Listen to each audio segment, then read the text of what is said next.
chapter 58 and verse 1. Cry aloud, spare not, lift up thy voice like a trumpet, and show my people their transgressions, and the house of Jacob their sins.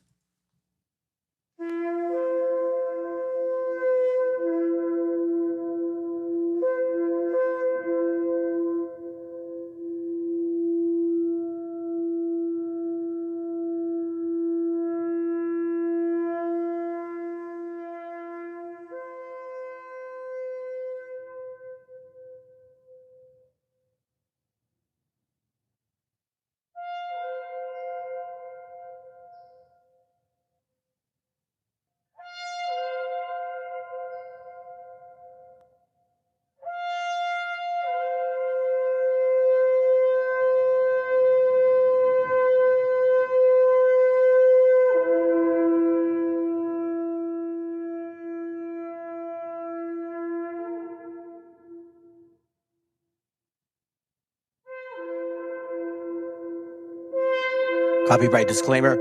This content does not belong to Bible Chronicles or claim this intellectual property. The content provided today has and always will belong to the content owner. Bible Chronicles does not have any affiliation with the owner of this property. As mentioned, Bible Chronicles did not intend to make use of any material for the purpose of harvesting gain.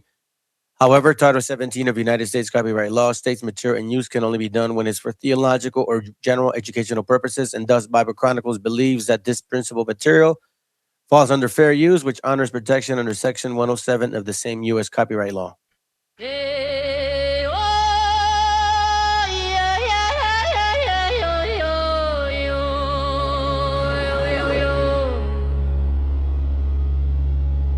Escucha el huehuetle, retumba la tierra vieja, se alza el polvo, sangre seca, ya vuelven los que no duermen.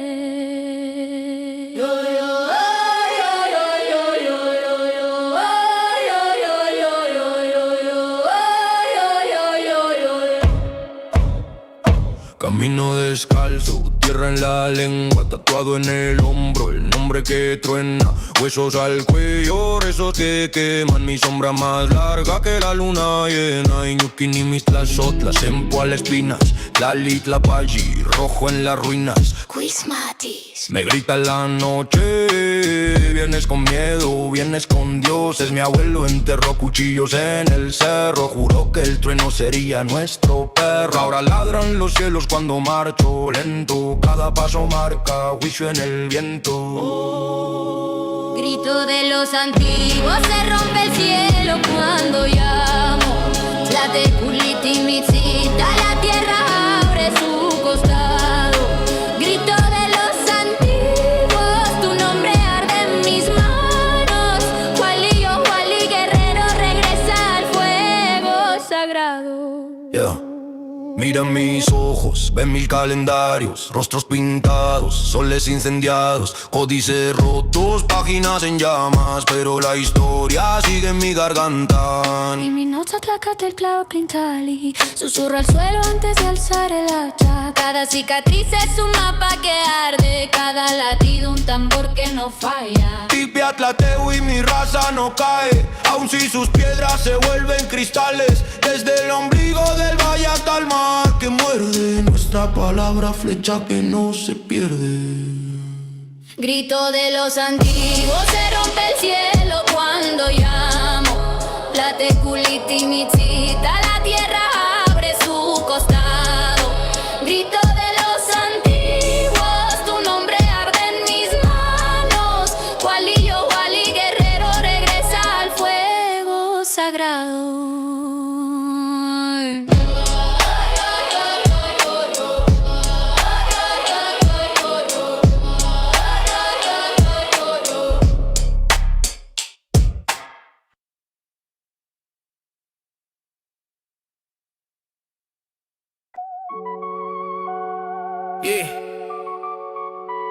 Nos llaman indios.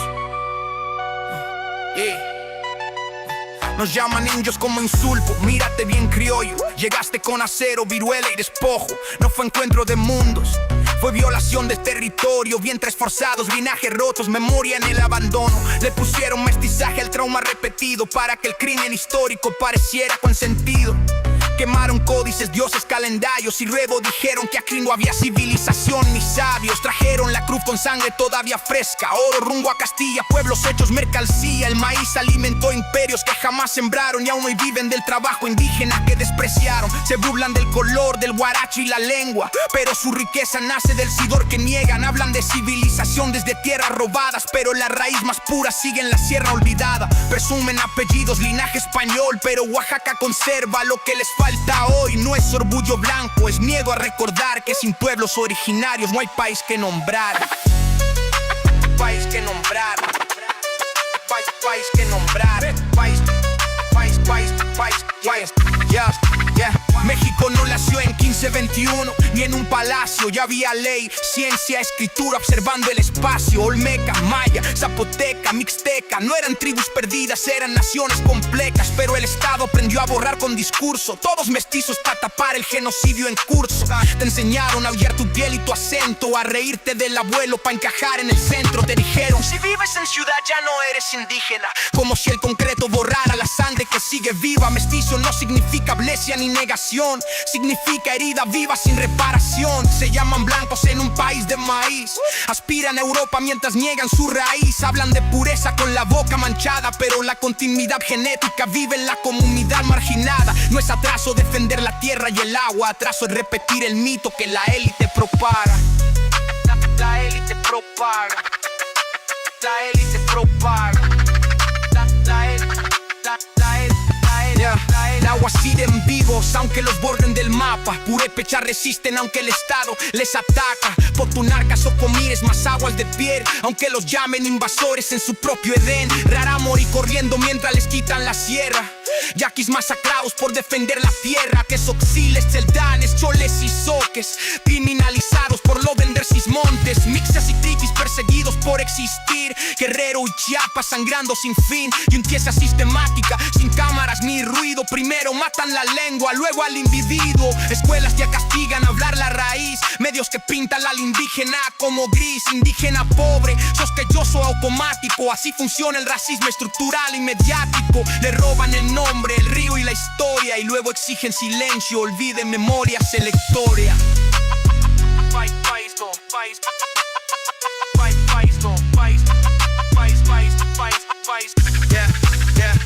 Se ríen del popar, del rezo y del telar, pero comen tacos y símbolos pa' lucrar. Folclorizan la cultura pa'l coviste extranjero, pero ignoran al niño indígena muriendo primero. Celebran pirámides, niegan a la gente.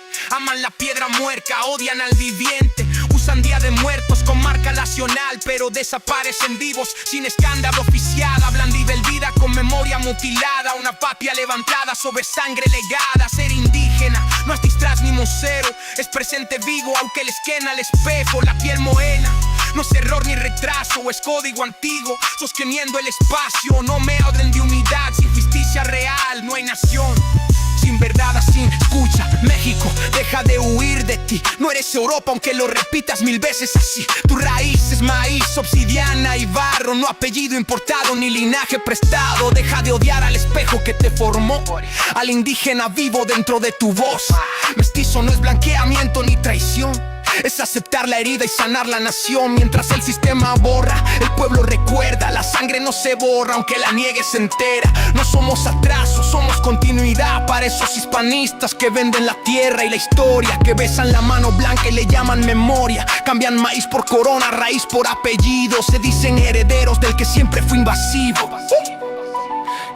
Son traidores conscientes o el reflejo del colonizador. La misma voz del imperio hablando desde el interior. Defienden al colono, atacan al sobreviviente. Blanquean la conquista para no verse en la gente. No es amor a España, es desprecio a lo propio. Es negarse en el espejo y rezarle al odio.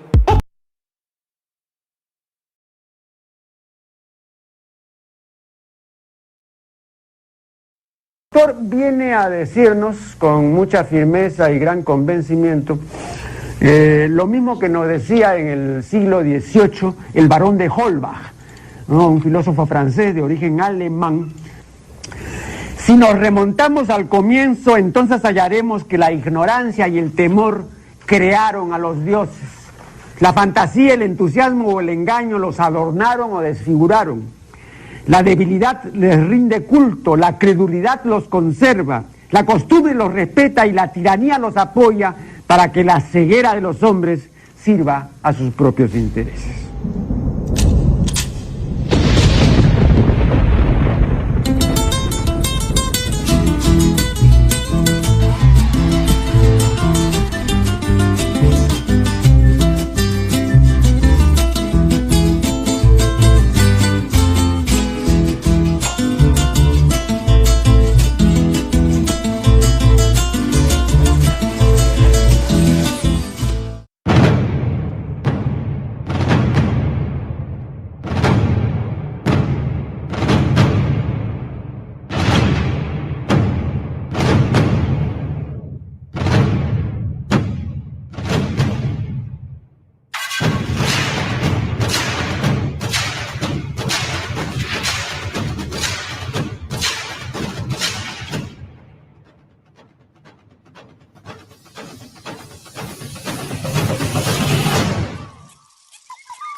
Oh, yeah.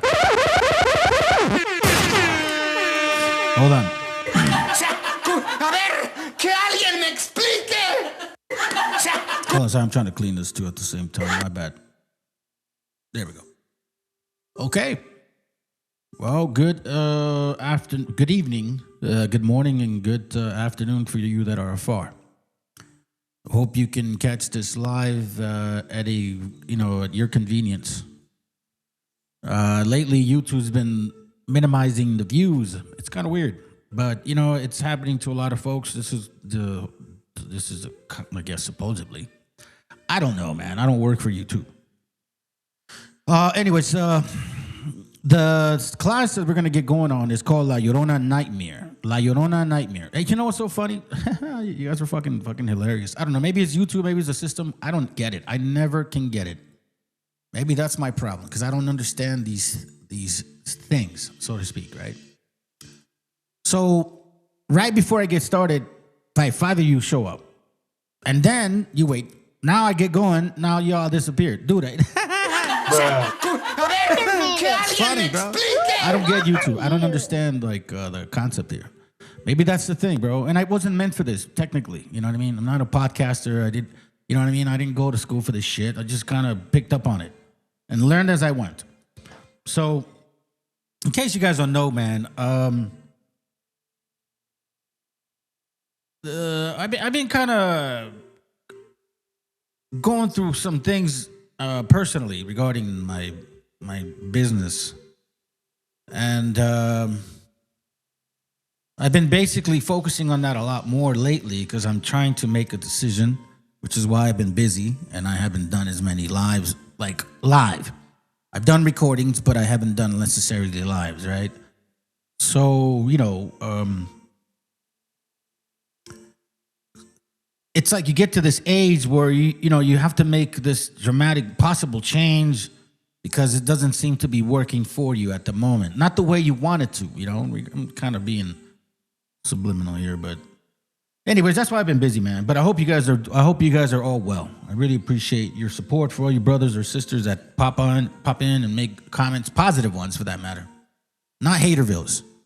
Anyways, let's get going, man. Enough of my talking. All right, so today's show, like Chicloso, is called La Llorona. I should have put a nightmare. I think it was brother Sonny. How you doing, bro? Hope you catch this live. You had asked me about this. So I'm going to focus solely on this, all right? But before we get started, I do want to put some messages out there. I'd like for us to really, really understand that this Llorona concept should matter to you a lot, because that's how they have manipulated you with the Virgen Maria, okay? And I know a lot of y'all don't like that shit, but, you know, I quite frankly don't care. But I'm just being honest and blunt with you. They lied to you about that, all right? So let's begin. Let's get going, all right? Enough said. When we identified with the word Chicano, our understanding of the word was that it was the same word that is the root word for Mexico, which was the name of the Aztec Indians. And their name was Mexica, not Aztec. That's what the Spaniards called them. Mexica. And you drop off that weak first syllable, me, and you get chica, and that becomes Chicano. Mexicano. And that's who we were.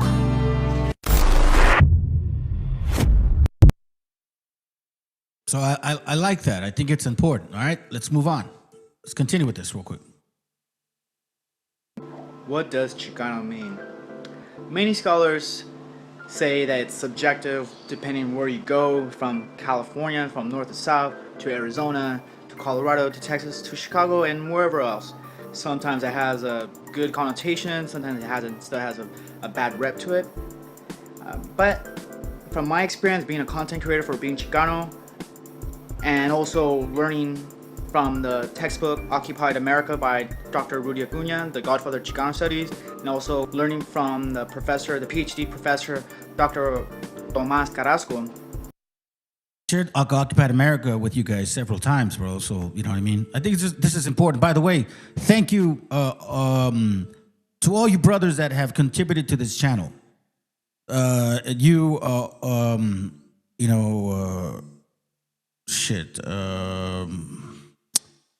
Can't believe I freaking forgot something. Striving for wisdom, man, depends on me, brother. But you did some really good work, bro, and I really appreciate that, because it shows that we're all part of this building here. You know, everybody's laying their bricks in. You know what I mean? So that's really good, bro. I apologize. All right, let's go. Of Chicano studies, I've learned that there's two general definitions of what does Chicano mean. And I base this all from those two sources. So the first one, Chicano basically is someone of Mexican descent. This meaning of someone who's Mexican American in the United States, and also someone from Mexico who migrated to the United States. That's a Chicano. It's a fusion of two worlds, of the United States and Mexico. You know, you're from the United States of Mexican ancestry, but you don't really relate too much to Mexican culture if you go there, and so on, vice versa. So that's the first Chicano. You know, keep it general like that. The second one definition of Chicano is, to keep it really simple, is an individual who is historically conscious. For example, is an individual who is aware of their history, their own history of colonization, aware of their Native American ancestry, whether if you're Zapotec, Mexica, Chichimeca, Navajo, and so on. If you know your own history and behind colonization, you're Chicano, therefore you're politically conscious. And this stems back from the Chicano movement in the 1960s. So that's what Chicano means to me. That's just my opinion from my experience from being on the page and from my academic learnings. So I want to ask you, what does Chicano mean to you? I thought it could share that, man. I thought that was pretty good for the young man to be sharing it. Let's continue. Again, this is not the topic, but it is. Okay, let's go. This was a newspaper in East Los Angeles. It was the paper that recorded the demonstrations and the organizing, talked about the meetings that occurred, and also talked about the issues of concern to the East LA Chicano community. You had a movement that was taking place amongst a broad community that La Raza as a publication was a part of and was reporting on and giving coverage that they would never have gotten otherwise, because mainstream media was limited and was not interested in the subject. A lot of us wanted to bring out the truth of who we were.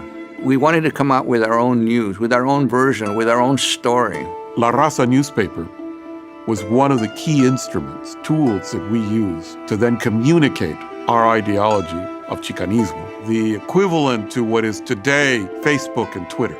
That's how we got the message out. And, you know, for someone like myself that wasn't technically born here, my parents weren't born here either. My kids are the first generation on this side of town.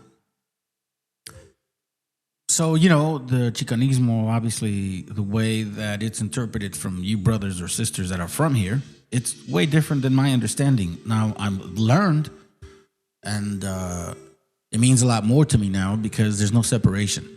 I used to have that in a way, I guess, because it was like Chicanos, that means you don't want to be Mexican. You know, we used to think like that. Raza used to think like that. Now with more understanding, obviously, it's none of that stuff, right? I have a map that actually showed Chicana. Like, it's actually spelled out that way. So instead of Mexica or Mexicana, it's Chicana. Like, so it's, you know, the proof is right there. All right, so let's continue. Now, I appreciate you, bro, for saying what you had to say, because you had to say it. There's no other way to say it. So a lot of people use those terms around, and some people are going to get offended because, you know, sometimes we are just honest and blunt about the way we speak. So here, you know, Marvelous basically gives the definition of Chicano because it's technically true. Technically. Now, if you want to dabble into the whole concept of like at what point other, you know, countries were part of the Mexicanos, well, you know, maybe you'll dig deeper. But for what we understand now is like, you know, colloquially is what they say, right? Like more what we're familiar with today's society. Chicano means this. Go. So a lot of people use those terms around and they don't know the definitions or the true meanings of where they come from or stem from, right? So some caller calls in and asks me the definition of Chicano. And I gave them the definition of Chicano on your show. Yeah.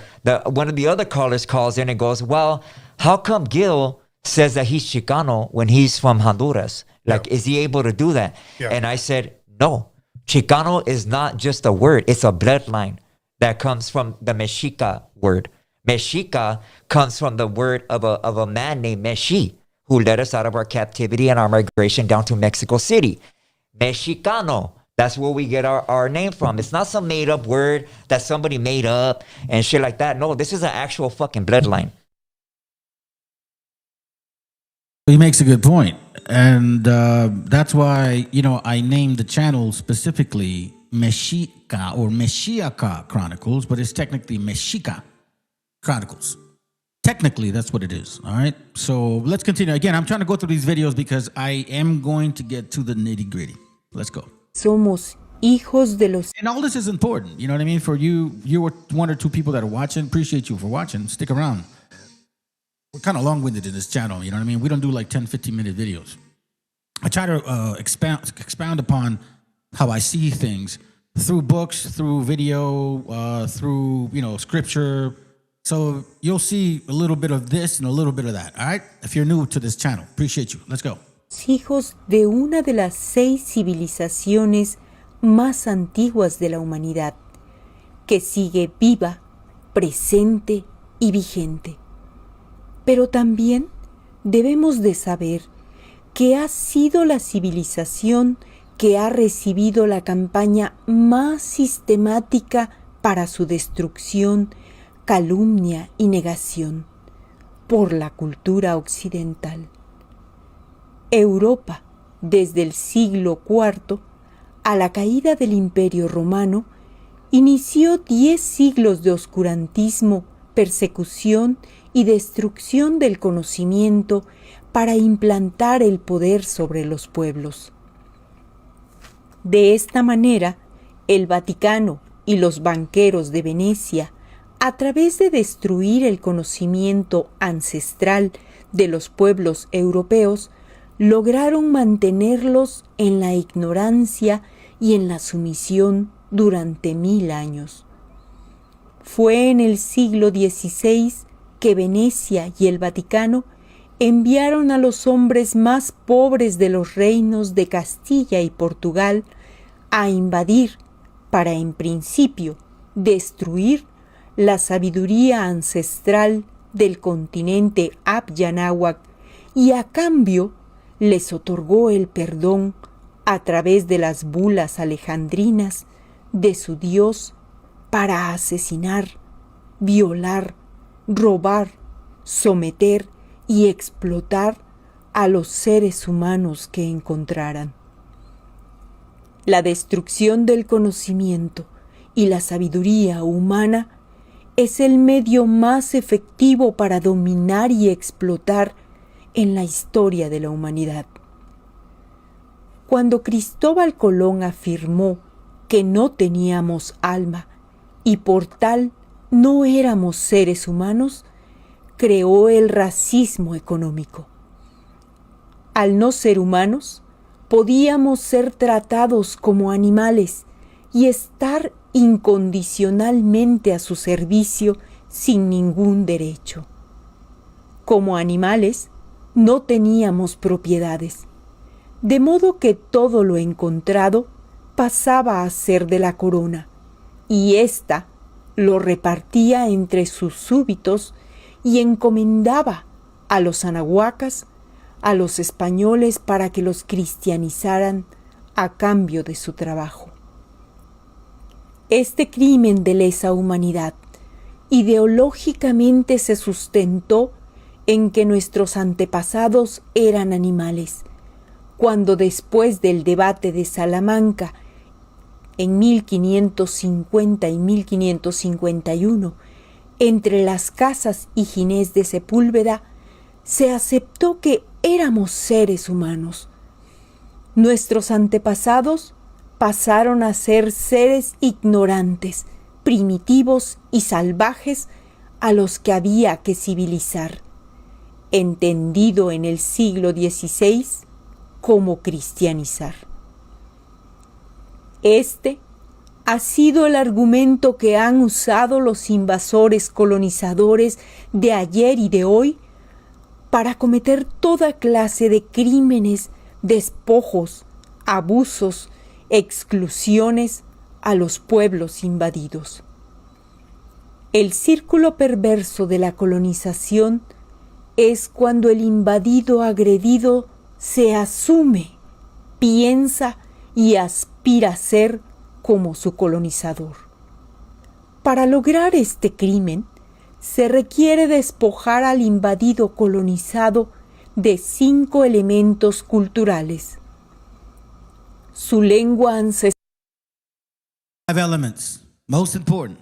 The language, para dejarlo mudo; su memoria histórica, memory, para dejarlo amnésico; sus milenarios conocimientos, para dejarlo your wisdom, estúpido e impotente; quitarle sus espacios físicos, everything that is basically what you've built yourself, comunitarios y sagrados, para dejarlo sin raíz; y, finalmente, you see, this is why this is important. Y finalmente, vas a ver lo que dice. Despojarlos de su milenaria espiritualidad e imponerle una Tu espíritu, güey. That's why the LLORONA topic is not a joke. If you're here and you stick around, you're going to actually learn some shit today. You know what I mean? You're going to learn something today. In this channel, people do learn something. There's not many people out there that will actually bring out historical books consistently new. Consistently. There's no one out there doing that. That proves who you are and everything that connects you with the spiritual world. Religión ajena a él, que siempre se sentirá excluido. Cuando se despoja a un ser humano, una familia o a un pueblo de estos 5 elementos culturales, los han destruido totalmente. Les dará vergüenza ser lo que son y no sabrán quiénes son, pretendiendo ser como su explotador, español, francés y gringo, en los siguientes 5 siglos después de la invasión.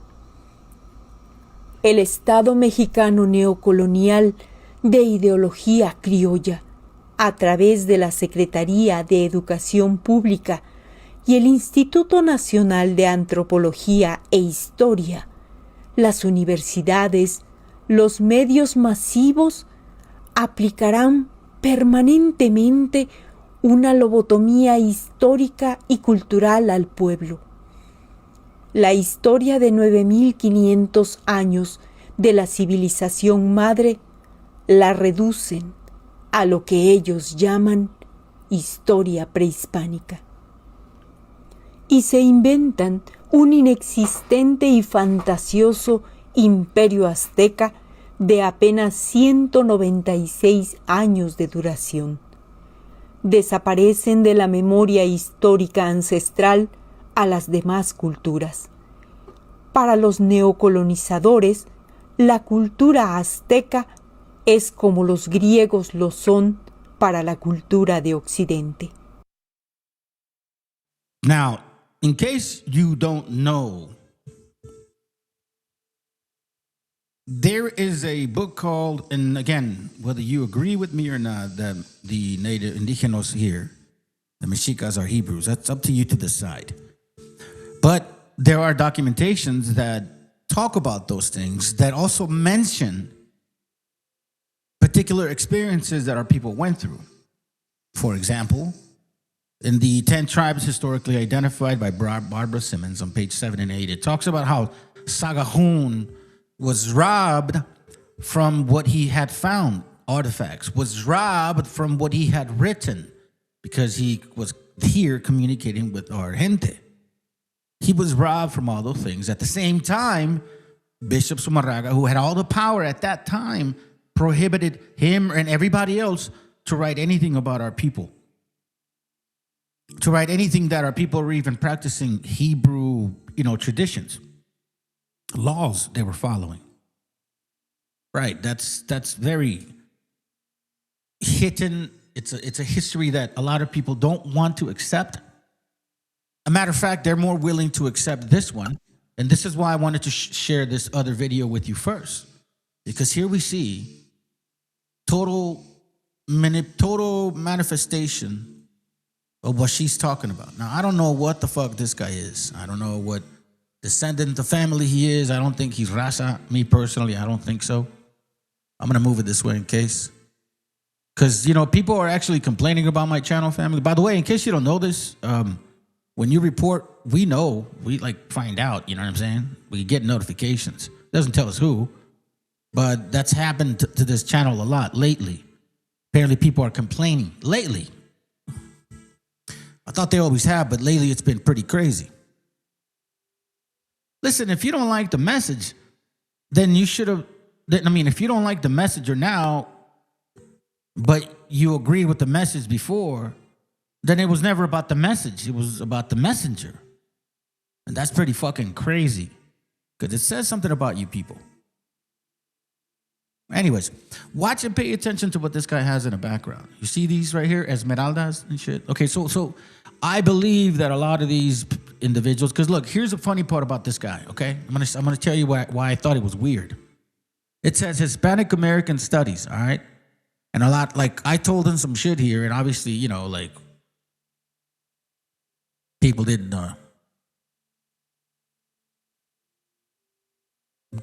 Now here we start seeing some people disagree, right? Now, here's where it gets interesting. This guy only has, look, shorts 4, videos 4, but look at his views. 52K, 86K, 13K, 25K. The shorts, 20K, 3.6K, 5.2K, 3.1K. How long this guy been around? Since 2022, 2012?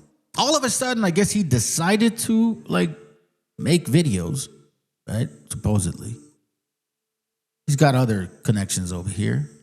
But see, this is where I think, what's that about? And I know other brothers that have channels longer than my channel, and they don't even have that many people even viewing their shit. So that's why on the 26th. That's why it's important to actually pay attention and listen to other people, because you're going to find out exactly the stupidity. Now, I'm going to try to intercept every now and then, but I think he's going to talk for himself. And then we're going to get into it. Because you saw the video before. They took everything about you, like the 5 most important things, right? They took the buildings around you. They took your spirit around you. They took your wisdom from you. They took your language from you. And she mentioned something else. Matter of fact, it reminds me. It reminds me because technically, in Deuteronomy 28:48, it actually says exactly that. It says, therefore thou shalt serve thine enemies, which the Lord shall send against thee, in hunger and in thirst and in nakedness and in want of all things. So she said, those 5 things that you need, they took. And and he should put a yoke of iron upon thy neck until he have destroyed thee. And that shit, by taking away those important things, you put a yoke on your neck, or they put a yoke on your neck. Now, here's the funny part. The Lord shall bring a nation against thee from far, from the end of the earth, as swift as the eagle flieth, a nation whose tongue thou shalt not understand. So basically, just like what happened here in 1492. Foreigners came, different language, different religion, different everything, with the sign of an eagle, right? A fierce nation, okay? And there we're going to take away those important things, those important elements that belong to our people. So let's listen in. Of July 2025, President Claudia Sheinbaum stood before the Mexican nation to commemorate 700 years since the founding of Tenochtitlan, the ancient Aztec capital. Her speech is powerful, poetic, moving even. But it's also historically inaccurate, politically opportunistic, and ideologically dangerous. Because behind the beautiful words lies a myth. A myth that seeks to rewrite the origins of Mexico, not as the heir to an intercontinental empire, not as the product of civilizational fusion, but as a linear continuation of a pre-Hispanic utopia violently shattered by the Spanish conquest. This video is not a denial of indigenous heritage. It is a defense of historical truth. Let's set the record straight. Funny that he has the picture behind him and he says, let's set the record straight.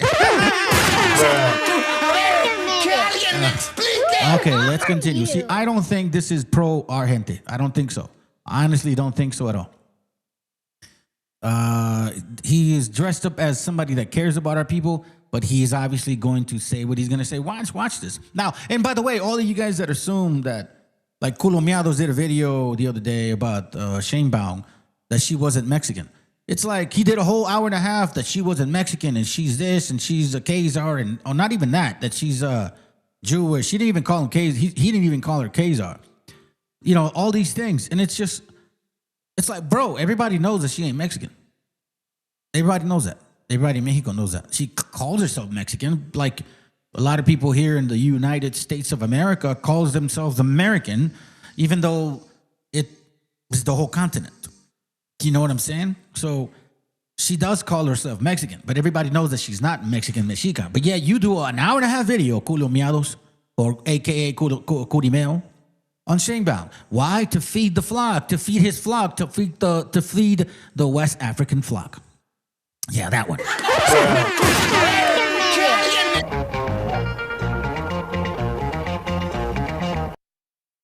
Look what he does, bro. Look, he puts this here. Why do you put those there? What the fuck do these people have to do with Argente? These are Africans. Straight up Africans. They're not indigenous. They're not indigenous bloodline of our people. No, these are Africans that happen to be of also quote unquote native descent, right? Because the fathers got with the women. So in case you don't know this, biblically, scientifically, wherever you want to go, you are of your father. But yet, here we go again. See, this is where I know for a fact this guy's got a mission and it ain't on your side.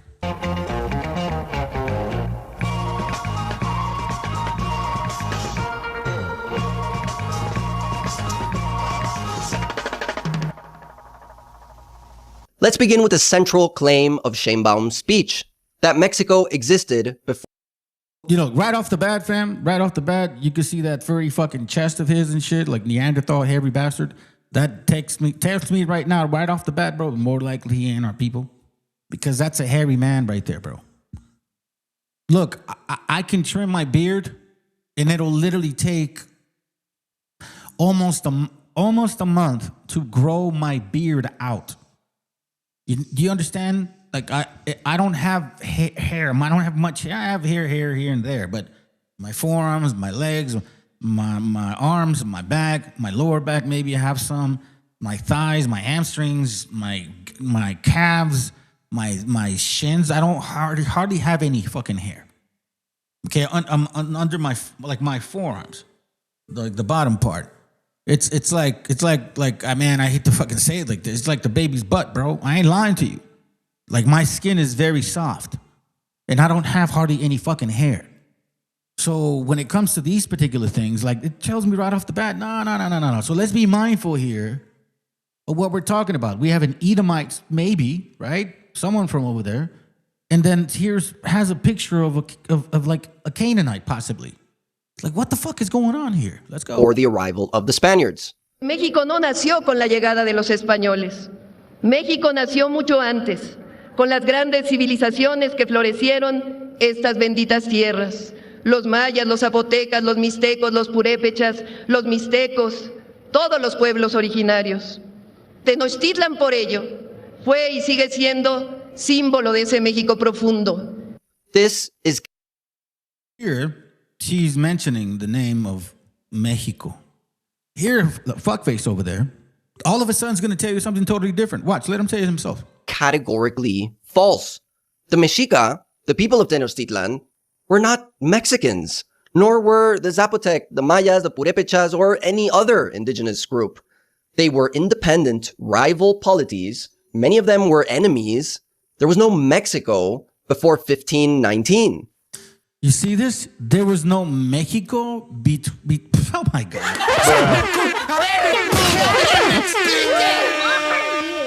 I'm going to show you books. I'm going to show you proof of the origin of the name Mexico. Okay? What existed was a mosaic of cultures, many of which were conquered or oppressed or ritualistically sacrificed by the Mexica themselves. To claim that... You know, it's so funny that people like to say shit like that. Like, to me, it's really funny, bro. It's like, oh, well, they were just nations of people and killing themselves. And wait, hold on, stop it. What the fuck were the Spaniards?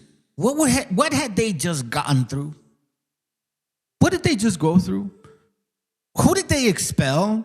And why did they expel them for? The expulsion of the who? Jews and Muslims, Arabs, so to speak, right?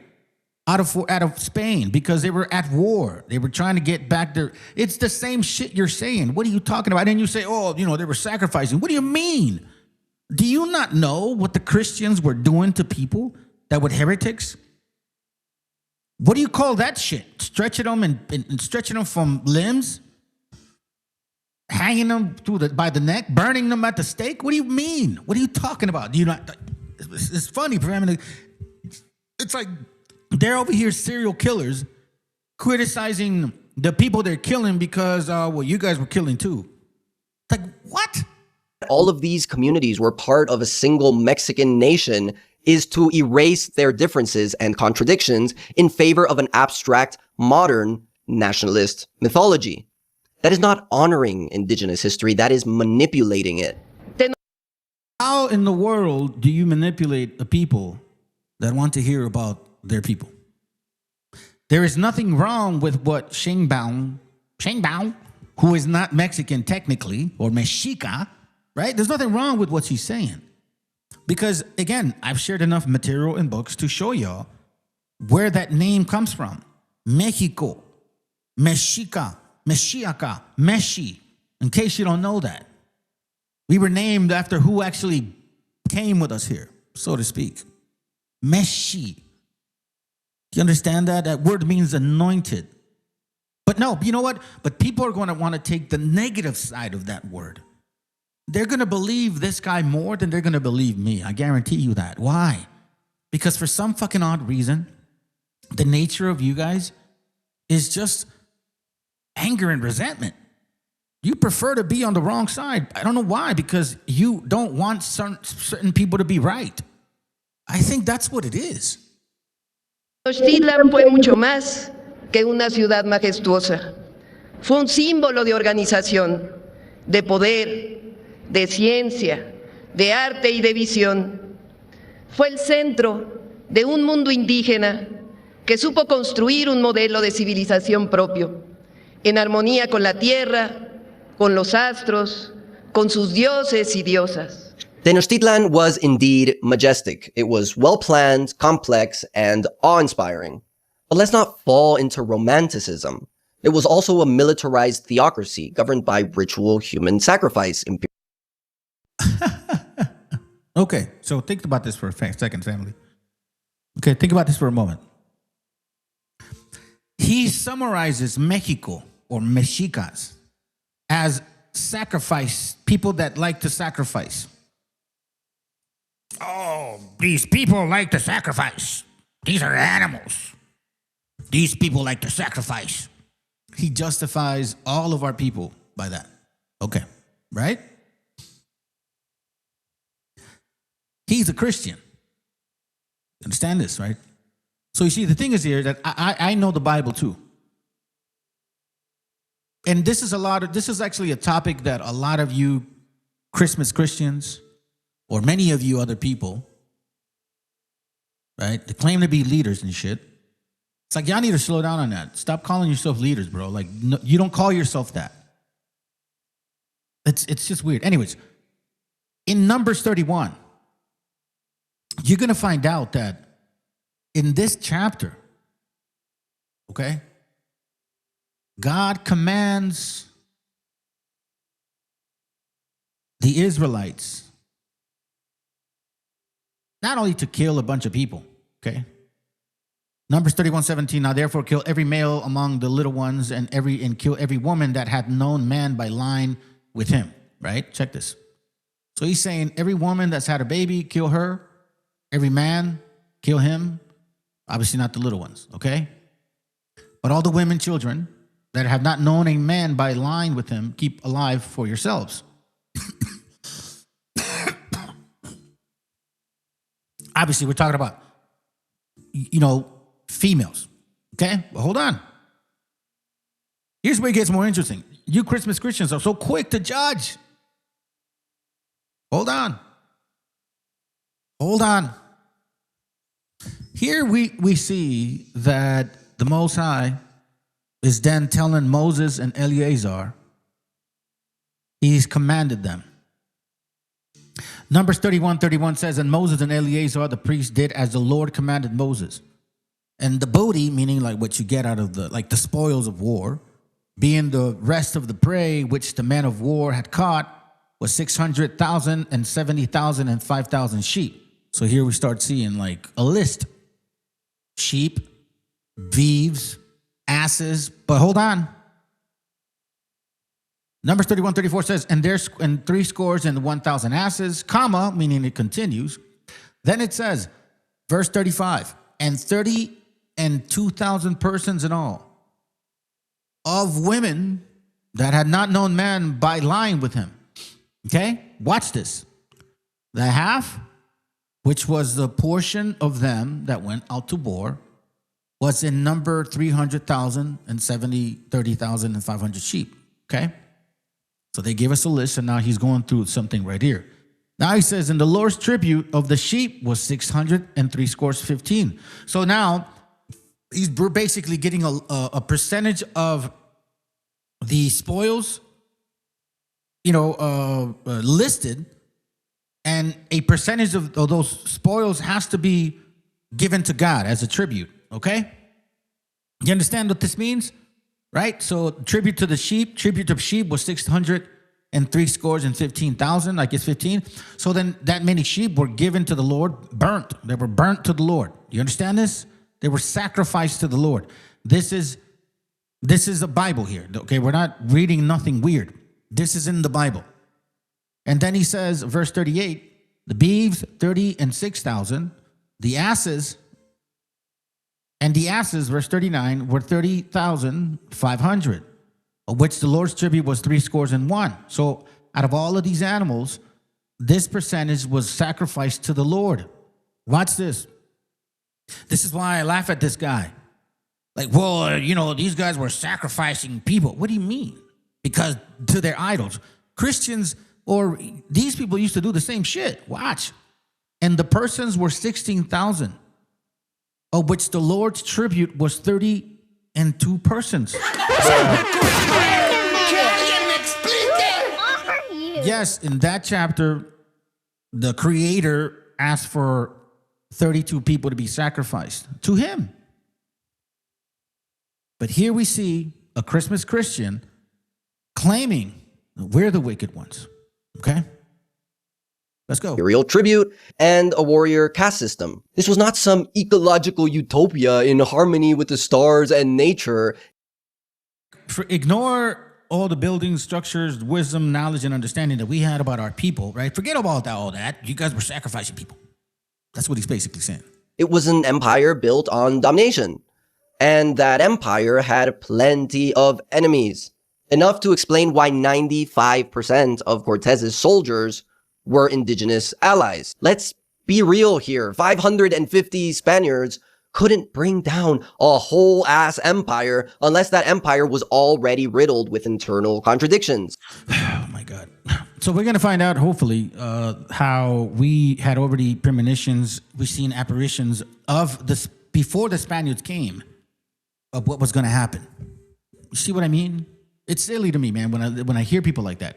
And you can tell by, look, he's scripted, bro. And this guy's a little fruity, so he's scripted, fruity, like the other guy we found on TikTok. All of a sudden, these fruity little faggots here are getting crazy on us and shit. All of a sudden now, y'all getting involved on this. But let's continue. They did not see Cortez as a foreign invader. They saw him as an opportunity for liberation. As explained by political theorist Marcelo Gullo in Maoist terms, for many of these indigenous communities, life or death was the principal contradiction. Por eso le fue fácil derrotarlo a Cortés, ¿verdad? Porque si no... Let's look at the sources. Who does he use as a source? Hubiese sido imposible, ¿está? Imposible. Cortés es lo único que se da cuenta, porque era un tipo inteligente, de, como decía Mao Zedong, hay que leer el libro de Mao Zedong, la contradicción principal. Dice, ¿cuál es mira, maoísta. Dice, ¿cuál es la contradicción principal acá? Vida o muerte. Si estos muchachos, yo les digo que conmigo van a vivir, aunque yo los explote después, ¿qué van a decir? Marchamos con vos. ¿Está? Porque la contradicción principal es vida o muerte, no explotado, explotador. Después esa viene después. De esa me puedo liberar después, pero si estoy muerto, ¿de qué me voy a liberar? Entonces marcharon con él para terminar con la contradicción principal, pero es de pura lógica. This is the heart of the issue. Mexico was not destroyed in 1521. It was born.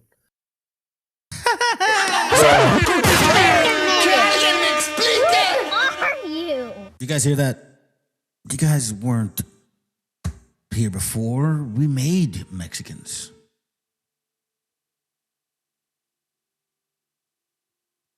Again, we go with like massive amount of people with a social system, with a government, with a monetary system as well, right? With a military as well, regardless of whether it was, cannons or swords or arrows, there was still a system. And what mattered to this idiot was, well, they were nobodies, man. You guys are just trying to glorify these people. They were savages, basically. They were killing each other. In other words, you were savages because you were killing each other. It don't matter what you build. You were killing each other. It don't matter what your wisdom was. You were killing each other. You're savages. Not from Tenochtitlan, but from the political, legal, religious, and economic structures of the Viceroyalty of New Spain, founded by Hernán Cortés as a translatio imperi of the Mexica imperial apparatus, expanded and refined through the integration of countless indigenous nations. What emerged was not a colony, but a civilizational project, a synthesis, a mestizo society, one that included the Philippines, California, Cuba, and the Pacific, connected by the Galeón de Manila, the Manila Galleon, and the Universidad de Mexico, almost a century before the United States had a single university. This was the real Mexico, the one that gave birth to the modern nation. En lugar de comprenderlo, decidieron aplastarlo. La caída de Tenochtitlan en 1521 no solo significó la destrucción de una ciudad, fue también el inicio de un largo proceso de colonización que buscó borrar todo rastro de lo indígena. This is one of the most persistent lies of modern politics. He says it's one of the most persistent lies of politics. That Spain came to erase indigenous peoples, destroy their cultures, burn their books, and impose ignorance. But the truth is that Spain did what no other empire had done. You hear this shit? Now, you guys know this. You should. You've been watching. If you've been watching this channel, what did I share? The Lutheran newsletter. What did the Lutheran newsletter say? The mysteries of the Mexican pyramids. What did those mysteries of the Mexican pyramids say? The Lutheran newsletter was saying, first of all, that Zumarraga was the one that came and made sure that there was no scriptures printed in the language of the people because he wanted to keep them dumbified, obviously. The mysteries of the Mexican pyramids state on page 16 that all you Mexicas were able to learn, only to learn, nothing else but Padre Nuestro, Ave Maria, Diez Mandamientos, Credo, and then the Rosario and shit. If you learned anything else, you would get your ass kicked or killed. Understand that? Now, and also in the 10 tribes historically identified, it talks about how Sagahun had documents, our documents. And what happened to him? He was reprimanded. They took his documents, and he was told not to write anything about our people. Nothing whatsoever. What the fuck are we talking about here? You see how little jotitos here, like they love to play the game? There's money involved in this family. I'm telling you right now. This is a weird channel here. Why? Only 4 videos, and each one of those videos has like more than 40,000+ views. Nah. They don't work like that. Let's go. It granted legal rights to its conquered subjects. It quickly abolished indigenous slavery. It built universities, hospitals, and printing. Quickly abolish slavery? What do you mean? After they sent, or you guys sent our people to other countries, and they were trying to fight for freedom themselves. You didn't free anything. You just called them encomiendas, you dumbass, which is the same fucking shit. It was basically indentured servitude. Instead of, like slavery, let's just make you an indentured servant. That's what encomiendas basically was, an indentured servant. That's all it is. Presses. It founded schools. Oh, my bad. Hold on. Let me say what's up. What up, Julio? What up, Valley Mix? What up, all be real. Good to have you here. In Nahuatl, preserved. Did you hear what he said? Hold on a second. Fuck that puto. Fuck that puto. I don't know if VTC is here, but if he was here, he'd be fucking laughing at this guy. Watch how he says it. Look. It quickly abolished indigenous slavery. It built universities, hospitals, and printing presses. It founded schools in Nahuatl. In Nahuatl. Now he says this. These hospitals and printing presses.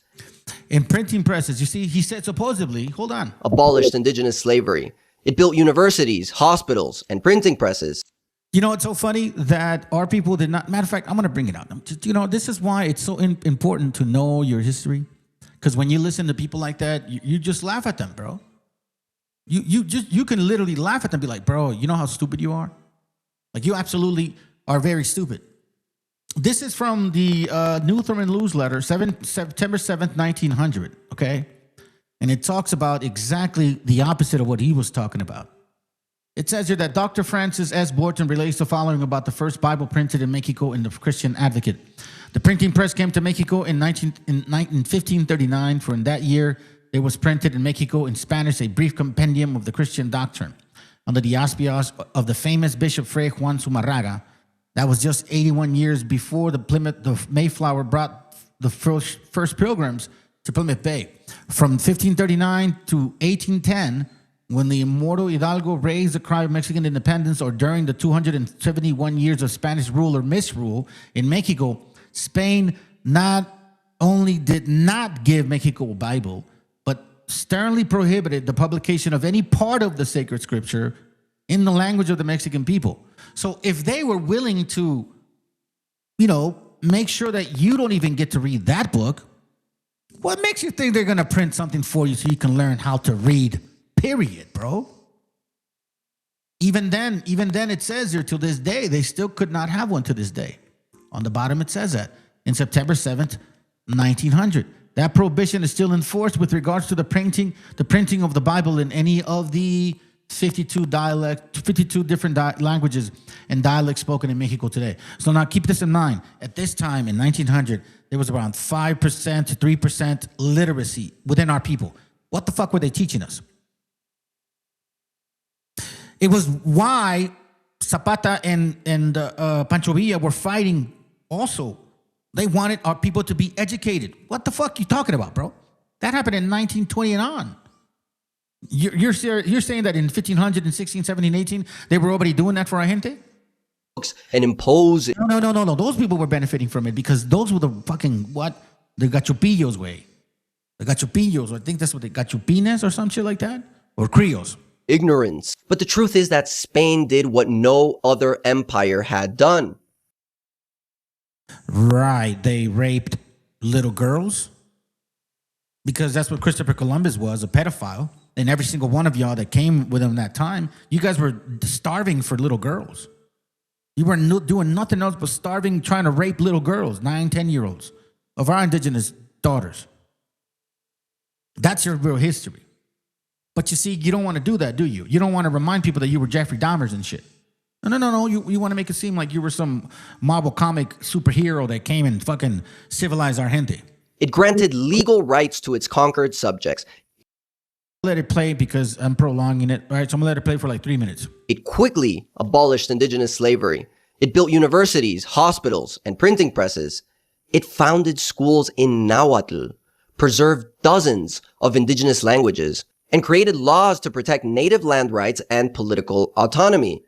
Let's not forget, it was the Escuela de Salamanca in the 16th century that birthed the very concept of universal human rights, centuries before the French or the British Enlightenment. It was the Spanish crown, not any post-colonial republic, that first recognized the human dignity of the native. For Sheinbaum, Cortés is the villain, the invader, the destroyer.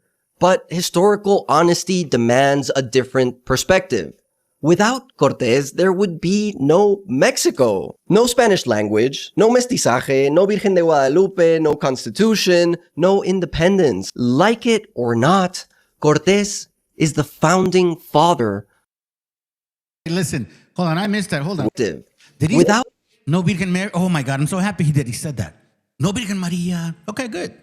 Cortés, there would be no Mexico, no Spanish language, no mestizaje, no Virgen de Guadalupe, no constitution, no independence. Like it or not, Cortés is the founding father of the Mexican nation. And he was not some illiterate brute with a sword. He modeled himself on Alexander the Great. He read the... See how this guy's like licking his nuts? Like the Cortés's nuts, if they were right here in his face, he'd be licking them, bro, and you'd have saliva gurgling down his fucking lip. Oh, that's gonna hurt! Hold on a second. Fuck that puto! Fuck that puto! Gotcha, bitch. Beer, please. Classics, understood diplomacy, and built a political order that lasted over 300 years. If you want to tear down Cortés, you must also tear down Alexander, Caesar, Napoleon, Bolivar, and every nation forged in war. That's not historical justice. That's infantile idealism. Here's the painful truth. It was not Spain, but the post-independence republics that dismantled indigenous protections. Land privatization, forced monolingualism, liberal reforms that seized communal land. The old viceroyal protections were abolished in the name of progress and the instrumental reason of capitalist modernity. Boom, he said it. Basically, if it wasn't for Cortés, he wouldn't be here. I'm going to skip all that because he makes one last point. Watch this. Ready? and shared civilization. Tenochtitlan fue belleza en movimiento. Desde lo alto de sus templos, los sacerdotes hablaban con los dioses. Desde sus mercados, el bullicio del comercio unía pueblos lejanos. Desde sus canales, las canoas deslizaban vida entre las chinampas, jardines flotantes que proveían el alimento de cientos de miles. Era una ciudad de orden y arte, de poder y de poesía. Su arquitectura era exacta, como las estrellas, y su gente orgullosa. Todo tenía un propósito, una armonía. El maíz en los campos y en las chinampas, los códices en las manos de los sabios que guardaron la memoria, el guerrero que ofrecía su vida por mantener el equilibrio del universo. Insisto, la grandeza de Tenochtitlan no fue solo su fuerza y su belleza, sino su alma, el espíritu indómito de un pueblo que emergió de la nada para crearlo todo, que convirtió una isla inhóspita en un imperio, que amó tanto a sus dioses y a su tierra y a sus ancestros, que fue capaz de ofrecer su corazón para que el sol siguiera saliendo todos los días. Now, no one denies the splendor of Tenochtitlan, but to mythologize it as a perfect, harmonious world destroyed by foreign evil is to fall into the trap of the Black Legend. You guys are so fucking weak, man. People like you are so fucking weak, man, and you're laughable. You're a laughable child. This is so fucking fantastic, dude. Hold on, let me see. Let me get rid of this real quick. All right, we're gonna see that after, I think. So now I have a book here. All right, I'm gonna read it to you. It's in Spanish, so it's in Spanish, so dispensen, güeyes. It says here the apuntes históricos y críticos sobre la aparición de la Virgen de Guadalupe. Okay. Let me show you something real quick. He said, if it wasn't for Cortez, you wouldn't have the Virgin Mary, you Mexicans. Okay. Let's read this here real quick. All right, hold on, let me make it smaller. It says, falsedad de la aparición de la Virgen de Guadalupe. Todos los autores que tratan de la aparición, dicen los católicos mexicanos, convienen que al desplegar Juan Diego su tilma, cayeron las flores y se mostró pintada la imagen de María. Estos autores décimos nosotros carecen de sentido común o creyeron que México sería siempre una nación de frailes, pues lo natural era que el indio desplegara su capa enseñando las flores y no dejándolas caer. So basically he's explaining how, when the Mexicas would show up with, their garment and they had the flowers carrying, they wouldn't just drop them on the floor. You know what I mean? Like they wouldn't just do that. They had just plucked them. Why would they do that? Okay? So let me invite you more forward to the other page. Here it goes. Okay? So listen to this right here. It says on page 51 of the same book, los españoles no creyeron.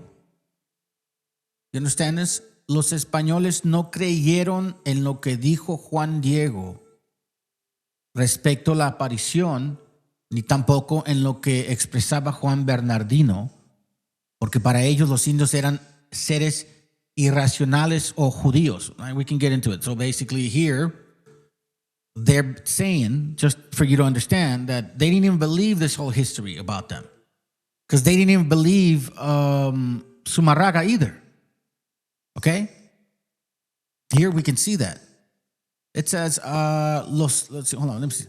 Lo que dicen que la Virgen dio a Juan Diego como prueba de que era madre de Dios fueron las flores, y ni el indio hizo que Zumarraga fijara su atención en ellas, ni el obispo les manifestó aprecio. Lo interesante para el frial Zumarraga fue presentar la imagen que había inventado como venida de los cielos. You see what I'm saying? So they understood that this guy Zumarraga he made that shit up. And he came from a particular like Jesuit group that wanted to glorify this Virgin Mary or Queen of Heaven. Okay? So now that's one particular material that I want to share with you because, again, the Virgin Mary, falsedad de la aparición de la Virgen de Guadalupe. If you read this book, specifically page 52 and 51, but you can read pretty much most of it, and it's clearly explaining that the Virgin Mary is a fucking lie. She never showed up to Juan Diego. That never happened. It never occurred. Like that shit was a lie. And Zumarraga, who prevented Sacajun from printing anything about our people, who took all his codices away from him, who also destroyed all of our actual building material, everything about us, who burned our caciques at the stake. He himself created the concept of the Virgin Mary.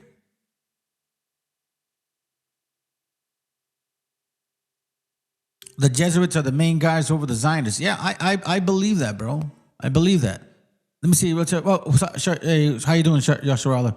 That guy in the video is talking as if without their founding colonizer forefather, we would be lost, and without resources to tribe. Yeah, that's right. That's basically what they're saying. Then it says here, and brother, you gotta show a video of how people go worship trees, tortillas, etc., where supposedly the Virgin Mary. Yeah, man, they're all up in their knees and shit. They're all up on their knees doing that. Let me see here. It says, en un lienzo que mide una vara y 24 pulgadas está pintada la imagen.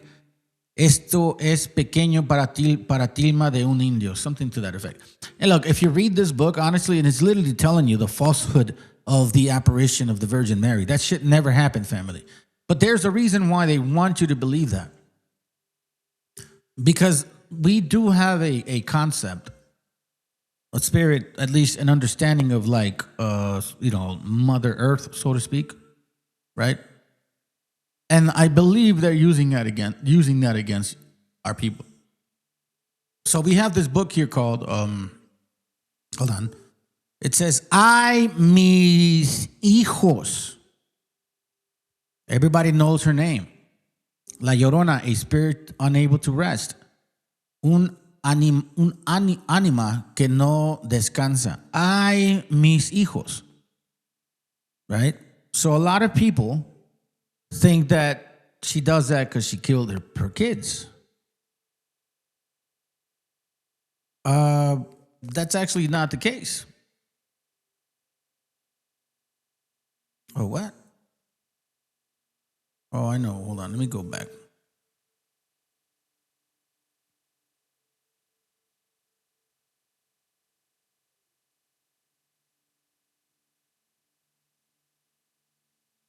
Here, we'll start here.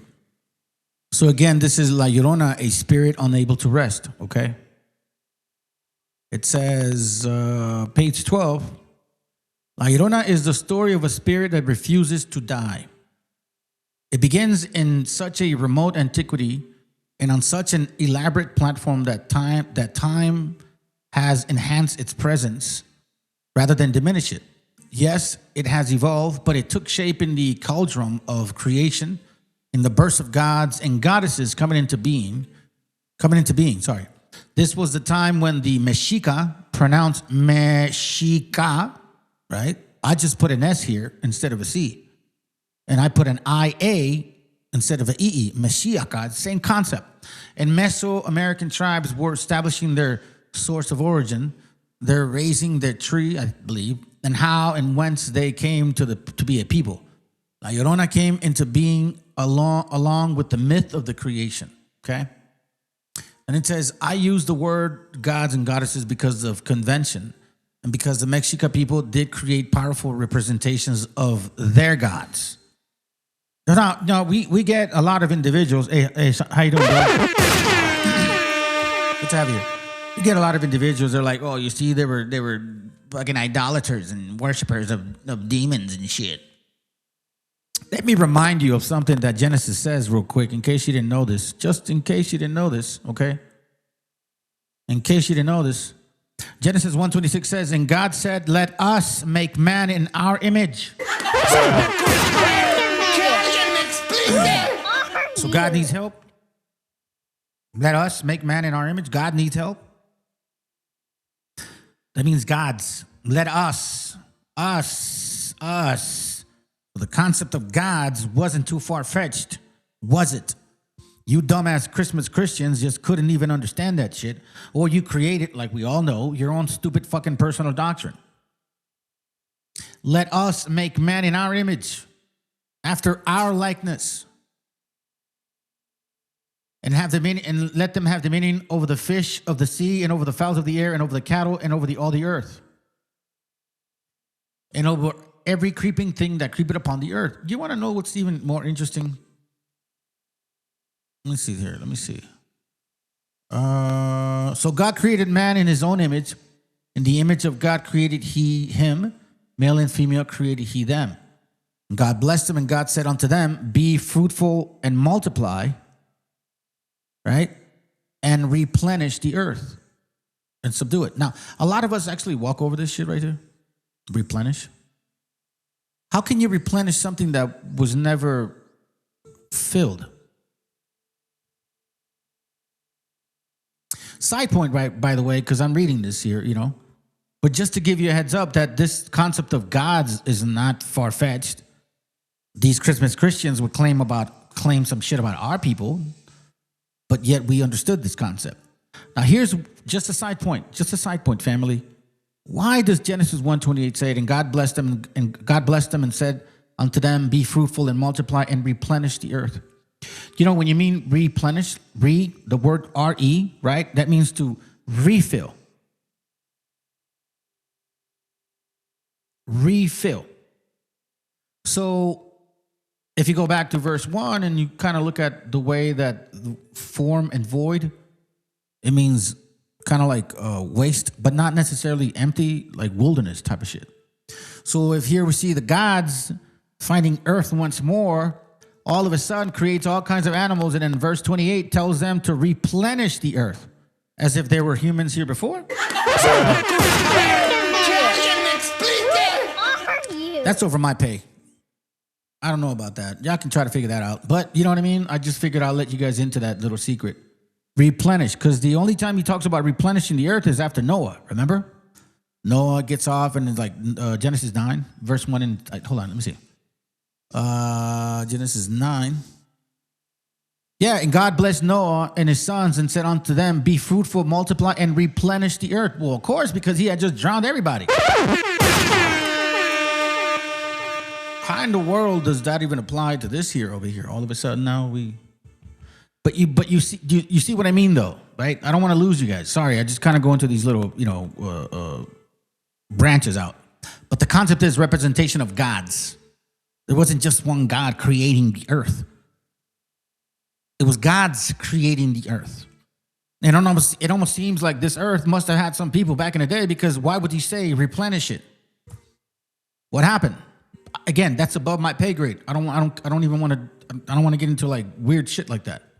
But that's what when you read the book and you understand the book, then you would really see these things. Then it says, but their gods, again, Genesis 1:26, 27, 28, were more like states of consciousness, energies that did affect the world and to whom people had to be responsible. These energies could be both creative and destructive, right? Let me not lose you guys. The Mexica, a Nahuatl speaking people, are also known as the Aztecs, that built splendorous cities of stone on majestic scales of persisting wonders. Their predecessors built the colossals of the city of Teotihuacan, right outside today's Mexico City. Teotihuacan means where the gods were created, as only gods could have built such a place. Then it says the Mexica people gave the name of the country of Mexico and the Mexican people of today. The Mexica people gave the name to the country of Mexico. You see that? And the Mexican people today. No Spaniard gave us that name.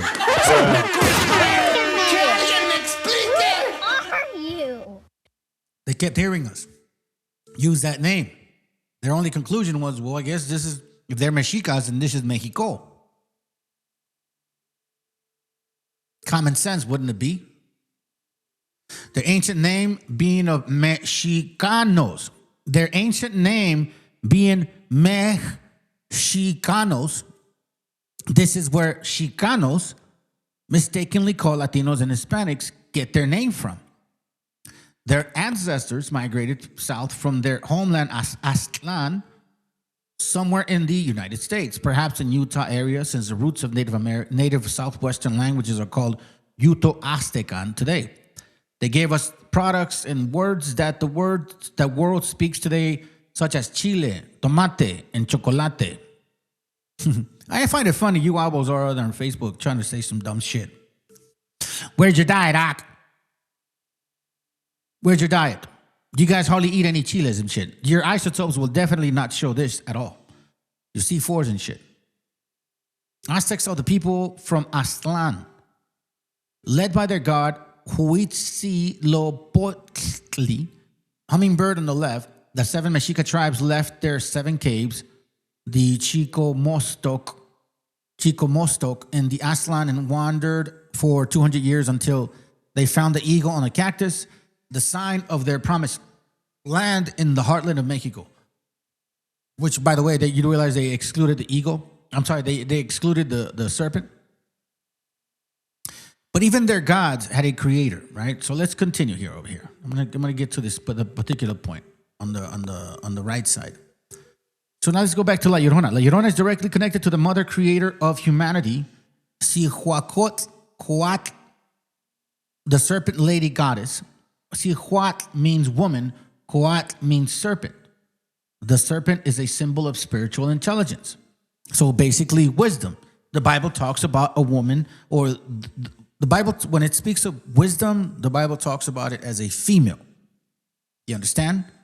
As a female. But this isn't far-fetched.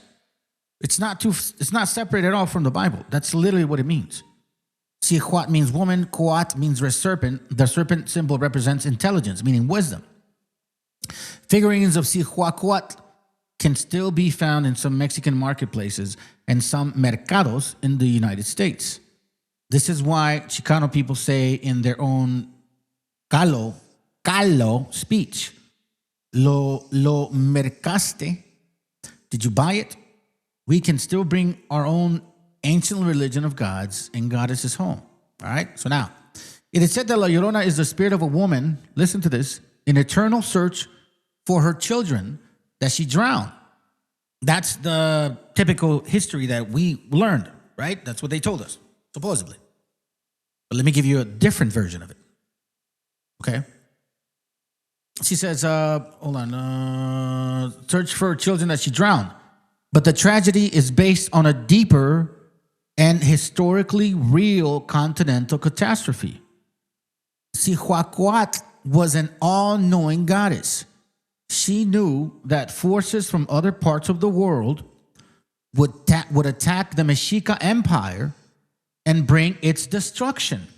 Do you understand what that means? Let me read this again. People used to call it that, oh, she drowned her kids. No. That's not what it's about. The tragedy is based on a deeper and historically real continental catastrophe. Okay? That's why when you read the scriptures and you go to Deuteronomy 28, for example, verse 49, it says this specifically. It says, the Lord shall bring a nation from afar, from the end of the earth, as swift as the eagle flieth, a nation whose tongue thou shalt not understand, a nation of fierce countenance, which shall not regard the person of old, nor shew favor to the young. Here we see La Llorona is tragedy based on a deeper and historically real continental catastrophe. Cihuacóatl was all-knowing goddess. She knew that forces from other parts of the world, from the end of the earth, as swift as the eagle flieth, would attack the Mexica Empire and bring its destruction.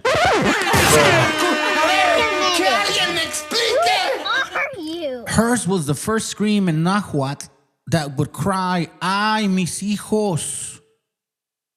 Shortly before Hernán Cortés, that fuckface Remember he was talking about him all the time, right? A ver, que alguien me explique. Shortly before Hernan Cortez landed on Veracruz in 1519, the warning anguish cry could already be heard in the kingdom. Oh, Nyokokoni, I guess. Oh, my children. In Aztec Nahuatl, LLORONA becomes Chocani or Sihuachocani. Choca meaning to cry or to weep. Sihuat means woman, the crying woman or the weeping woman. The codices Florentino of Fray Bernardino de Sagahun, who I had mentioned several times today, right? Already saying consistently that Zumarraga was the one that took all that shit from him. Everything. So Sagahun knew a lot about our people. And in the little bit that I have to share with y'all, we're going to touch on it as well. Okay? So Florentino of Fray Bernardino de Sagahun, General History of Things in New Spain, 1793. Book 12, chapter 1. Recorded the 6 known omens that would announce the fall of the empire. See, now I have this actual book, by the way, but it's named different. General History of the Things of New Spain. Book 12, chapter 1. There were 6 omens that would announce the fall of the empire. Here is the omen in Nahuatl, followed by its English translation. So I'm not going to read that because I don't know how. Maybe some of you guys can. I can't. It says this right here. Hold on. Let me go here. Boom. It says this. This is in Nahuatl, right? This is what it says. The 6th omen was that in those days they heard voices in the air, like a woman who was crying, who would say, "Oh, my children, we are becoming lost." Other times she would say, "Oh, my children, where will I take you?" Fray Sagahun associated the woman with the goddess Sihuacuatl, who was crying out, "Oh, my children." Now, why is this important? Because spiritually speaking, brothers and sisters, right? We have the concept in our soul of Mother Earth, Mother Wisdom. I mean, who takes care of us? It's our mom. Who gives us wisdom is our mom. Who's the protector? Our fathers. Who provides us the example of how to be a leader? Our fathers. But who teaches the wisdom concept of it? That's why the Bible talks about wisdom as a female. Read it for yourselves. I don't have to explain it. It's very clear. It's right there in front of us. That's why when they use the concept of the Virgen Maria, right? This is where they trick your spirit. This is where they trick your spirit. Because that Virgen Maria concept, that shit is wicked as hell. If I believed that it was like, if I knew for a fact that it was like not evil, I wouldn't share this stuff to you. But it is. It has a very deep meaning of other things as well. In case you guys don't know this,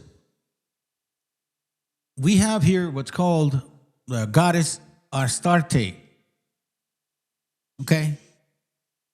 And the goddess of Astarte, goddess of fertility, beauty, war, and love, known in the ancient Levant as Astarte and in the Hebrew Bible as Ashtoreth, the beautiful Astarte may owe many of her characteristics to the Mesopotamian Ishtar, as the similarities of their names proclaim.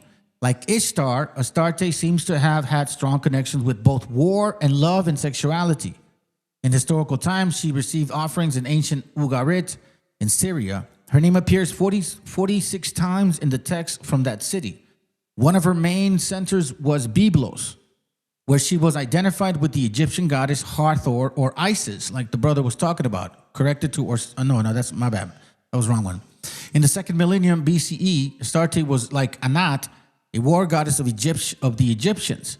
Large numbers of ancient Israelites revered her. The version of her name occurs at least 9 times in the Bible. She was also an important deity of the Phoenicians' town of Tyre and Zidon, whence she and her veneration spread with the Phoenician merchants throughout the Mediterranean.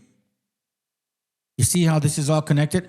The Ugaritic poems present Astarte as a model of beauty and usually associated her closely with Baal, the storm god, for she constantly supported his cause on at least 5 occasions, yada, yada, yada. Now check this out. Perhaps the indication that the two goddesses were already beginning to meld into another. This is Anat and Astarte. Yes, since Astarte's name occurred quite often in the offerings, the deity list, it is clear that she had an important, if not central place in rituals and sacrifices. How many of you guys see these people now creating this, like the death of the Virgin Mary? La María de la Muerte or some shit. La Virgen de la Muerte, güey. Did you guys not think it was going to become that as well? I mean, because that's where it technically is. They're actually bringing her to light to show her darkness. Do you understand what that means? They're bringing her to light to show her darkness.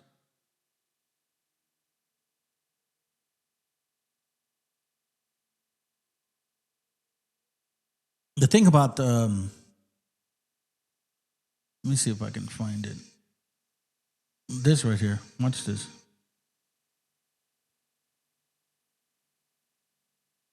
There's several mythologies about this virgin, this woman, who tries to interfere and manipulate you with the understanding of what the Bible is saying. Astarte is a Greek name of the Assyrian, Akkadian, and Babylonian Semitic goddess Ishtar. Her symbols were the lion, the horse, the sphinx, the dove, and a star within a circle indicating the planet Venus. You see the star within the circle? That's why you see, that other star within the circle. You understand now what this concept is about? And it's all basically very sexualized. Always showing her breast, right? Fertility. Isn't that what they were using also, the concept of, La Llorona's name? This is why it's important to know what you are worshiping or believing or trying to interpret. Because there's a deeper meaning behind it. They'll use your vulnerability, right? Your interest in the spiritual side of these things, because we do have that in us. But I'll give you an example. Astarte, the two-horned queen, right? The two-horned queen, which is very, very deep. Now let me show you something real quick. Queen of Heaven. I'm just going to type that in, all right? Look at that. Queen of Heaven. Yet the Bible specifically says not to worship the Queen of Heaven. Jeremiah talks about that often. Watch this real quick. Jeremiah 44:17 says, but matter of fact, let's go to the short one. 7:18, the children gather wood and the fathers kindled a fire, and the women knead their dough to make cakes to the Queen of Heaven. To the Queen of Heaven. So this mythology, this concept of La Llorona is being, they're misleading you because you don't know the actual history.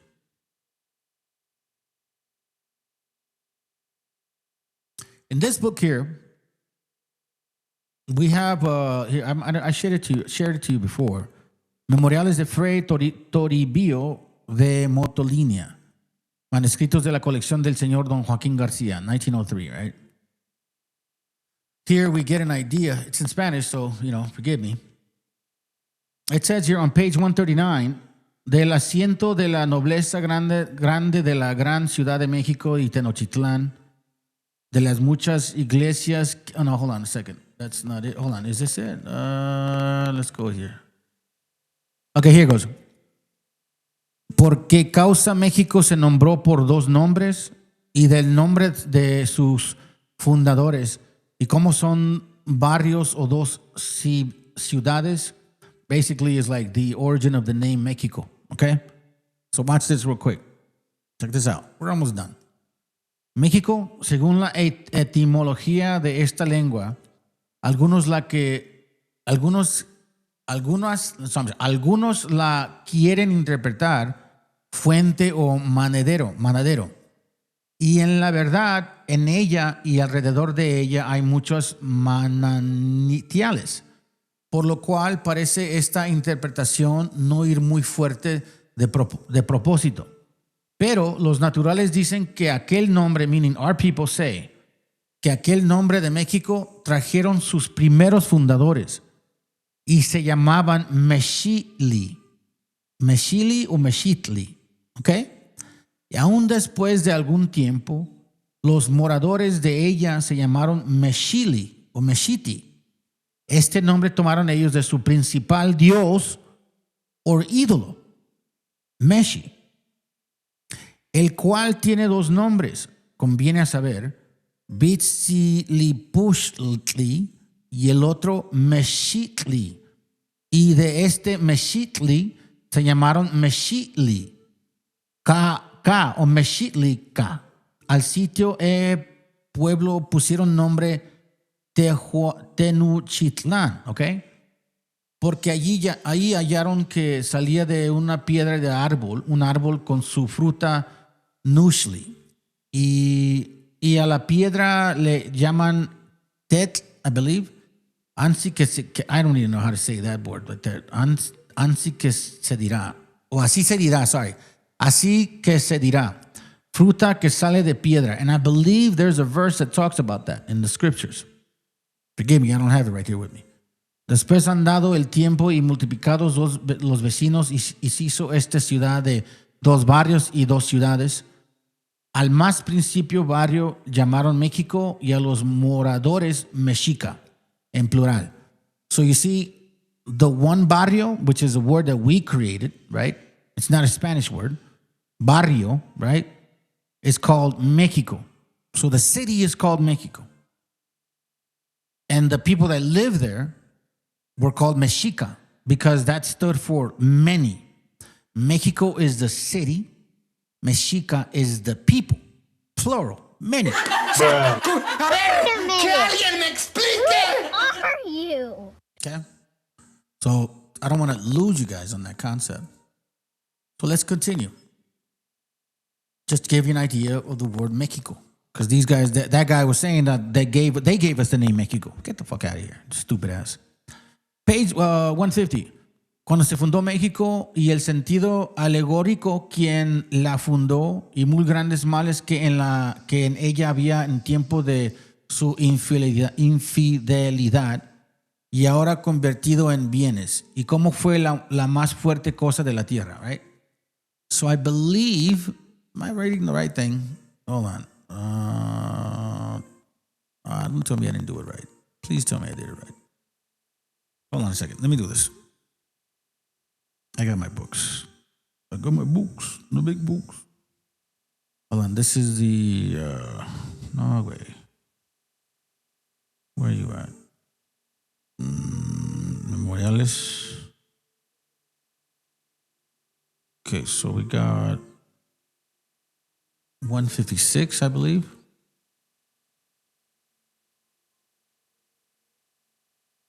Hold on, let me see. Hold on a second, family.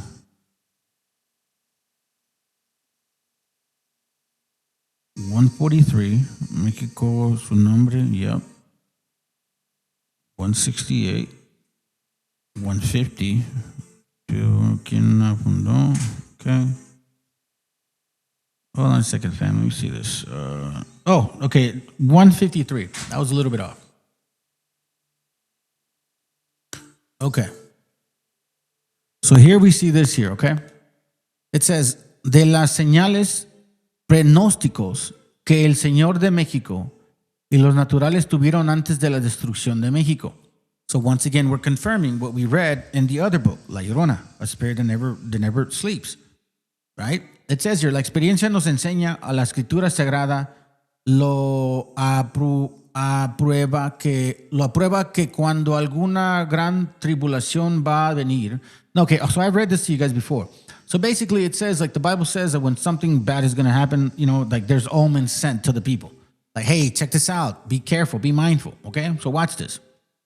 It says here, it says, y de aquí es que que comúnmente antes de las mortandades y pestilencias suelen aparecer cometas, y antes de las grandes hambres anteceden terremotos o tempestes, y antes de las destrucciones de los reinos y provincias aparecen terribles visiones.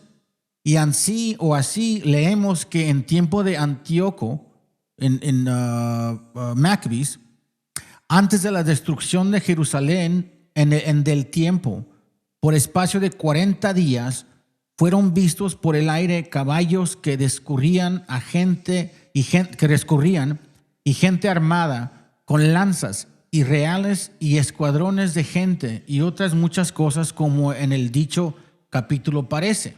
Okay? So he basically is saying here that, like in the Bible, specifically in Maccabees, like they saw visions for 40 days before Jerusalem was going to be destroyed. Well, guess what? Bien así aconteció que antes de la destrucción de México, de la conquista de esta Nueva España, antes que los cristianos entrasen en esta tierra, fueron vistas en el aire gente que parecían pelear unas con otras, y de esta señal nunca visto en esta tierra, los indios quedaron muy maravillados. Cuando ya los españoles venían por la mar para entrar a esta tierra de Anahuac, entre otros que tenían presos para sacrificar en el barrio de Tenochtitlán, que se llamaba Tlatelulco, estaba un indio, el cual debía de ser hombre de simplicidad y que vivía en la ley de la naturaleza sin ofensa. De estos hay algunos que no saben sino obedecer no, but actually, matter of fact, without having to read the whole thing, it's basically saying they took this guy to sacrifice him, but then, within himself, the Spirit said to him, don't be afraid. It says right here, este ángel le dijo a aquel indio, ten esfuerzo y confía, no temas, que Dios del cielo habrá de ti misericordia.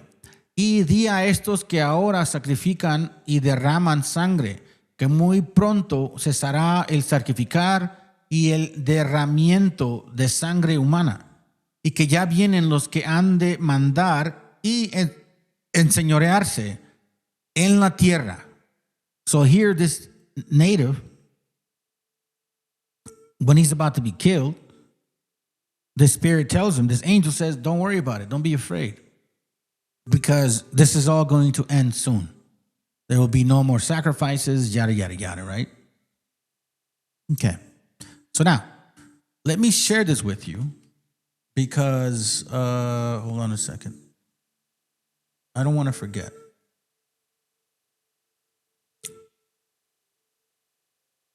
I find this very interesting, man. The more you read, the more you find these things. So in Jeremiah chapter 4, it says regarding the desolate world, desolate place, right? Jeremiah is seeing this vision. Jeremiah 4:23, I beheld the earth, and lo, it was without form and void, and the heavens, and they had no light. So it's like Genesis, okay? So when you look at it without form and void, if you consider what Genesis was saying, it can be empty. Jeremiah's right there. So whoever brings that dumb doctrine that, form and void is because there was nothing here, it was totally empty. No, dude, you're wrong. It wasn't empty. It's the same concept. And if you read it in Hebrew, it's like tohu and bohu, something like that. It means wasted wilderness, basically. All right? I beheld the mountains, and lo, they trembled, and all the hills moved lightly. Mountains move lightly. And I beheld, and lo, there was no man, and all the birds of the heaven were fled. You see that? Without form and void. So there's no man, no animals. Same concept as Genesis. Again, that's above my pay grade, but if they say replenish, were people here already? Just saying. Anyways, my point being here, okay, Jeremiah chapter 4, verse 31. Watch this. For I have heard a voice as of a woman in travail, and the anguish as of her that bringeth forth her first child. The voice of the daughter of Zion, that bewaileth herself, that spreadeth her hands, saying, Woe is me now, for my soul is wearied because of murderers. Woe is me is what? Remember, Jerusalem, or the people, is the woman. Kind of like Mother Earth, so to speak. It's no different. Jeremiah talks about the same thing as a so-called weeping woman.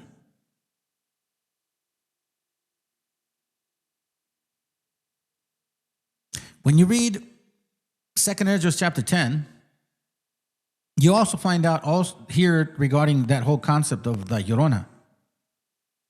Watch this. 2nd Ezra chapter 10, verse 1. But it happened that when my son entered in his wedding chamber, he fell down and died.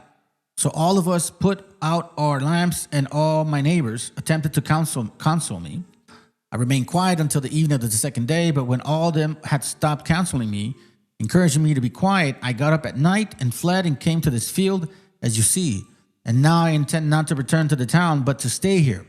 I will neither eat nor drink, but will mourn and fast continually until I die. Then I broke off the reflection with which I had still engaged and answered her in anger. You most foolish of women, do you not see our mourning and what happened to us? For Zion, the mother of us all, is in deep grief and great distress. See?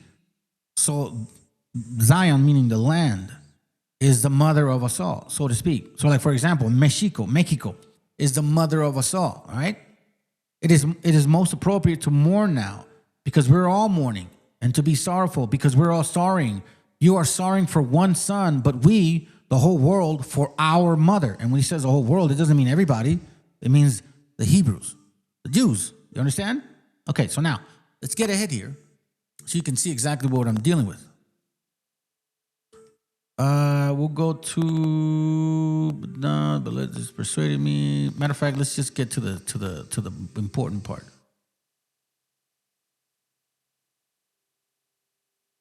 Okay, so it says here, we'll go to page 40. We'll go to verse 42. Oh no, we'll go to verse 44. It says here. Verse 43 at the end says, this is the interpretation. Verse 44, 2nd Ezra chapter 10, verse 44. The woman whom you saw is Zion, which you now behold as a city being built. Because he first was looking at a woman, and then she just started crying out of nowhere, crazy. And all of a sudden, this woman turns into a city. So here's their interpretation. The woman whom you saw is Zion. This woman, weeping woman, was crying for her children. And if you actually look at Maccabees, right? I believe, let me see. Let's see, chariots. I think I have to find it fast. Because that's one word that's going to be in a lot of different places. Maybe, okay, hold on. I might find it quick. Rule strategic and great multitude of chariots and horsemen, very let's see if it's this one. For the fame of the Romans, valiant, no, enjoy themselves. Oh man, which one's a verse? Hold on, let me see if I can find it.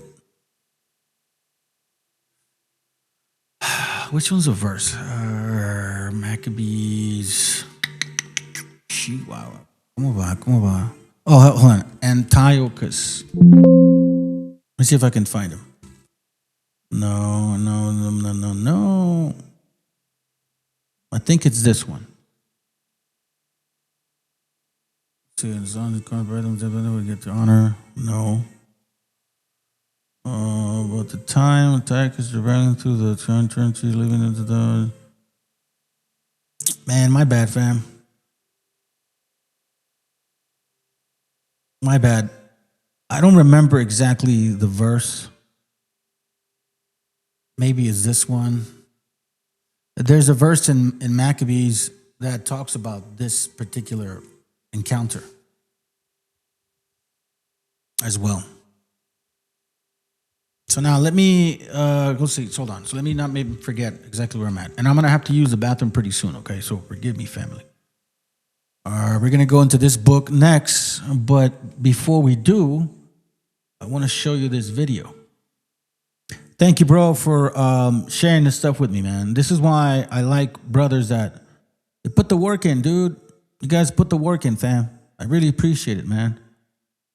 So this brother sent me some videos. I'm going to share. He's going to share some videos. Matter of fact, I'm going to take a break real quick.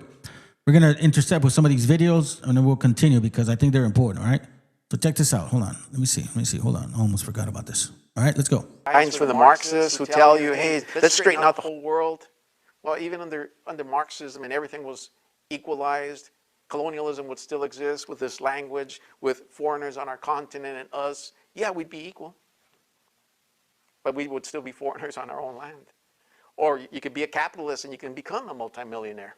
And your children and blah, blah, blah, and then you would assimilate and to the point where you would end up being part of the white race. Because that is kind of the dream, right? The dream is to become part of the white race. Why is that a dream for our people? Why do they dye their hair? Why do they want to marry into the white race? Because it'll get them out of the hell in which they're living in. That's what the dream is for the children. At least my child will not be dark, they will be white, and they won't be going through all of this horrible racism that I'm dealing with. They'll be better off. It's about the proximity of whiteness. It's for our Bejistan brothers and sisters who feel like if they vote for Trump, they appear more white and less brown. And that's part of it. The proximity of whiteness is still a thing in America. Do you know what I mean? So that's kind of important. La gente quiere ser gringa, quiere ser europea. Es más, mira, hasta físicamente no se aceptan. Algunos, digo, pues cada quien hace con su vida lo que quieras, pero pues ve cuántas modificaciones corporales se hacen, ¿no? Hay tantas formas de vida nuevas y modernas que nos alejan cada vez más de lo que somos. Nuestro espíritu está roto. Nuestra voluntad, como lo he dicho muchas veces, está quebrada. Porque andamos buscando en el lugar menos indicado, ¿sí? Las respuestas, las soluciones, no tan solo personales, políticas, sociales, económicas, espirituales, están enfrente de nuestra nariz, pero no lo queremos ver. Porque no están de moda, porque nos han dicho que es malo, porque eso es arcaico, porque viene de salvajes, porque eso es maligno incluso. Y es todo lo contrario. Lo que llevamos, que pensamos que es real, ¿verdad?, es lo que nos aleja más de lo que somos. Es obvio que el cine y la tele aspiran a reflejar la realidad y es obvio que hay ciertas características necesarias para interpretar a ciertos personajes. Sin embargo, construirlo siempre igual y a partir de prejuicios es sumamente nocivo. Bueno, nocivo y de hueva. Y aunque sabemos que las historias y personajes no son reales, las imágenes que vemos en el cine y la tele pueden influir en la forma en la que vemos el mundo. Si los medios sistemáticamente muestran a personajes de color como personas malas, ¿qué otra cosa van a pensar? Sobre todo considerando que la falta de contacto entre grupos raciales hace que lo único que sepa un blanco sobre una persona de color es lo que aprenden los medios. Y por si esto fuera poco, además de empeorar las tensiones raciales, la exclusión y las representaciones negativas de las personas morenas pueden afectar seriamente la forma en que éstas se ven a sí mismas.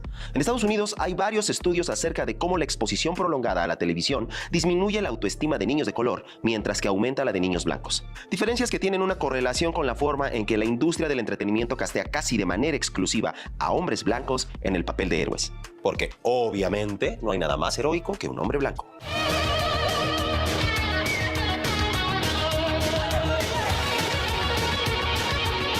Mientras que limita a otros grupos al papel de villanos, ayudantes o cualquier tipo de personaje hipersexualizado. Y aunque en México no tenemos un estudio similar, lo que sí tenemos es esto. ¿Cuál muñeco es bonito?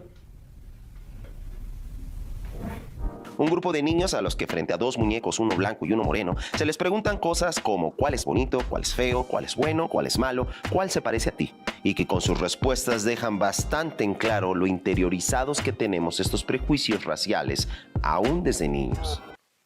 They're not really fully conscious of what they're really doing. It's a suicide. It's kind of a slow motion suicide to the utmost of that dream. In 2-3 generations, all their descendants will be white. That's suicide. It's genocide, a genocide in which we're participating in. And so when we're not fully aware of our history or our identity and no one to guide us, you end up with these gangs that are killing our people and that are killing other gangs.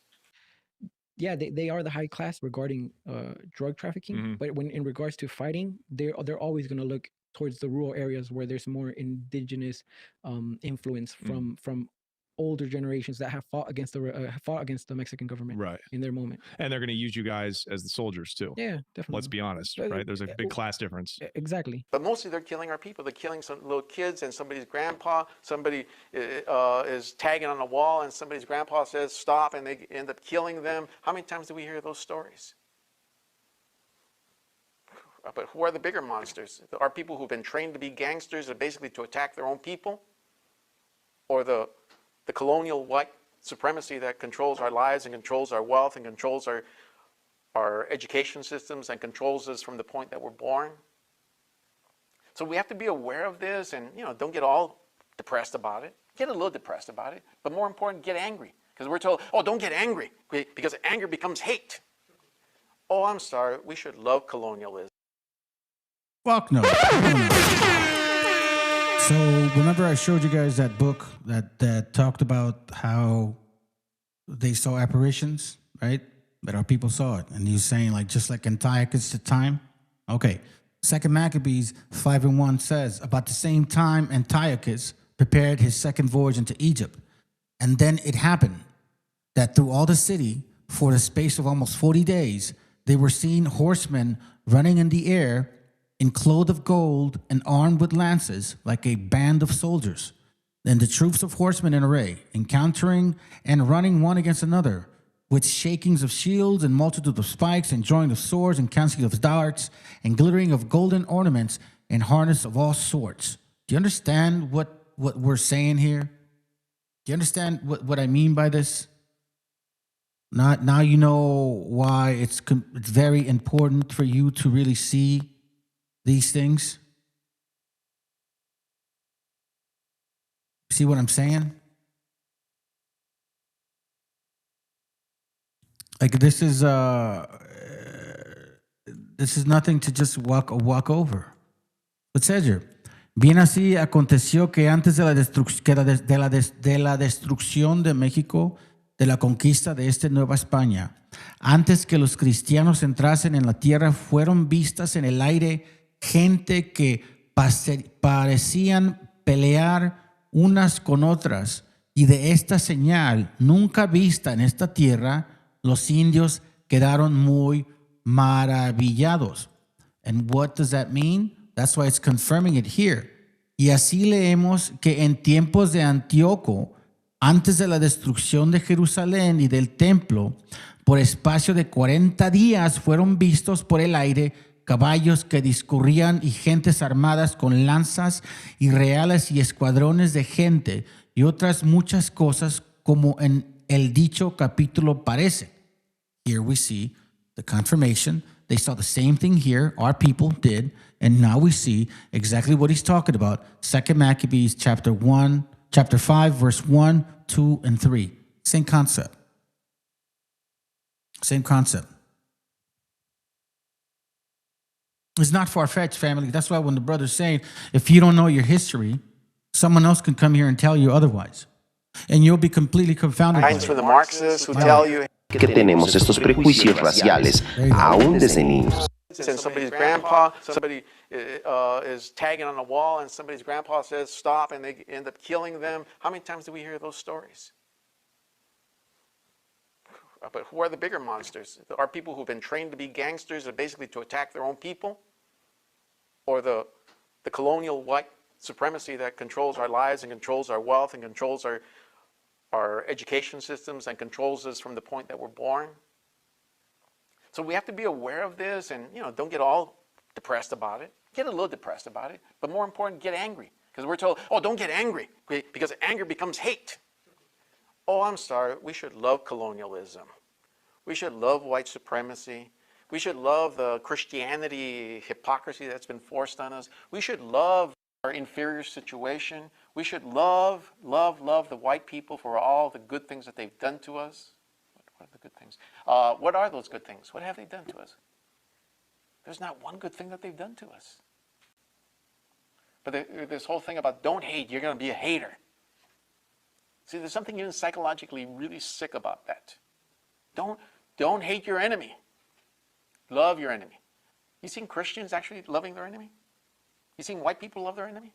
¿Conquista o invasión? Vamos a hablar un poquito sobre este tema. Bueno, los españoles hablaban de conquistas, pero la palabra conquista puede tener una connotación positiva.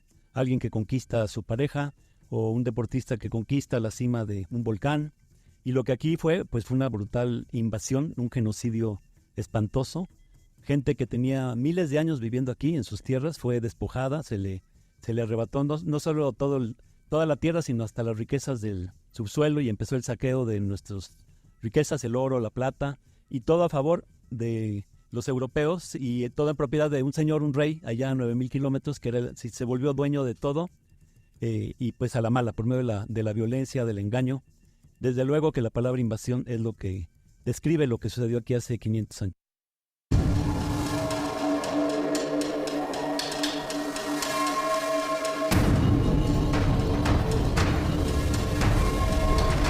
They wanted to destroy our identity, and they put us on these boarding schools. I'm one of them that they put in these boarding schools.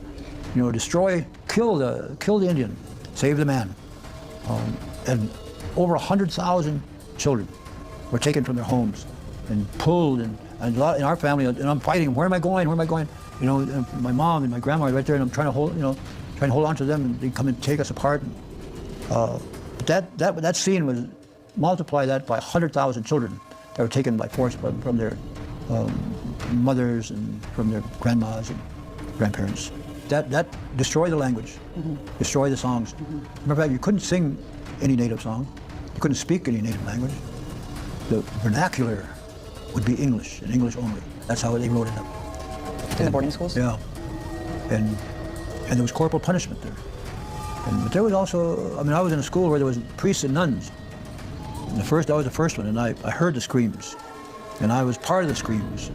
And the running away, and the beatings, and the whippings by belts and leather and raping. I heard those screams. I hear it today. I said I would never forgive this government for allowing a policy like that to be inflicted upon us. And so historical trauma is still with us. And that's when Standing Rock happened. All of this trauma and saying, hey, we're going to go. We got to go support them at all costs. We should not hate Osama bin Laden. We should love Osama bin Laden. Because if we hate Osama bin Laden, then we are haters. Anybody ever say that? But on the other hand, we're supposed to be all forgiving. Okay, they stole our land, but we can't be crybabies. That happened a long time ago. But meanwhile, Jews lost their land 2,000 years ago, and that's all right. Because they're kind of white, aren't they? So long as it's something that's benefiting the white race, it's all right. If it's something that's benefiting the non-white race, well, there's a problem with it. Those damn Arabs, those damn Persians, they got our oil, and they want to call their own price for it. We're going to control that oil. It's our oil, and we need to control it, because what are we going to do in the next 50 years if they control that oil? That's what Afghanistan is about. That's what Iraq is about. That's why they're getting on the case of Chavez. There's a lot of different things that we're not fully aware of. Economics, we're not fully aware of history, we're not fully aware of anything. And most white people aren't aware of this. You know, there's a few who are progressives and who are aware of this, but the majority of people, you know, they're not aware of it. Obviously, not all white people are evil, and not all white people are conscious of what they're doing to the rest of the world. But there are a lot of them who are aware. Appreciate it. Thank you very much. Now, before we get into the details of Mr. Plecker and kind of what happened, because basically your tribe has experienced what's some called documentary genocide. Tell us a little bit about the beginning of the tribe. Well, as you're aware, in 1912, Dr. Walter Plecker became the first director of the Bureau of Body Statistics. Prior to that, there were no birth certificates, and he was a director up until the 1940s, 1946, until his death. But he was part of the eugenics movement, which was a movement about creating one race of people, which was white, and everything else was put in a pot, as Tina Marie would say, and stir it up and called colored.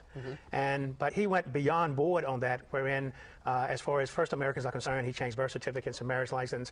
He even put out letters to census takers in 1930 that people such as myself, that are first Americans and Native Americans, that he considered us as being bastards, that we were just trying to be Indian to marry into the white race. What's so interesting about that was that in the 30s, he gave a presentation in New York City and on eugenics, and there were commanders associated with Adolf Hitler that attended that particular meeting. But basically, when he was the registrar for the Bureau of Vital Records, he changed the names of Indian people in Southampton County, Exactly. their race from Indian to Negro or colored. Well, it was referred to as colored, and basically all the tribes in Virginia in the early 1900s were referred to as colored. Okay, then after the 1924 Racial Integrity Act, everything that was in that colored bowl became Negro.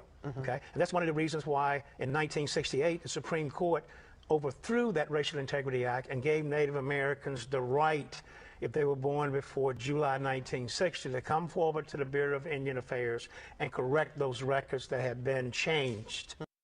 When you go beyond that and see what's lurking in the shadows, it's pretty sick, like this shit right here. You not no native, please just be honest, you really a $5 Indian. Pay $5 to take my land, you know you a fraud, you not one of them. The government changed our name just so we don't get no reparations. Now this is a rhetoric they always say, right? Meet Walter Plecker, the man responsible for the destruction of the records in 1913 in 50 states that showed how Native Americans were reclassified as black and Negro. Good old Walter Plecker, my brother. Walter Plecker, in charge of the state's vital statistics record, employed the law to classify all Virginians as white or colored, and to classify the state's Indians as colored. Plecker believed that some African Americans were attempting to pass as Indians and feared that Indians would attempt to pass as whites. Native Americans were not universally reclassified as Negro. In the 1790s, the first U.S. Census categorized most as Indian, not taxed, and left them uncounted. However, some state and local officials later began reclassifying mixed-race individuals as colored or Negro on official documents, which contributed to paper genocide and assimilation of Native identity. This practice aimed to eliminate Native identity, particularly in states like Rhode Island and Virginia, by denying them recognition and access to rights and privileges associated with being Native or white. Reason for reclassification. Many states, such as Rhode Island, began a practice of classifying mixed-race people as colored or Negro starting in the late 18th century. This was a deliberate effort to erase Native American identity and force assimilation onto Narragansett state people. Paper genocide.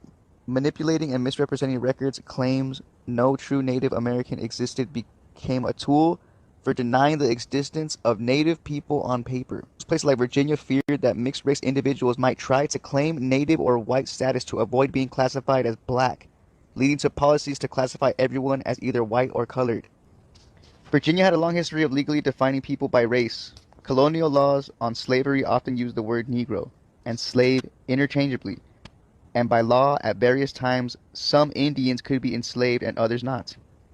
In 1866, a law declared that every person having 1/4 or more African American blood was deemed to be a colored person, and everyone not colored person having 1/4 or more Indian blood was to be deemed an Indian on March 20th, 1924. State vital statistics, he wrote many letters directed to county officials were about specific individuals who he felt were trying to pass as white. Which are these individuals trying to pass as Indian? Right? He often asked for evidence from the county clerk to prove the people in question were African American descent. Plecker also regularly sent out alerts. This guy was obsessed. He's like, yo, we're not going to let these guys pretend to be white, yo. They're not us. They're not like us, man. Instructed that these families were not to be allowed to be listed as white in any record or to be treated as white in any way. He instructed that these families were not to be allowed to be listed as Indian because they're not Indian. Bro. The Human Genome Project ended in 2003. DNA is accurate as hell. This ain't the 1800s no more, man. It's 2025. Yo. But even if we were to go back in them days, I mean, it's obvious that African Americans are Indian, yo. You know what I mean? Okay, so check it out. Hey, those are good verses, bro. Thank you. Appreciate it. Brother, where you at? Joe Ray Joke. Good to have you here. I like the one, Maccabees 1:24. Check this out. Maccabees 1, verse 24 through 26. It says this. It says, and when he had taken all away, he went into his own land, having made a great massacre and spoken very proudly.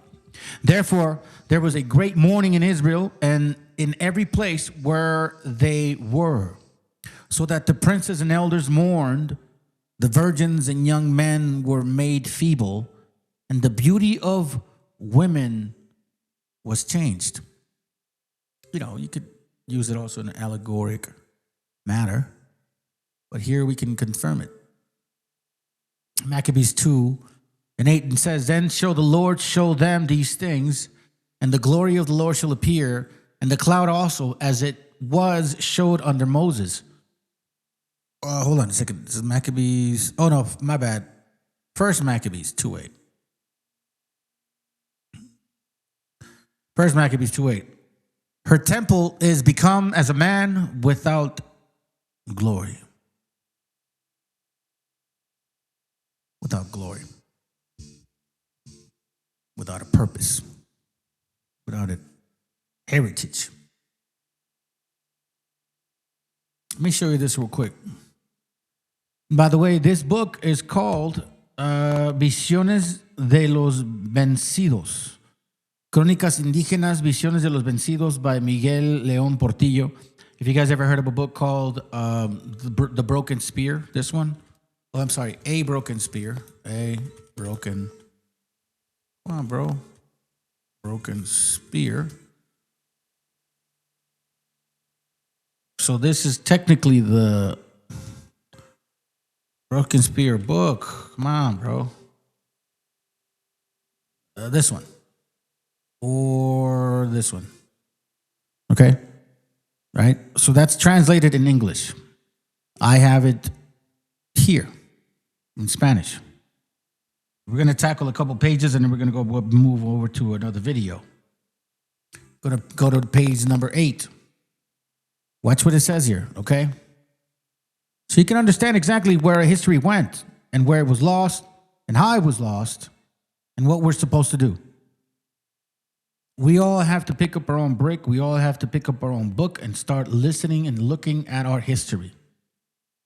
And all of these, gods or goddesses that you guys believe in because they were given to you by your parents, because you're comfortable, you got to really question it if it's even your heritage, because that matters too.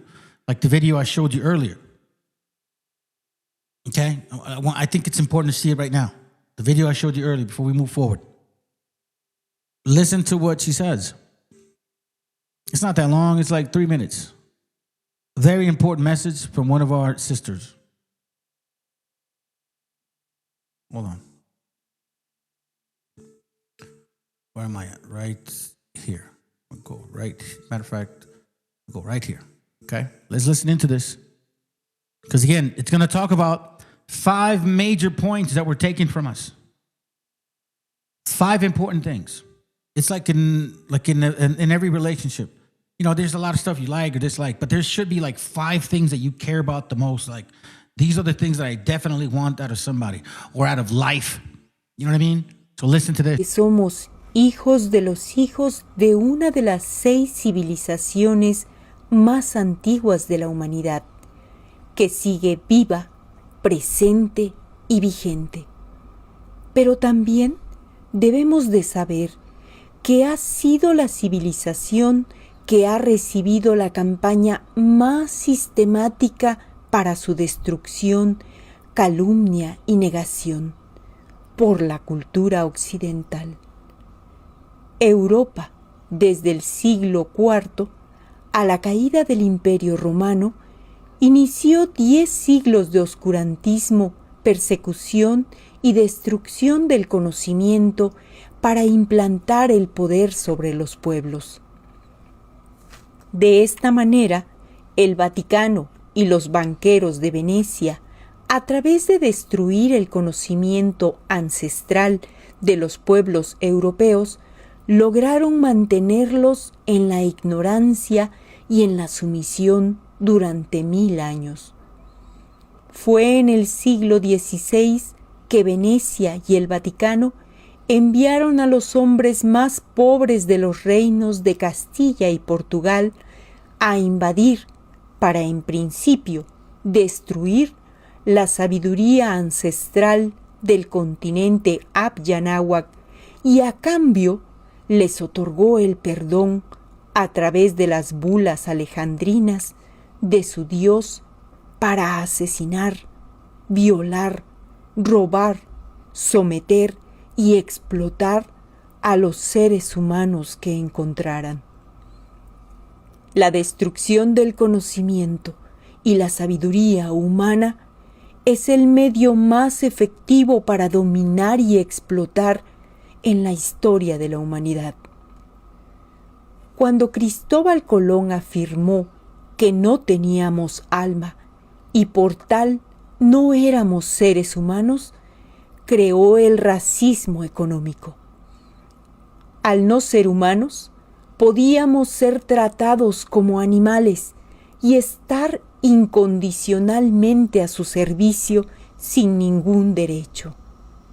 Como animales, no teníamos propiedades, de modo que todo lo encontrado pasaba a ser de la corona, y ésta lo repartía entre sus súbditos y encomendaba a los anahuacas, a los españoles para que los cristianizaran a cambio de su trabajo. Este crimen de lesa humanidad ideológicamente se sustentó en que nuestros antepasados eran animales, cuando después del debate de Salamanca en 1550 y 1551, entre las Casas y Ginés de Sepúlveda, se aceptó que éramos seres humanos. Nuestros antepasados pasaron a ser seres ignorantes, primitivos y salvajes a los que había que civilizar, entendido en el siglo XVI como cristianizar. Este ha sido el argumento que han usado los invasores colonizadores de ayer y de hoy para cometer toda clase de crímenes, despojos, abusos, exclusiones a los pueblos invadidos. El círculo perverso de la colonización es cuando el invadido agredido se asume, piensa y aspira a ser como su colonizador. Para lograr este crimen, se requiere despojar al invadido colonizado de 5 elementos culturales. Here are the 5 cultural elements that have been erased from you. 5 cultural elements. Okay, I'm taking notes on this. Let's go. Su lengua ancestral, para dejarlo mudo. Su memoria histórica, para dejarlo amnésico. Sus milenarios conocimientos, para dejarlo estúpido e impotente. Quitarle sus espacios físicos, comunitarios y sagrados, para dejarlo sin raíz. Y, finalmente, despojarlos de su milenaria espiritualidad e imponerle una religión ajena a él que siempre se sentirá excluido. Cuando se despoja a un ser humano, una... What she said, these are fucking phenomenal points. 5 cultural elements that these people took away from us. Language, to keep you mute. Memory, to keep you absent. Wisdom, to keep you dumb. Land, to keep you poor. And spirit, to keep you empty. You see that? Do you understand what she just said? I could not find any better way to clarify to our gente what has been taken from you. Para lograr este crimen, se requiere despojar al invadido colonizado de 5 elementos culturales. Su lengua ancestral, para dejarlo mudo.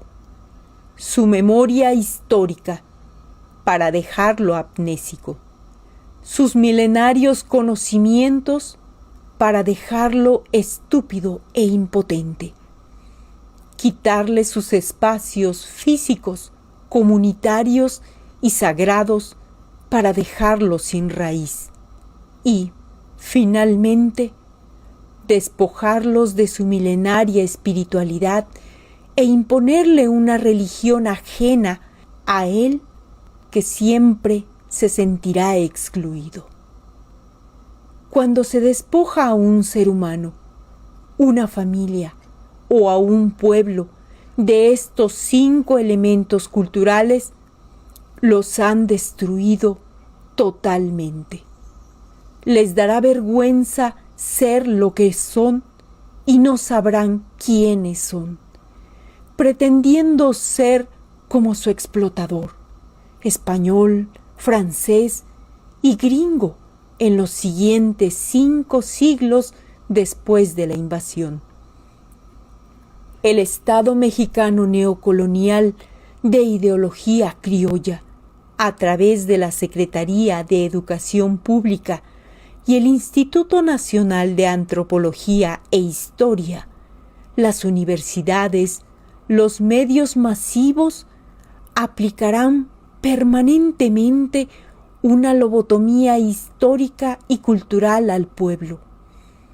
La historia de 9.500 años de la civilización madre la reducen a lo que ellos llaman historia prehispánica. Y se inventan un inexistente y fantasioso imperio azteca de apenas 196 años de duración. Desaparecen de la memoria histórica ancestral a las demás culturas.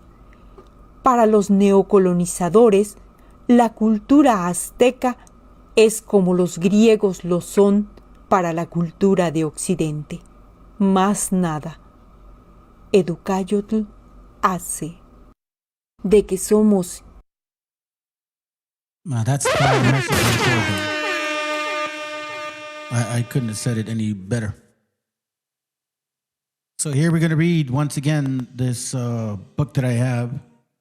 It's called Visiones de los Vencidos. Okay? We're going to start on page 8. Remember, we're going Spanish, English. This is what we are, Spanglish channel. Okay? So it would be page 8 or page 9 PDF. It says here, habla de los templos que cercanos a las costas podían verse con sus altas torres, de pueblos a los que entraron con calles empedradas, que por sus edificios y casas podían ciertos calderos de oro, pequeños, unas manillas y brazaletes de oro, rodelas relucientes de oro, campanillas y collares de oro, edificios de cal y arena muy grandes y un trozo de edificio asimismo de aquella materia conforme a la fábrica de un arco antiguo que está en Mérida. Okay? It says here, recuerdo también las representaciones de dioses y los hombres sacrificados, y adelante un gran pueblo que, visto desde el mar, no parecía menos que Sevilla, así en las casas de piedra como en sus torres y sus grandezas. So at that time, Seville was a beautiful place, and this is what they saw of Tenochtitlan. Let me skip all that, and it says here on the bottom, matter of fact, let me just read it. It says, reflejando el permanente afán de precisar geográficamente a donde había llegado la expedición, el relato cuyo título completo es Itinerario de la Armada del Rey Católico de la isla de Yucatán en la India en el año 1518, en la que fue por comandante y capitán general de Juan de Grijalva. I believe this is actual title, by the way, okay? They used to have long titles back then. So if you want to look for that book, please do. And apologies for my Spanish reading abilities. I haven't been reading much Spanish lately. So, I'm doing my best. Concluye sosteniendo que encontraron también gente que adoraban una... Oh, listen. Concluyen sosteniendo que encontraron también gente que adoraban una cruz de mármol blanca y grande que encima tenía una corona de oro. Y dicen que en ella murió uno que es más lucido y resplandiente que el sol.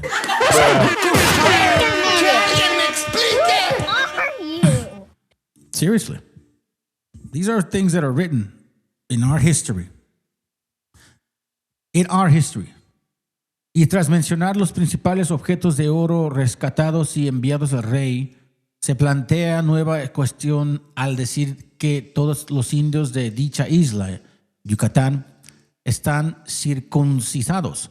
So this is another thing. I mean, I don't know why they went there with that topic, but he says that all the people of Yucatán are circumcised. A ver, que alguien me explique. There's no other nation that circumcised themselves other than the Israelites prior to. The Egyptians, I think they did, right? If I'm not mistaken, so my apologies. I think Egyptians and Israelites were the only ones circumcising. Think about this for a moment. Again, you got to question these things. Por donde se sospecha que cerca se encontraron moros y judíos. Pues afirman los dichos indios que allí acerca había gente que usaban naves, vestidos y armas como los españoles. Supposedly they came to visit one time. So they say, you know, again, what are you going to do? Let's continue to page 34 on PDF. Check this out. It's talking about testimonios or testaments from our people. This is what our people were actually saying, okay? So check this out. Dices que parece ser los más antiguos testimonios indígenas sobre la conquista encontraron. Sorry, let me start again, okay?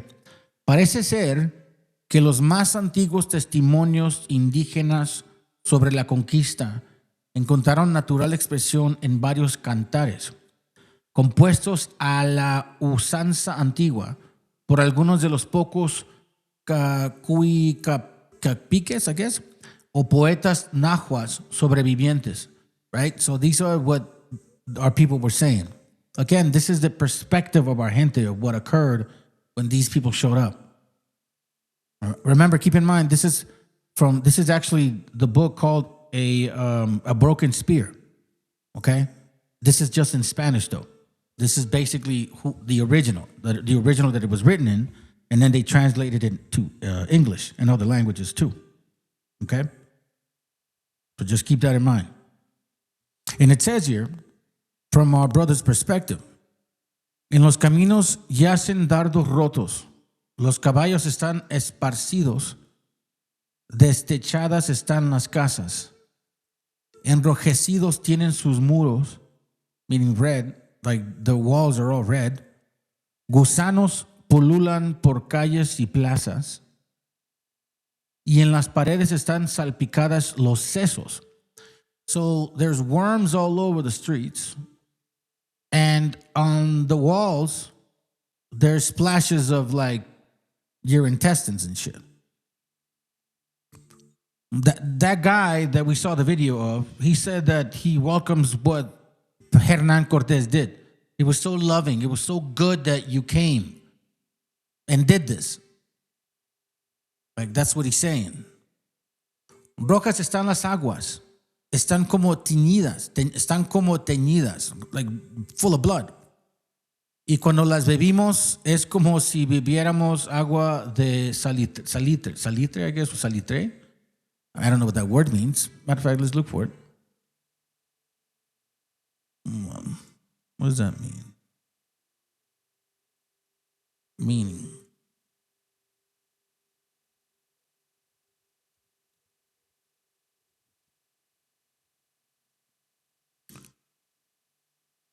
Nitrate, I guess.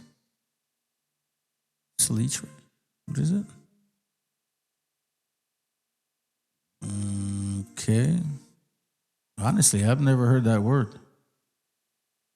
See this.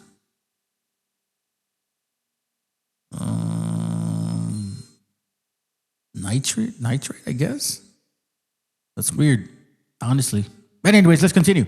Golpeábamos en tanto los muros de adobe y era nuestra herencia una red de agujeros. Con los escudos fue su resguardo, pero ni con escudos puede ser sostenida su soledad. Llorad, amigos míos, tener entendido que con estos hechos hemos perdido la nación mexica.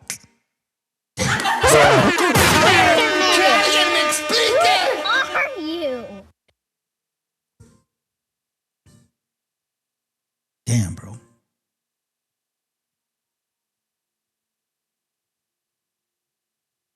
Do you understand what he just said? This is kind of like a poem. He's going, this is the perspective of our people, what they saw when 1492 happened and occurred. You know, how that guy glorifies Hernán Cortés. This is what our people saw. Salpicados sesos salpicados, way. Like your intestines are all like splashed all over the walls, like worms all over the streets because there's so many dead people. Like everything's pretty much like in blood color. The houses are destroyed. Horses are dispersed. The water out there in the river is red. You can't even fucking drink it because it tastes like it's like iron, maybe. That's what they're meaning. That's what he's saying. Then he says here at this point, tener entendido que con estos hechos hemos perdido la nación mexica.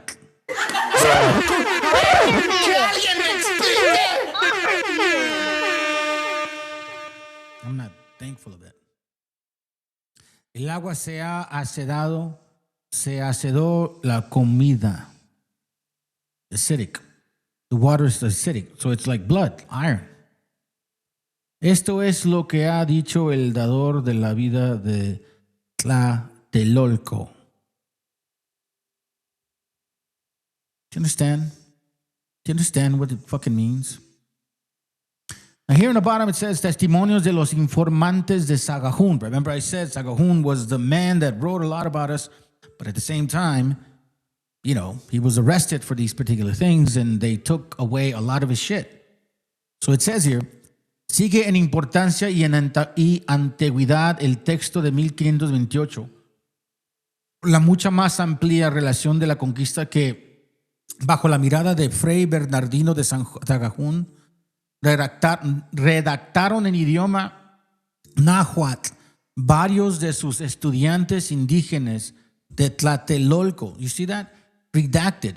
Even in our language. Okay? Even in our language, Sumarraga made sure that they redacted what they wrote about. Even in our language. Hold on, man. Hold on. I gotta say this, bro. ¡Viva México, cabrones! I gotta do it again. ¡Viva México, cabrones! First, it's a land, but Mexica, it's plural, right? ¡Viva México, cabrones!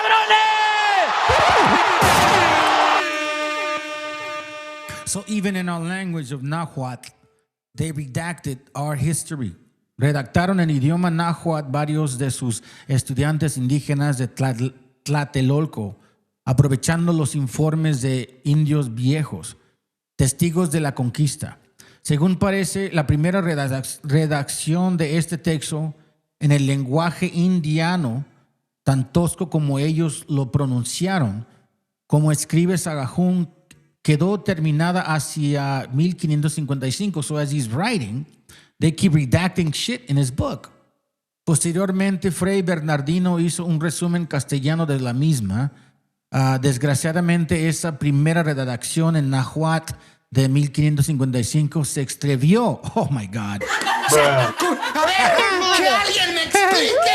Desgraciadamente, esa primera redacción de náhuatl, basically it's like, dude, they did everything possible to get rid of your history. Like, they don't want you to know anything about you. Not even in your language, that they hate so much. Se conoce, en cambio, una segunda redacción asimismo en náhuatl, concluida hacia 1585, en la que, según Sagahun, se hicieron varias correcciones respecto de la primera, ya que en aquella se pusieron algunas cosas que fueron mal puestas y otras se callaron que fueron mal calladas, right? So some because they didn't belong there and some because you shouldn't have retracted them. It just happens. Como ha escrito Ángel Garabay, no es posible decir si ganó o perdió el texto con esta enmienda en tanto que no conozcamos el primitivo. Okay? Now, let me see if I can, hold on, what page am I in? 35. Okay, am I doing, okay, 45. Okay, here we go right here. Check this out. En este libro se incorporaron numerosas secciones de tan valiosos testimonios. De igual manera que en el caso anterior se ofrecen al fin las correspondientes referencias bibliográficas, right? And it says, principales testimonios pictográficos. So, tanto en lo que se refiere a la obra de los informantes de Sagahún, como en otras varias recopilaciones llevadas a cabo por los indios, encontramos la supervivencia de su antigua manera de escribir la historia, right? So here we see like the way that he's writing history. Okay, hold on. This is page 36. I need to read this? No. Let me go to 40. Okay.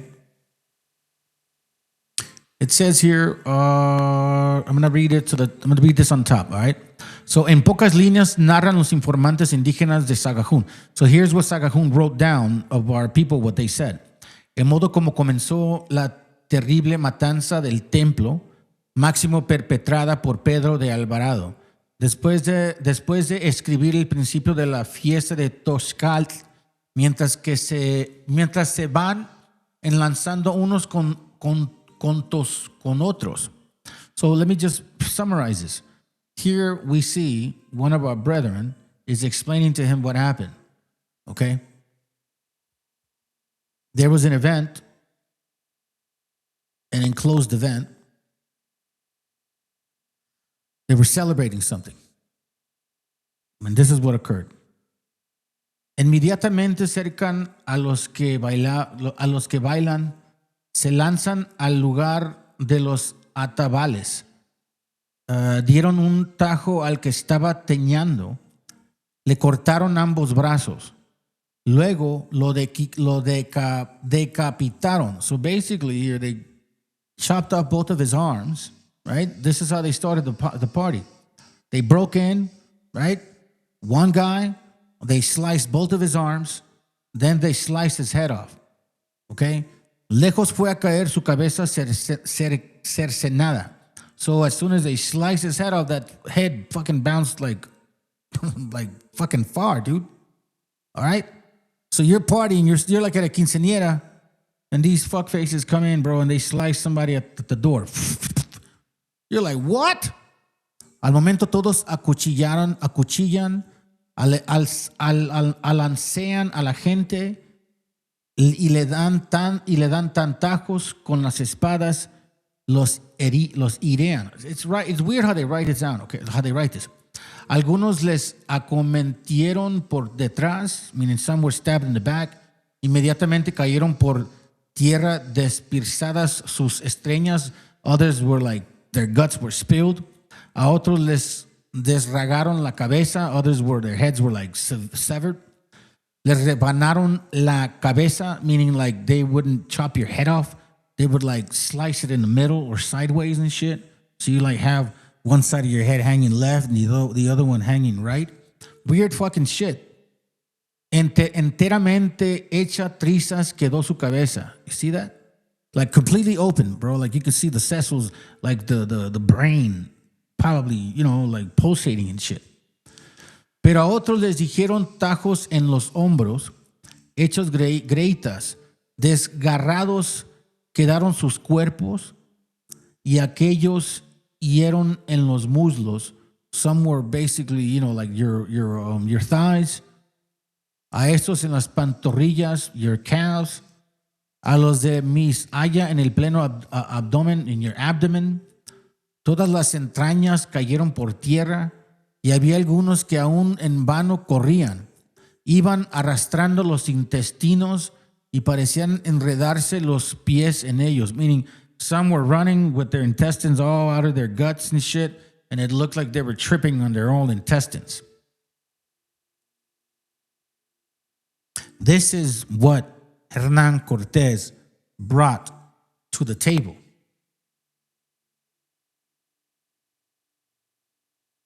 That's what they did. Here it continues. Vienen los siervos que traen en sus lomos a los hombres, con sus cotas de algodón, con sus escudos de cuero, con sus lanzas de hierro, sus espadas piden. No, hold on a second. This is going to be a long-winded explanation. I remember this. Yeah. Quick. Let me pause here. Let me pause here, and let me show you this over here. So I appreciate you, brother, Estudiante for Wisdom. Thank you for sending me these videos. These are not my videos. These are a brother that, watches the channel, watches other channels, and, he puts these videos together. So I'm going to share what he shared. Like I shared this video. He did this video here. You get the guidance from the mark. That's his video. So then this is the next one. That a person could be considered white with as. All right. So these are, again, not mine. These are his. So let's continue, and then we'll see how much time we got. Let's go. The Racial Integrity Act of 1924 recognized only two races, white and colored. The act required that a racial description of every person be recorded at birth and made marriage between white persons and non-white persons a felony. Plecker developed the racial criteria behind the act and adhered strict to the one-drop rule, a historical term originating in the South that holds that a person with any trace of African ancestry is considered black. So, by this science, Joe Rogan would be considered black, right? Many influential Virginia families claim descent from Pocahontas.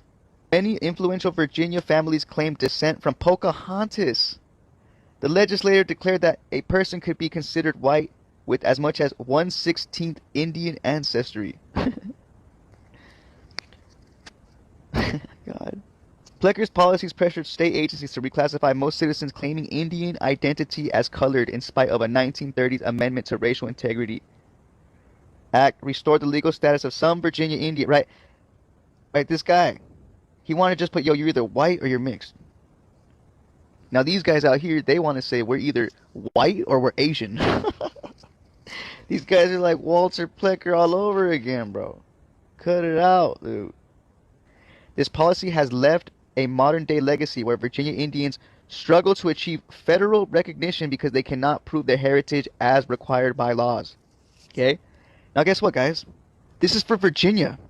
This was not an attack on black people. This is an attack on indigenous people. Bro, the Virginia Racial Integrity Act was effectively ended in 1967 when the U.S. Supreme Court declared anti-miscegenation laws unconstitutional. Although the Supreme Court ruling invalidated the law, Virginia General Assembly officially repealed the remaining section of the act in 1975 and later passed a resolution in 2001 officially condemning its racist policies. Bro, the Mildred Loving, who was both black and Native American, and her white husband Richard Loving. Mildred Loving was both African American and Native American descent. While she was described as having both ancestry earlier in life, she later identified solely as Native American, specifically Rappahannock, and denied any African roots. Me no black, me no black. It reminds me of the video that I did when I was on Vlad TV about the I know black, I know black, I know black. Yeah. I know black, imposible, I know black, I'm Dominican, I'm Puerto Rican, I know black, be looking just like me, be having the same hair, I be touching it like, it's not the same, it's not the same, it's not the same, papi, it's not the same. They try to salsa that shit off. I be like, no, it's not the same. I know black, negro nunca, I know no, nunca, I know black. I'm like, no, you black, no, I know black, Dominica. I go, I know, but you're black, no, papi, I know black, no, black. I was making fun of Dominicans, right? Because a lot of them are always in denial if you call them black, and they look just like you, and they say, I know black, papa, I know black, I'm Dominican, no black, no es lo mismo, right? I'm Dominican. This shift in self-identification is often linked to the racial politics and complexity of her community, where some mixed heritage families chose to identify as Native American to avoid negative consequences of being black. Mildred Loving's father was Cherokee and Reppenhock.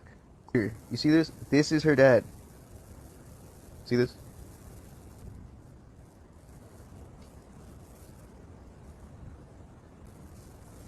Unfortunately, there's no pictures. Right. It said her mom was mixed, so can't imagine what she probably looked like, you know. So basically, we're witnessing the Walter Plecker thing all over again. So as we can see, the reclassification paper genocide thing was not for black people. That paper genocide thing, it was to save white folk from keeping black folk from classifying as whites, and it was to paper genocide the Native Americans so that they can't exist on documents. Yo. So this whole Walter Plecker thing, it's a wrap. Yes. So basically, we're indigenous. Indigenous. Okay, I don't use Indian, and I'm gonna say why. I don't use the word Indian. I don't call myself Indian because there are already a people known and named Indians, which are the people of India. Okay, so when we say we're Indians. Again, this is not my video, but this is Brothers Estudiantes for Wisdom's video. I appreciate the fact that he took the time, so I want to play it. Okay, just keep that in mind, because that's what we do here. We all add to this channel. It's not just about me. Let's go. Are we saying that we descend from India? No, we're not Asians. We're not Southeast Asians. We are indigenous. And I use that, and I believe it's very important to use that as opposed to India, because indigenous automatically means we are the original people of this land. And I believe that's important to know, because in this day and age, I didn't even know. in this day and age, if you watch the news and whatnot, what are white people or politicians in the United States trying to do? Deport. Who are they deporting? Who? People who look like who? Like you guys, brown people, indigenous people. Why? So you're telling me that you guys, Europeans, white people, came from another land, all right, here, and said, oh, you guys are going to get deported. Whoa. And see, their tactic is to say, because if you look at the news, a lot of Mexican people get on the news and say, oh, you know, we immigrants, we come to work hard. First of all, you're not an immigrant. The immigrant are the people who are trying to throw you out of here. Those are the immigrants. So it's correct to say the immigrants are trying to replace us. That's why it's important to know this stuff, because when we allow them to tell us who we are immigrants. And they are what? American? Right. Native Americans now are not Native Americans. And Native Americans now are not Native Americans. And are not Native Americans. And the reason they're not Native Americans is because they did not form a country called America. They are not native. America is a country. It's not just a place. It's not just a plot of land. It's a continent. It is a country. It's a continent. And before America was formed as a nation, this place was not America, because America didn't exist. America existed when it was formed. And so if someone can trace their lineage back to the Comanche on the Great Plains, well, that doesn't make you you weren't native to America. You're native to Comancheria. You're native to this. You're not native to the country of America. The people who are native to the nation of America. Yeah, but this is Native America, just so you know, North and South. And it's a continent, not a country. It actually comes from Amerigo Vespucci. Our people call this place Turtle Island. But you're right, we're not Native Americans. We're indigenous Americans. Native Americans now are not Native Americans. The person you're pursuing is on this property. You guys are better. Eichler bearing the brunt of what appears to be agents firing some type of mace or pepper spray. Dude, come on, get back. Zip ties behind her back, shackles on her ankles, and we were just in custody until they came with a transport. Eichler showing us the jacket he was wearing yesterday, the 30-year-old Chicago native. When we allow them to tell us who we are immigrants. And they are what? American? Right. So as long as you keep telling people, as long as you keep believing what people tell you, you're going to believe what they tell you. If you don't do your work, if you don't do the homework of who you are according to the Bible and how powerful you are according to the scriptures, you're never going to understand this brother of ours right here. Because all you've been told is this right here in your head. You've been written that. You've been propagandized with this so-called marketing. It's what it's called. It's a trickle effect marketing. All it is marketing, family. You know what it is? It's just a constant reminder of a belief in order for you to accept it and embrace it. It means you buy it. Now you're sold onto it. So you're a slave. Deuteronomy 28:48. Noam Chomsky has said that propaganda is to democracy as violence is to dictatorship. Democratic nations need propaganda much more than dictatorships do. That's because in an authoritarian society, a critic can be silenced with little effort through torture or murder. Because democratic societies have free speech, their economic and political systems are vulnerable to public opinion. It is for this reason that propaganda is so essential to preserving private power concentration in societies like ours. The public is a threat to power. Therefore, the public must be indoctrinated with values that promote and protect the existing capitalist power structure. While it's possible for the public to survive without capitalism, capitalism wouldn't survive without public support. The power of propaganda was first grasped after World War I. The American public was not interested in joining that war. In fact, Woodrow Wilson was reelected partly on the strength of his slogan, "He kept us out of war." To get the mass population on board, a Committee on Public Information, also known as the Creel Committee, was formed to change the public's attitude. Leading figures in American public relations, Edward Bernays and Walter Lippmann, used all of their skills to turn public opinion around. Bernays later bragged about how people would swallow the tall tales he helped make up about bloodthirsty Germans, marveling. The most fantastic atrocity stories were believed. It didn't take long for the business class to recognize propaganda's potential. They wondered if it would be possible to turn worker opinions around in the same way. Decades later, Bernays wrote that business realized the public could now be harnessed to their cause, as it had been harnessed during the war to the national cause, and the same methods could do the job. What were those methods?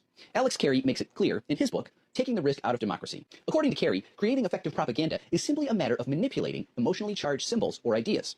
Instead of guilt by association, it's something more like pride by association. The trick is to associate the capitalist free enterprise system with the things that American people love, like loyalty, patriotism, and freedom. Business wins the propaganda war by conflating the American dream with sacred symbols like the Statue of Liberty, the flag, American individualism, and democracy. Propaganda helps create an imaginary union of private profits with the public's well-being in people's minds. Things that threaten business profits like regulation, taxation, liberalism, or communism are smeared with profane, negative imagery.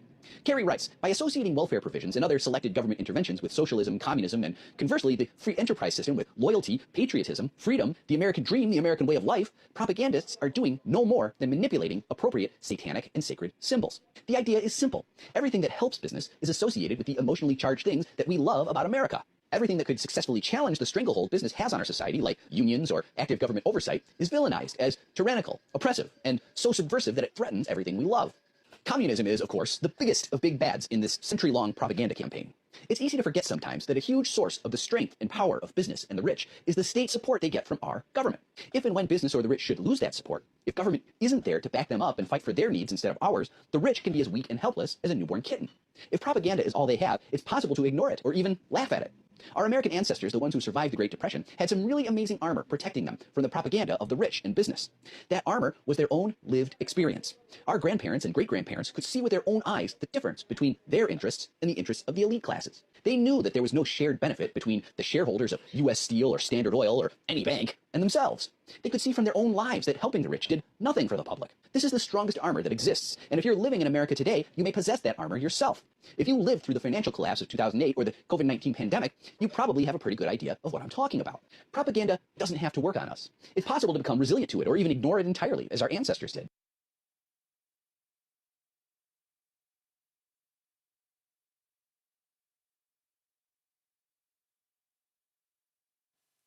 Here's his next video. Let me see. 1, 2, 3. There we go. We're under a certain Spanish family.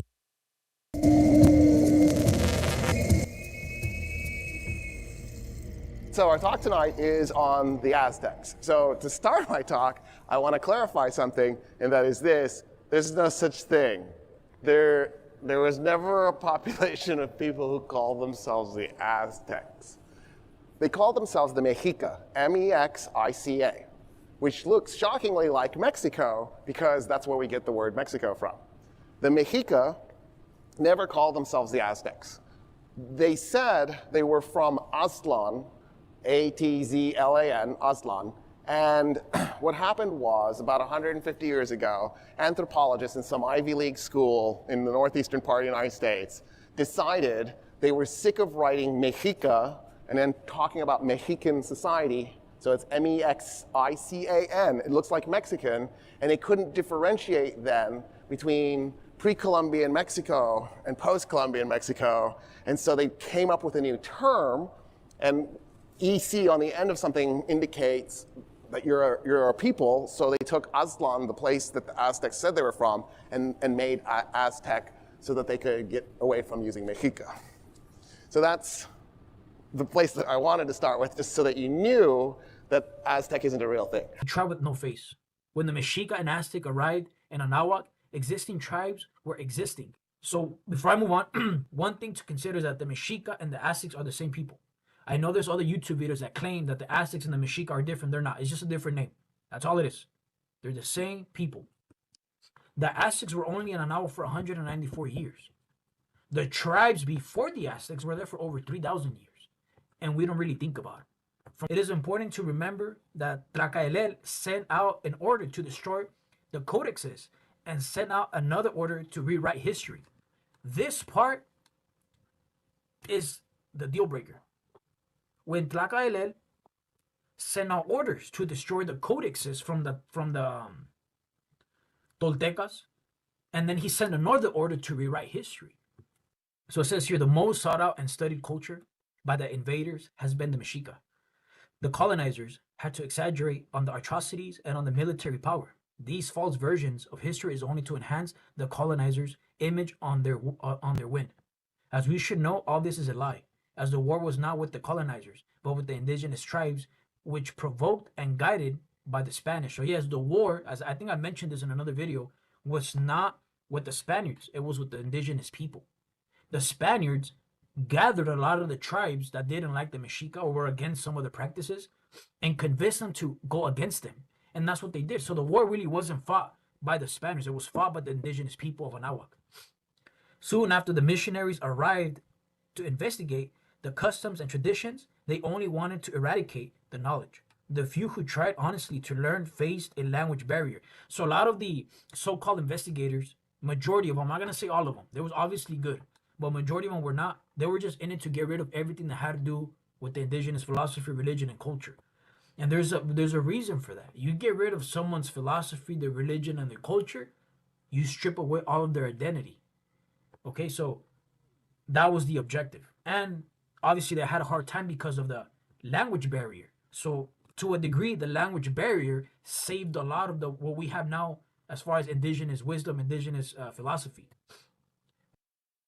How does understanding linguistics help us better understand history in Native Americans today?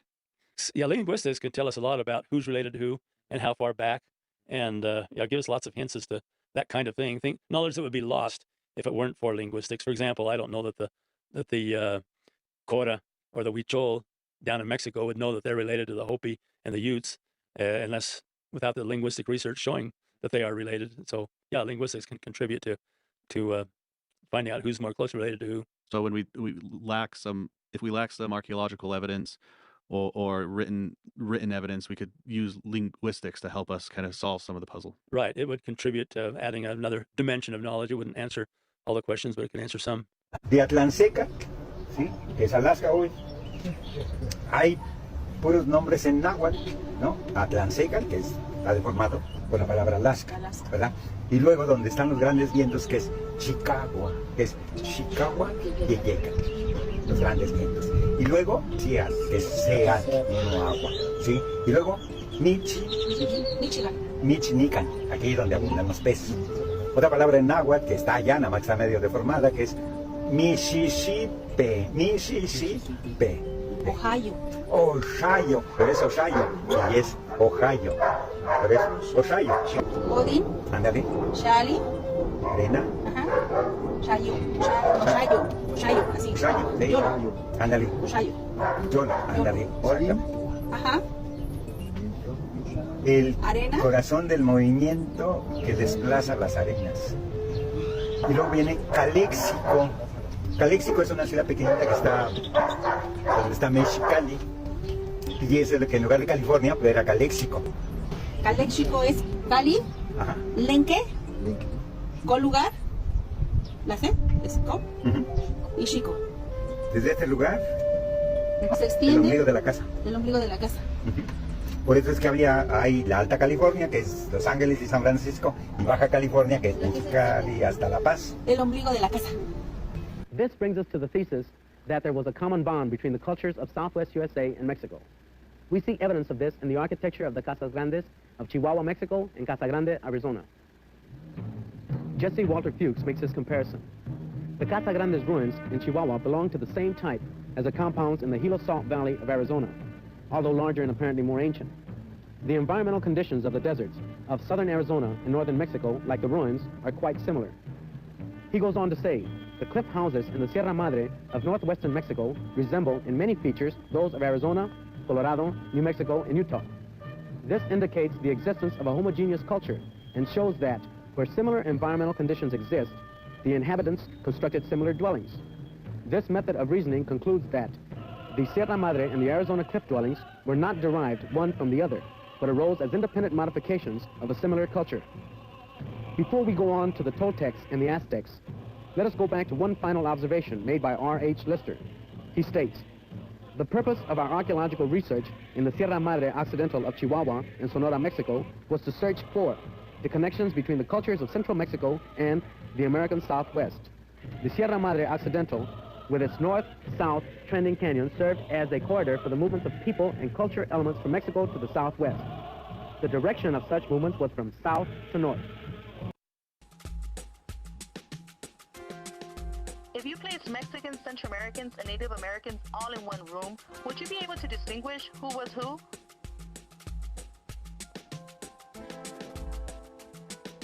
In this illustration, Carlos Cordova of the Mexica movement offers us a great glimpse into our resemblance and connections and features as indigenous people. Look at this one of our children, the Maya, Navajo, Mexican, Cuauhcuit. The reality is, we are one people. We are indigenous, one people, one continent. No European borders will ever redefine who we are. We are indigenous, with the right to migrate everywhere on our continent, because after all, it is our continent. We are the Anahuac people, and we will work for a Nicantlaka future, a liberated future. So this whole continent, what's called North and South America, is indigenous land, or Nicantlaka. Nicantlaka means we the people here. I'm Nicantlaka. He's Nicantlaka. Means this is our continent. This is where we belong. Now,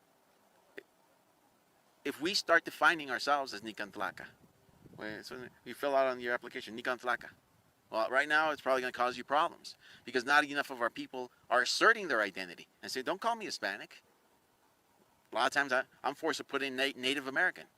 I don't even like that concept of Native or American. But sometimes you don't have much of a choice. I'm not going to put Hispanic or Latino. So you have a lot of conflicts sometimes that you get yourself into because not enough of us are speaking out against this, but then not enough of us really understand that there's something really deeply, deeply wrong with this. During middle and high school, we were required to fill out forms for the STAR and AP test. One of the questions asked about race and ethnicity. I remember being perplexed about which race category to choose. The options were white, black, Asian, Native American, Hawaiian, Pacific Islander, or other. There was no option for me, no option for Latino or Hispanic. I didn't want to choose white when I'm not white, and the word other made me feel like I don't exist. It was weird for me to grapple with the idea that the only way for me to identify myself was to check a box that didn't really fit me. I didn't even have time to process the meaning of the choices on the form because we had to rush through the form to get started on the test. So I had to check white on the box. That seemed absurd to me. I even wondered if it was true that Hispanics were considered white. Until later, my sister told me that in the US, Hispanics are considered white. Why are we not Hispanic or Latino? So I'm going to elaborate why we're not Hispanic or Latinos. All right, so let's get started. Hispanics are Anglo-Europeans from Spain that speak Spanish. White folks that speak Spanish. Latinos are Greeks. It goes back to the ancient Romans. Mexicans are not Anglo-Europeans. We have, you can say if you want to call the Spanish Anglo-Europeans, you want to call them that. We have some Anglo in us, yes, but we're not full-blooded. Okay, we're not full-blooded, so we're not Hispanic. Latinos are Greeks. Mexicans are not Greeks. Right? Mexicans are not Greeks. Now, I'm going to add to that. Back when the Mexico was under the control of the Spaniards, all the mestizos like us, Mexicans, were under a certain Spanish family. And that's where we get our last names from. So for me, Acero. Our Acero bloodline was under a Spanish family that would pretty much, they were slaves working for the Spanish family and whatever it is that they had them doing. That's where we got our last names from. Okay? And that's where it comes. A lot of the mestizos got that. They were treated like that. Let's not forget that the Spaniards were enslaving our people, the Mexicanos, the mestizos. They didn't like the fact that we had indigenous blood in us. So they enslaved us.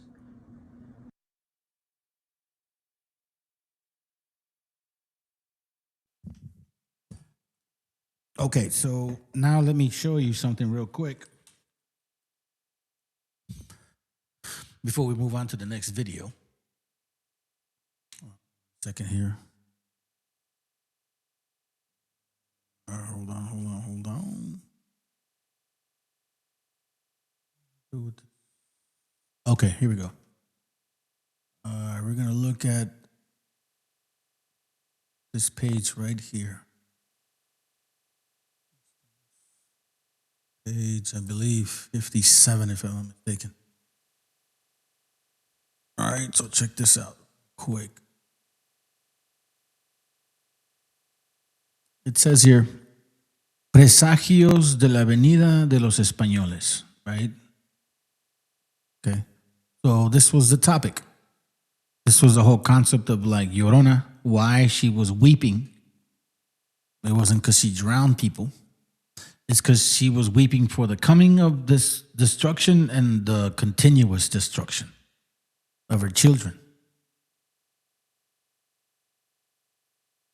Okay, so let's start in, we'll say, right here. It says, ambos documentos que guardan estrecha semejanza narran una serie de prodigios y presagios funestos que afirmaron ver los indios y de manera especialmente Moctezuma. I'm just going to read it that way, even though it's not spelled that way.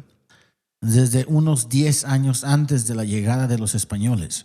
You see this? So they were seeing apparitions and shit before the Spaniards came. Se transcribe primero el texto de los informantes de Sagahun. So once again, Sagahun, from the 10 tribes historically identified, who proved to us that there was a lot of stuff relating to us and certain people, and they made sure that he don't write none of that. They took a lot of his stuff away. I've shared it enough before. You should know this by now. De acuerdo que con el códices florentino y a continuación el testimonio del autor de la historia de Tlaxcala. I believe that's how you say it. So it says here, los presagios según los informantes de Sagahun. Right? So it's saying certain things that occurred. All right? We're going to skip all the way to number 6. Okay? El sexto presagio funesto, meaning apparition. Muchas veces se oía una mujer lloraba. Okay? Muchas veces se oía una mujer lloraba. Iba gritando por la noche, andaba dando grandes gritos. Hijos míos, pues ya tenemos que irnos lejos. Y a veces decía, hijitos, ¿a dónde os llevaré? So one of the apparitions was that they heard a voice of a woman talking about her children. Like this weeping woman talking about the destruction of her children. It says here, again, I've shared this book with y'all. Don't forget the point. Page 13, La Llorona, a spirit unable to rest. It says on the bottom, the translation of what Nahuatl people were actually saying, right? It says, the sixth omen was that in those days they heard a voice in the air like a woman who was crying, who would say, oh, my children, we are becoming lost. Other times she would say, oh, my children, where will I take you? Fray Sagahun associated the woman with the goddess Cihuacuatl, who was crying out, oh, my children. This is the Llorona. Do you understand now why they wanted to give you the Virgin fucked up Mary? Now you understand why, like the sister video said, 5 cultural elements that these people took from you, your language to keep you mute, your memory to keep you absent, your wisdom to keep you stupid, your land to keep you rootless and poor, and your spirit to keep you empty on false religions.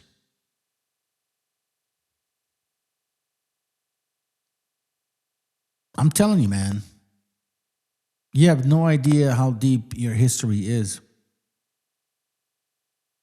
at all. Sometimes I wonder. Let me see. Let me see if I'll show you this one. What is it? 121? Give me a moment. Let's see, hold a second. Quick.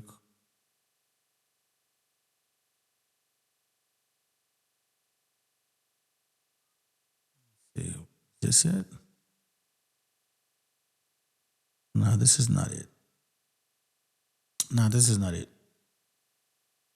Let me finish it off with the videos and then we are done.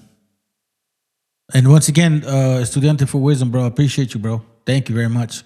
And you know what, dude? It's all good, bro. If you want to, If you forget this video, then if you want to promote all the brothers and shit, yeah, bring them on, man. As long as you know how I am, brother. I think you know that. Now you know. If you got some info for them, bring it on. Keep making your videos. I'll play them here for you. that I share with y'all makes fucking sense. Listen. And so, to Jack's point about using some of the lie detection technology, particularly for eyewitnesses, not only can we put information in without blowing up your brain, we can put it in and then you can believe it so sincerely that the problem is you can testify to that effect. And in fact, we've seen this in a number of ways. The police were doing lineups where the suggestibility of the information was so strong that people would later identify a person that they've seen. For example, you show a picture lineup and only one person has on a jacket and nobody else does. And then when you go to the live lineup, because your brain triggered that there was something different about that person, you identify the person who you've just seen, but not realizing that it's because of some difference. And then you've seen them twice, and now you're asked to testify as an eyewitness, and you're so convicted about having seen that person commit the crime, even though that person's utterly innocent, that it becomes a planted memory. And so there's some really interesting research that we can plant false memories in the brain. And in a different context, one of the emerging areas that's really interesting in law neuroscience is pain detection.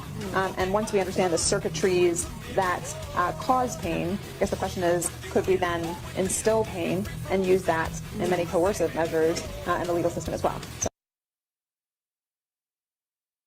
So when you create an idea, something that doesn't apply to you, you're wrong with it. You'll even make movies out of it. Like the Willie Lynch letter. That shit is a fake story. White people made a movie about it. Okay, so here we see the same shit. Wakanda, right? Like, Wakanda. Look at that right there. I might as well just start right here. If you guys get this book, and it's talking about our indigenous people, right? Hey, look at this, look right here. And I even have a video about the white man saying that we would say that shit. They're better informed old wise men, it seems, retain some impression of their original immigration from a foreign land. Pay attention. And from Northwest Bering Strait. Let me slow down. Let me go back. They're better informed, or wise men, it seems, retain some impression of their original immigration from a foreign land. You see this? And from Northwest or Bering Strait, meaning the Straits of Anian, like we know them, right? It is possible to give a satisfactory account of such tradition among the native Indians of Chile. You see, that's why when I say America is not just in the north, you dumbasses, it's from Alaska all the way to Chile, you fuckfaces. Short of their having received them from the Hebrew sacred scriptures, and if some, then surely they must be Hebrews. But that's not the point. That's not the point. Because you know what I'm saying? Like we were talking about like some Wakanda shit, right? We're talking about this right here. This right here, because they believe this stuff dearly and wholly. Right? Let's continue. The two-headed eagle.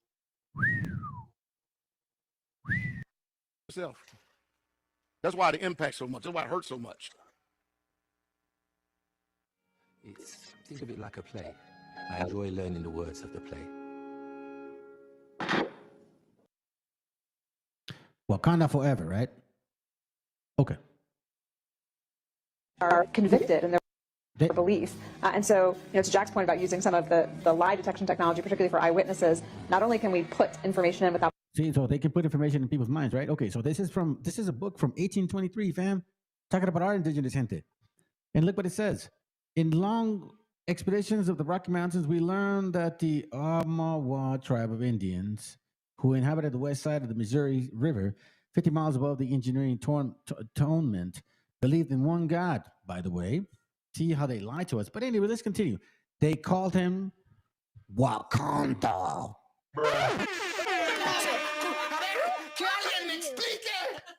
They called him Wakanda. Wakanda. And what are you going to do and fucking name your fucking movie? Wakanda Forever? Does this sound like somebody's trying to steal the history of someone? Listen, if this was your history, why didn't you bring this shit out? Hold on, let me continue. And believed him to be the greatest and best of beings, the creator, the preserver of all things, and the fountain of mystic medicine. Now, every single tribe that was here believed that. God created another different story, because when you find out about other people that wrote about the things that they saw, that they were able to write and print, which is what's important, that they were able to print it, because you know at that time the only person that was allowed the only person that had power to allow any print was Sumarraga. Sumarraga was the only person allowed to print anything at that time.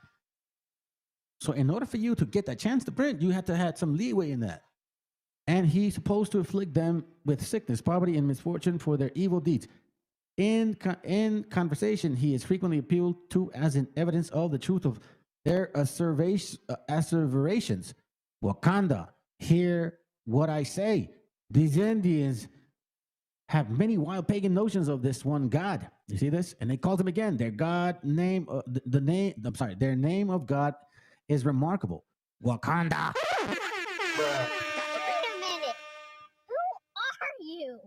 Who are you?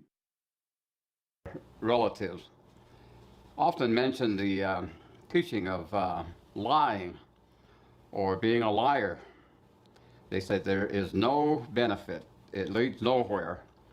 In fact, they would associate it with gossip, with cheating. And so lying is also a part of witchcraft. I think that a lot of times people get confused about the word witchcraft. When we talk about that includes a lot of different things that are based on lies and that.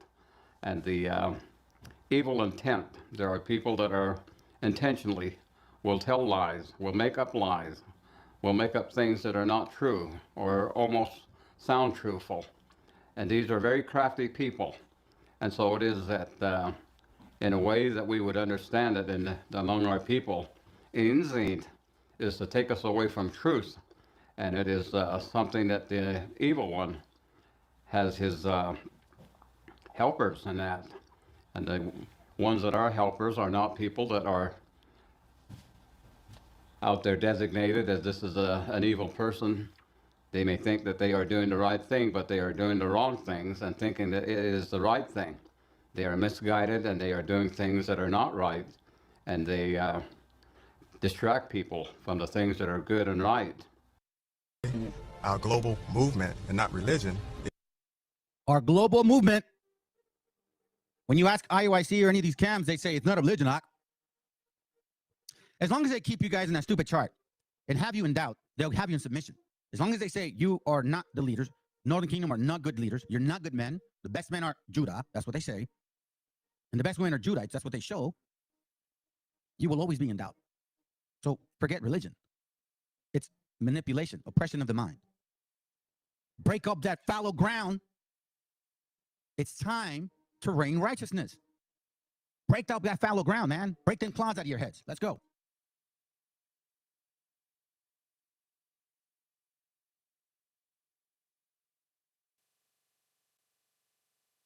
Good video, brother. Good video, man. I liked it. I like it. I like it. All right, we got one more and then we out.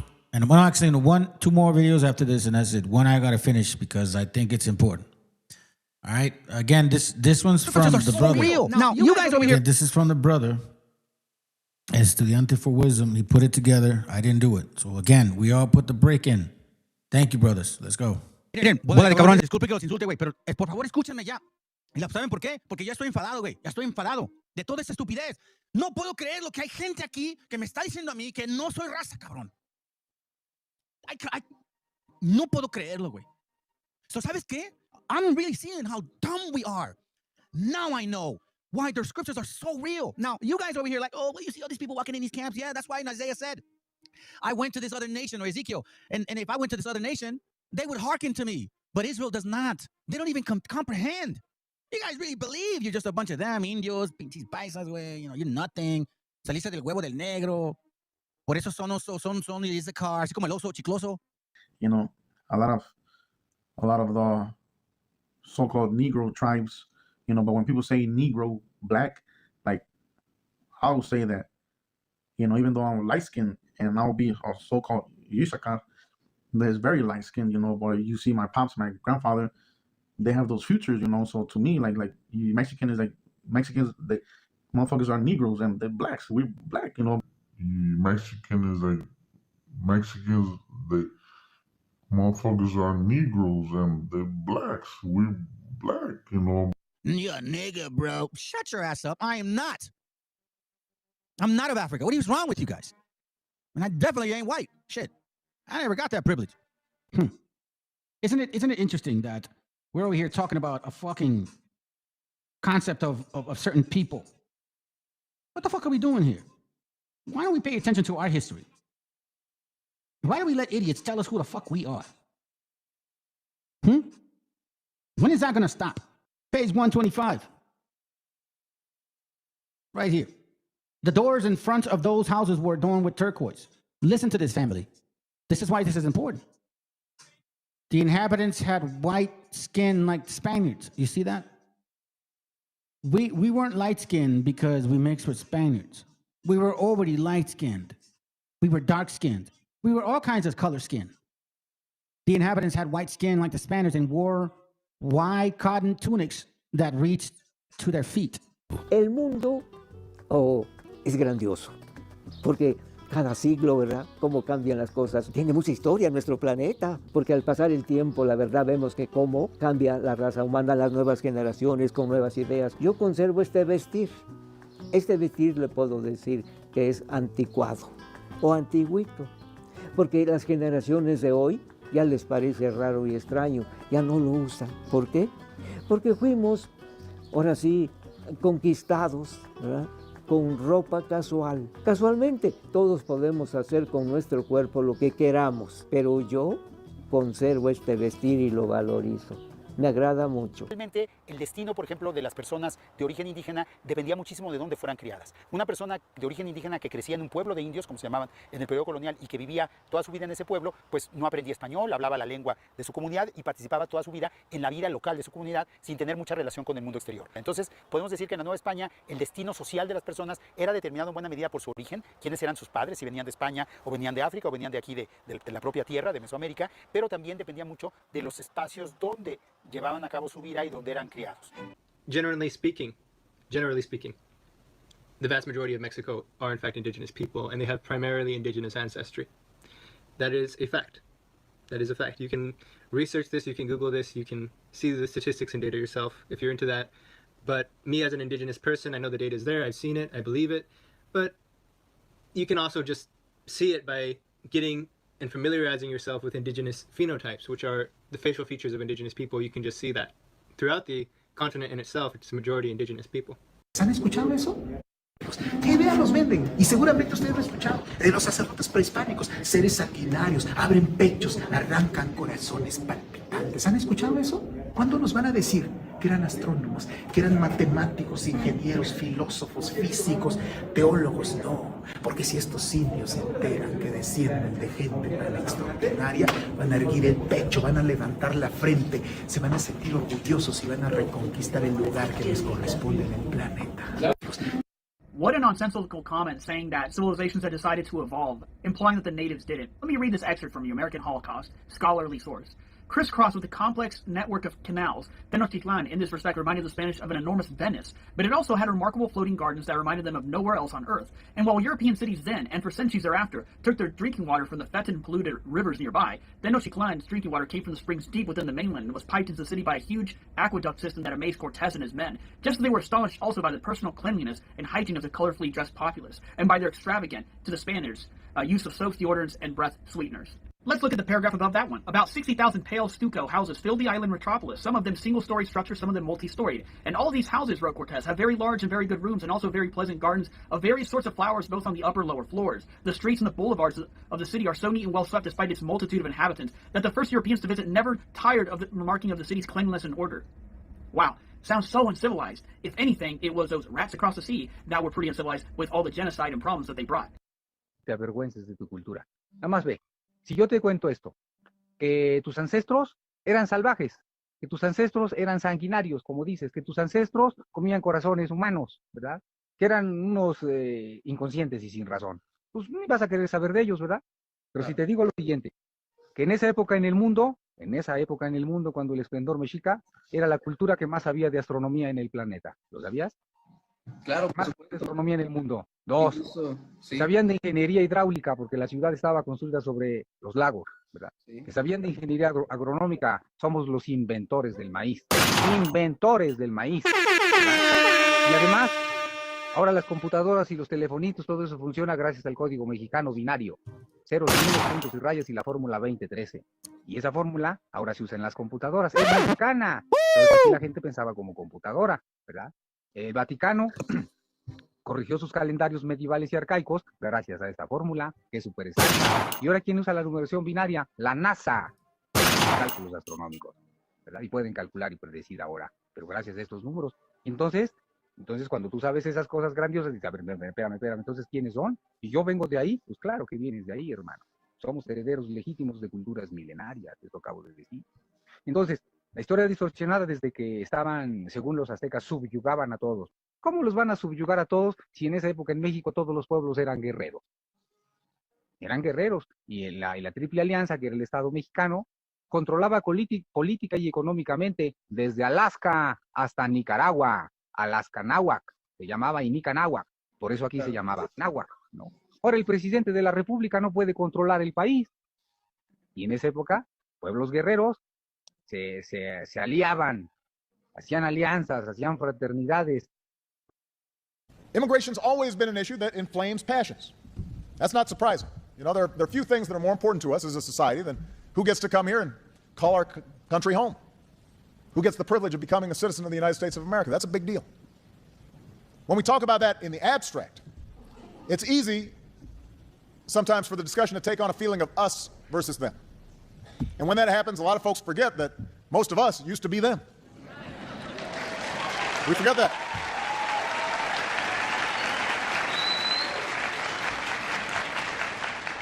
I mean, it's really important for us to remember our history. You know, unless you're one of the first Americans, a Native American, you came from someplace else. Somebody brought you.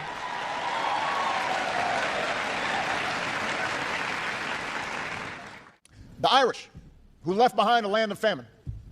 The Germans, who fled persecution. The Scandinavians, who arrived eager to pioneer out west. The Polish, the Russians, the Italians, the Chinese, the Japanese, the West Indians, the huddled masses who came through Ellis Island on one coast and Angel Island on the other. Now,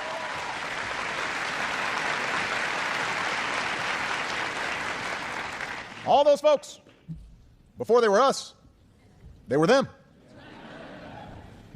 And when each new wave of immigrants arrived, they faced resistance from those who were already here. That's very good, bro. So now let's move on to this other particular book here. Just to remind you, family, that like, listen, this is not by coincidence. Who you are is very valuable to people. That's why they want to minimize you. They want to make you like you're nothing. You're just an illegal immigrant. That means nothing. They civilize you. They want to keep you in that spirit. They want to keep you in that mindset. And you got to rip that spirit away from you. You are more than what you've been told, fam. You are more valuable than what you've been told. Here's my point, fam. They want you to go to war for them, but at the same time, they will deport you. Listen, this is sad right here. There's something happening here. What it is ain't exactly clear. There's a man with a gun over there telling me I got to beware. There, they want to kidnap, cage, and deport our people because they do not like us. but like sending us to war. You guys voted for this. All of you so-called Hispanics, Latinos, whatever, now you're complaining. Maybe now you're not like mentioning Trump as much. You voted for this. All of a sudden you think, oh, I didn't know. No, what are you talking about? You guys know what politicians do. They tell you everything that you need to hear in order for them to win, and eventually they change their mind. It's a very common thing. I don't understand why it really takes small class channels like myself or someone else and shit to come tired trope that they to your attention. You get what I'm saying? Like, it's just like, fuck, it's just amazing to me that you But this was just guys don't get it. You don't I don't even know anymore. So I don't even know what to say to you.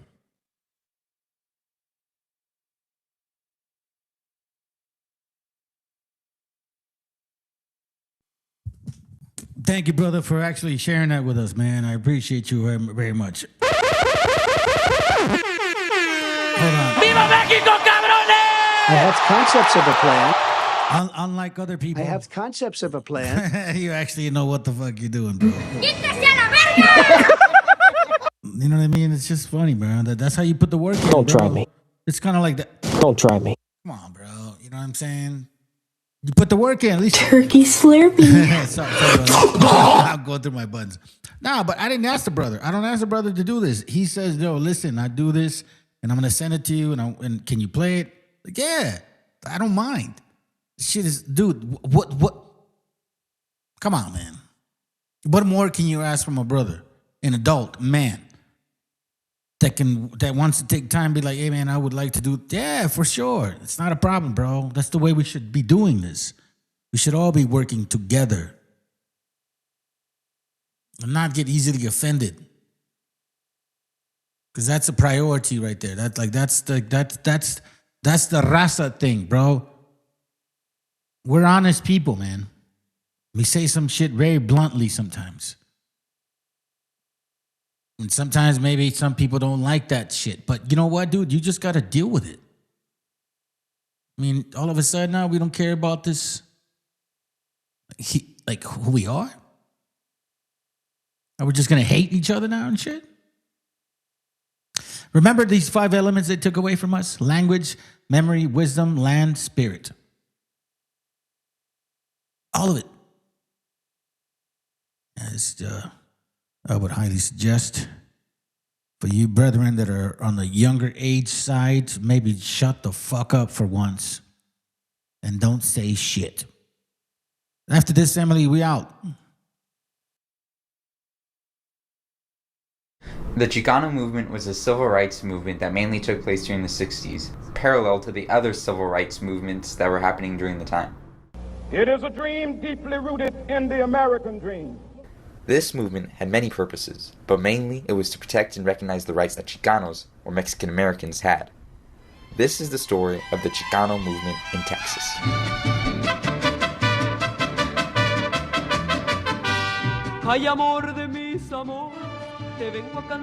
The Chicano movement's cause and origins can be traced down back to the Treaty of Hidalgo, which is how the Mexican-American border was formed, which made many Mexican citizens involuntarily Mexican-American citizens, giving way to the famous quote, "We didn't cross the border crossed us."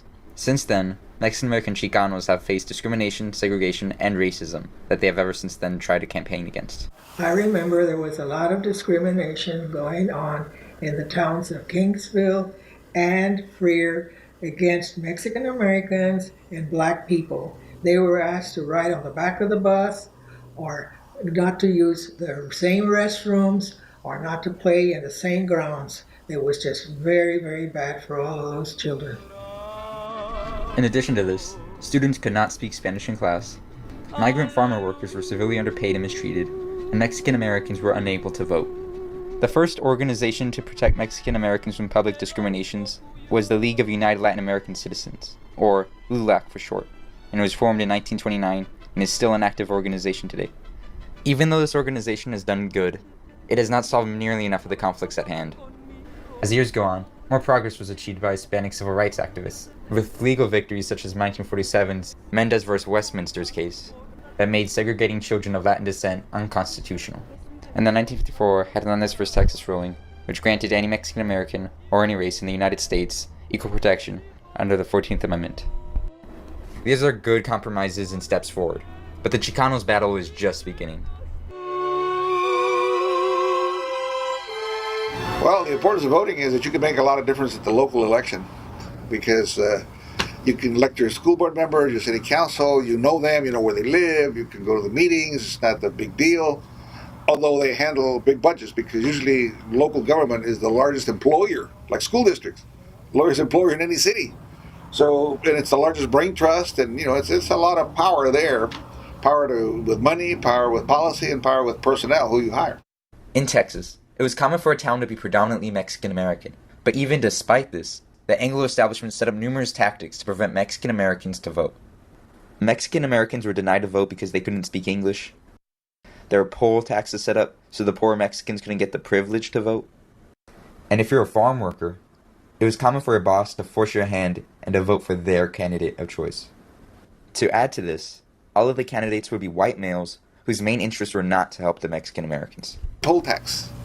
The poll tax was a Southern strategy devised by the Democrats to keep the poor away from the polls, and limit who could pay $1.75. Now, if you were poor, and like in the case of Mexicans, $1.75, say back in 1960, could buy you a 100-pound sack of russet potatoes or a 100-pound sack of pinto beans. Now that made sense, to pay $1.75 to vote between. Some of you are gonna kind of wonder, like, what the fuck you mean, Democrats? Watch what he says. Poll tax was a Southern strategy devised by the Democrats. See, a Southern strategy devised by the Democrats. You guys are like, what the fuck? I've been voting for Democrats for a while, and now I'm Mexican. Okay, so, like I said before, whether you blue or red, you're of the same head. You get what I'm saying? Whether you blue or red, you have the same head.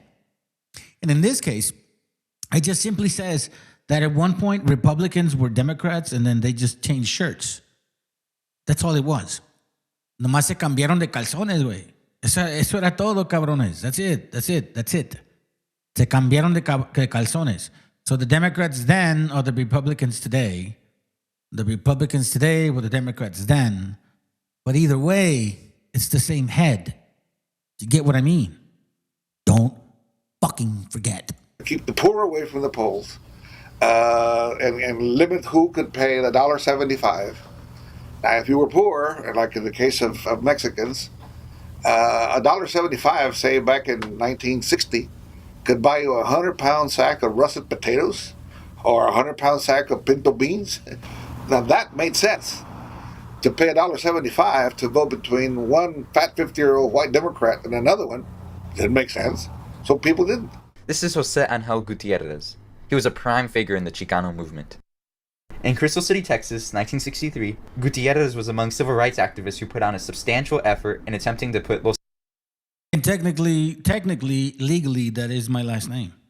Legally. That doesn't mean I go by it, but legally. So, there you go. We got that spirit in us. Cinco, an all-Mexican American political party, in their local office of government. And they actually did succeed, which is an impressive feat, considering this has never been done before in the United States. But all we did was count the numbers and say, okay, we need 750 votes. That means we got to sell 750 poll taxes. But we did, because we had the Cinco, so we could take control, we fix it overnight. They're your candidates, they're your people. They speak Spanish, they know what this is all about, and everybody got enthused. But the Anglo government was not with open arms in this change, and subsequently went on to remove each and every single member of Los... See that name? Texas Rangers? These wicked-ass motherfuckers, these Cracker Barrel hater bastards. They hated our people. And they have actual murder on their fucking list. You know what I mean? Like, they have murder on their blood. That's what they have. All their families, their kids, you guys are going to pay for what you've done. Texas Rangers. The Bible talks about that. It says you will pay for everything you've done. There's no excuse. Whether you felt justified, it didn't matter. Listen, people in the Hitler concentrations or people at war, matter of fact, the people that are going over there to Iran to kill people, they feel justified because it's their job. It doesn't mean it's right. Cinco from office. We couldn't keep it together. There was no legal defense fund. There was no favorable press. There was nobody interested in doing papers or reports. We were all alone. And so they picked one guy first and said, we're going to indict you for a bad check. You got to vote with us. So then it was 4-1.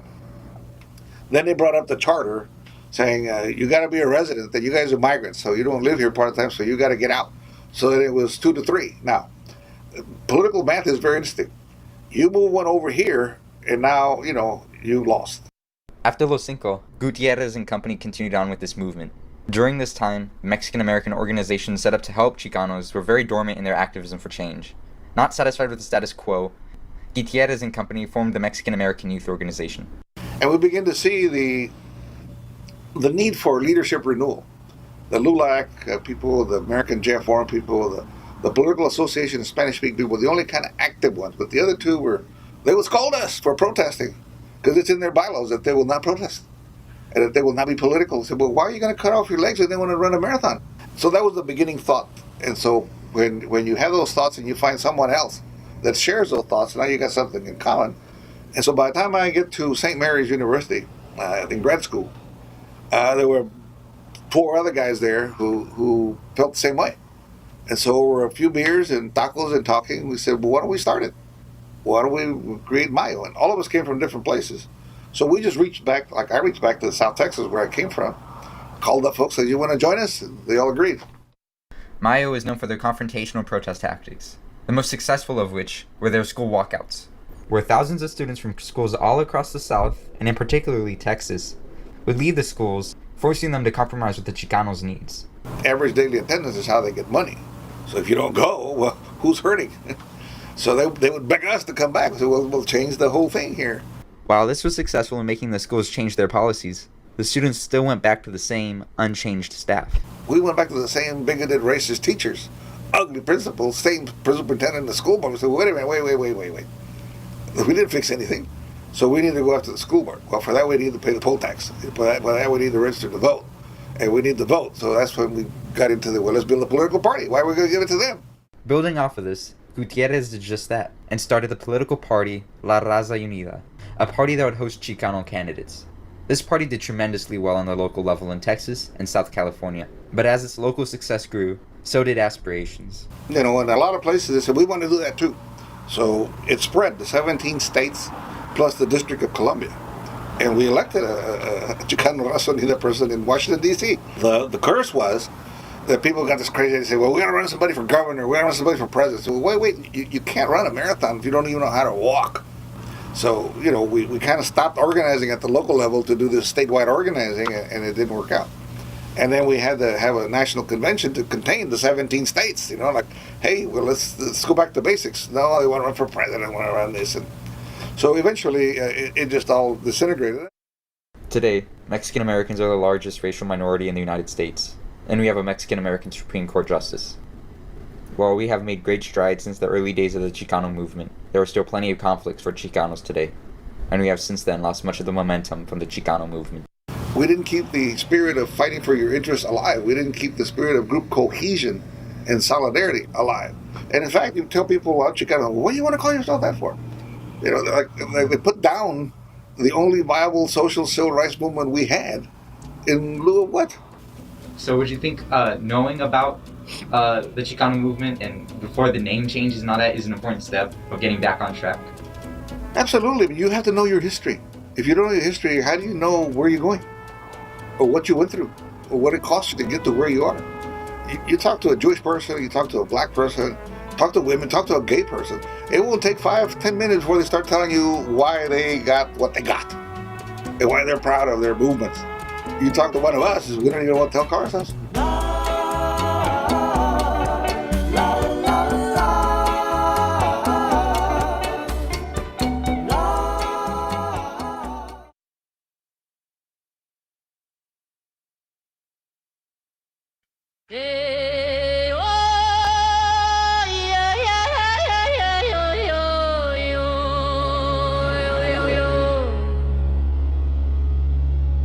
Escucha el huehuetle, retumba la tierra vieja, se alza el polvo, sangre seca,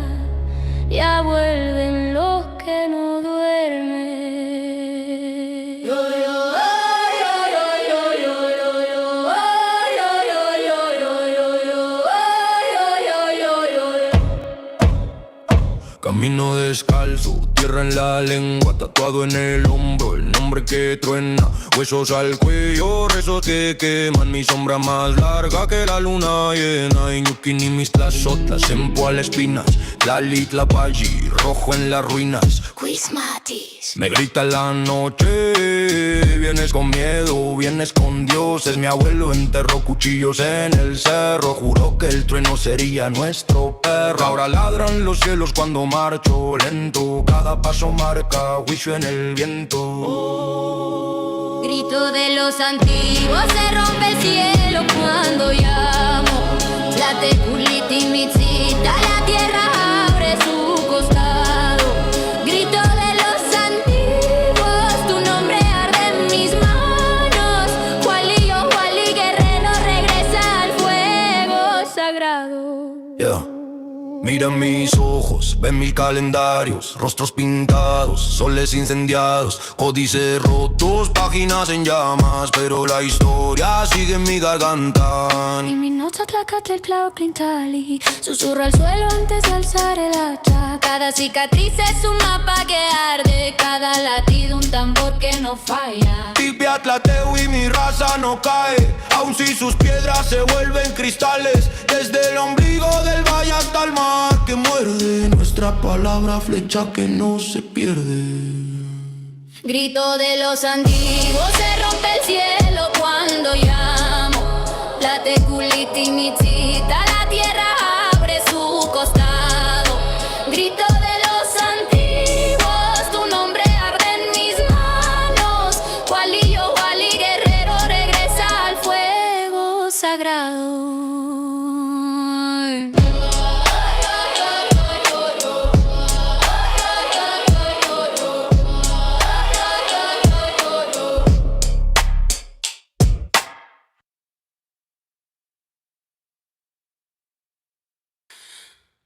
Antes del nombre América, antes del hierro y la cruz, había pueblos que hablaban con la tierra y con la luz. No era un mundo vacío, era ciencia y corazón. La historia empezó aquí mismo, aunque el invasor no pida perdón.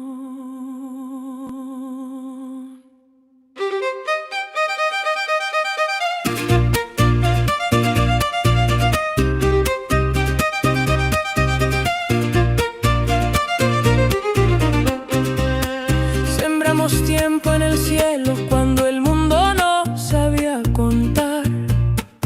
El cero nació en la selva, el maíz nos enseñó a pensar. Calendarios y medicina, ciudades frente al sol. No era mito ni leyenda, era pueblo, era voz. No fue descubrimiento, fue invasión. No fue silencio, fue opresión. Antes del mapa, antes de ti, había pueblos completos que no vas a entender. No éramos pasado, somos raíz, aunque nos llamen historia, seguimos aquí.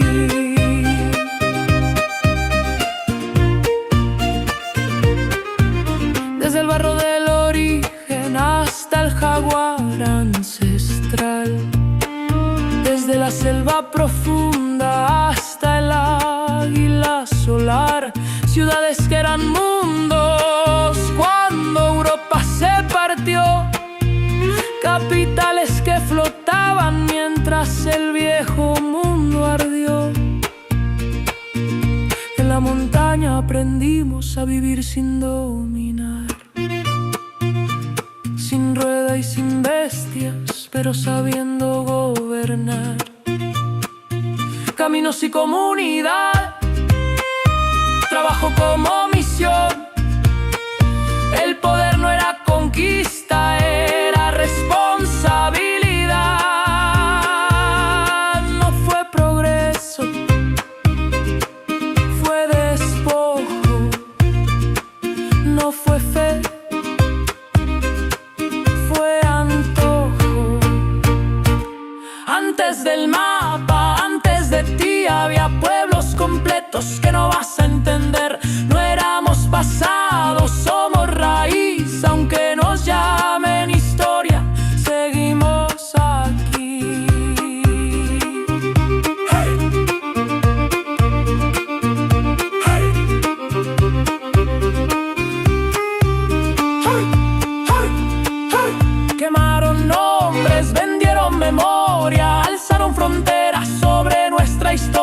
nos dijeron atraso para robarnos la voz, civilización a balazos y la fe pa'l control, pero la tierra recuerda, la raíz no se rinde, aunque cambien las banderas, la herida no se extingue.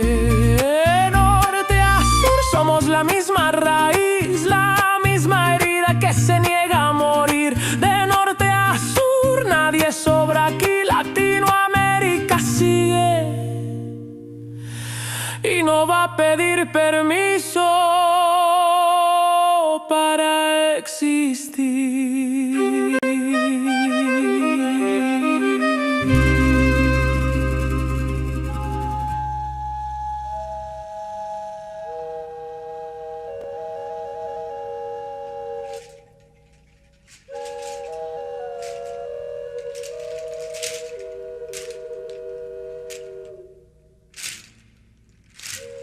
Del mar los vieron llegar,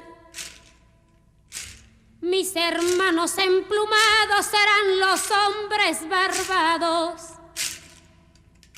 de la profecía esperada. Se oyó la voz del monarca de que el Dios había llegado y les abrimos la puerta. Por temor a lo ignorado, iban montados en bestias, como demonios del mal, iban con fuego en las manos y cubiertos de metal. Solo el valor de unos cuantos les opuso resistencia, y al mirar correr la sangre se llenaron de vergüenza, porque los dioses ni comen ni gozan con lo robado. Y cuando nos dimos cuenta, ya todo estaba acabado, y en ese error entregamos la grandeza del pasado, y en ese error nos quedamos 300 años esclavos.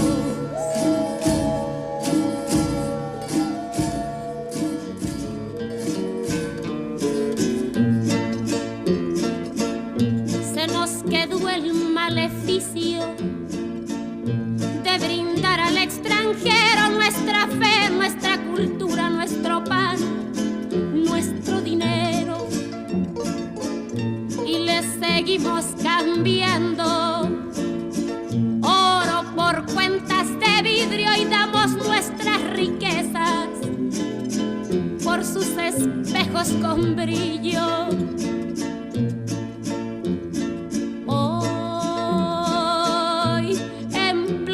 Siglo XX nos siguen llegando rubios y les abrimos la casa y los llamamos amigos, pero si llega cansado un indio de andar la sierra, lo humillamos y lo vemos como extraño por su tierra.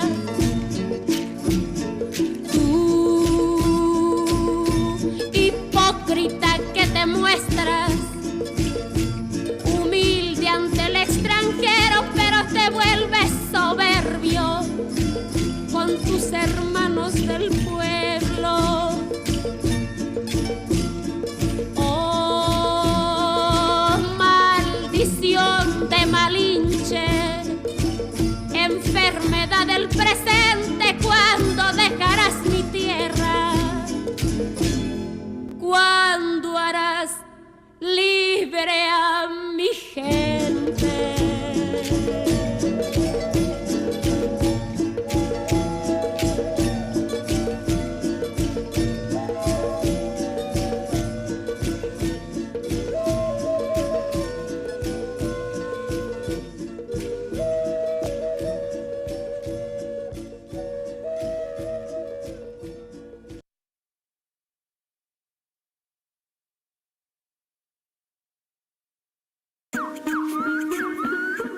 Yeah.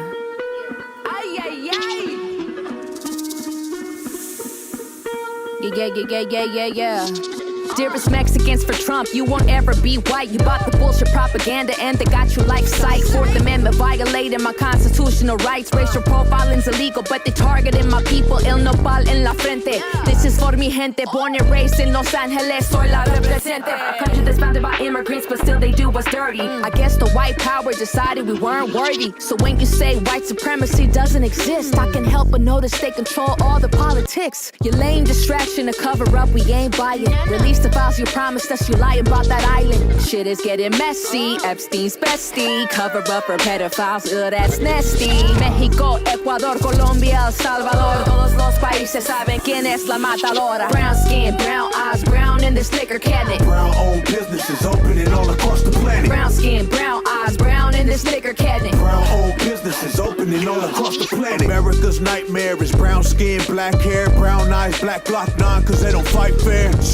Cock it and loaded, whoever might dare to step inside my lair is getting shot right there. Despite their narrative, I'm a Native American, arrogant motherfucker that never cared about no president. The only ones I care about been dead for a long time. Dollar signs, racists hate me cause I get mine. These fucking nerds are really groupies to the government. They all full of shit, fuck Democrats and Republicans. They doing evil but use the Bible to cover it. They be like, praise Jesus, then go terrorize the public. Yeah, they don't wanna see me pop my collar like a perk. Matter of fact, I'ma pop it like they pop Charlie Kirk. Most of us came here to work, and they treat us like we dirt. No justice, no peace, I'm leaving faces on a shirt. I ain't left, I ain't right, fuck them all with no Vaseline. I'm outside the White House with a match and some gasoline. Light it up and vanish like that list of Mr. Epstein. If Trump was in a room with a minor, he'll play some Al Green. The real enemies are small elite of billionaires. They need to all get waxed off like some pussy hairs. Drag their body with a chariot down Times Square. They got money for war, but no health care. Fuck them, fuck them.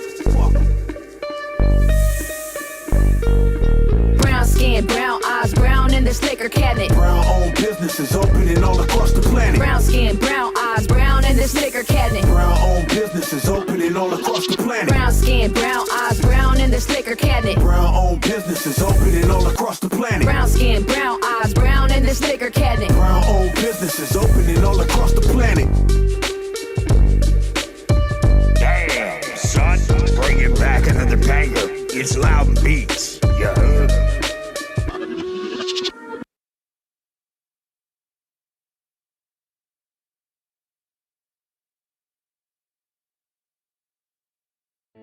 Chicanos killing Chicanos is what they want.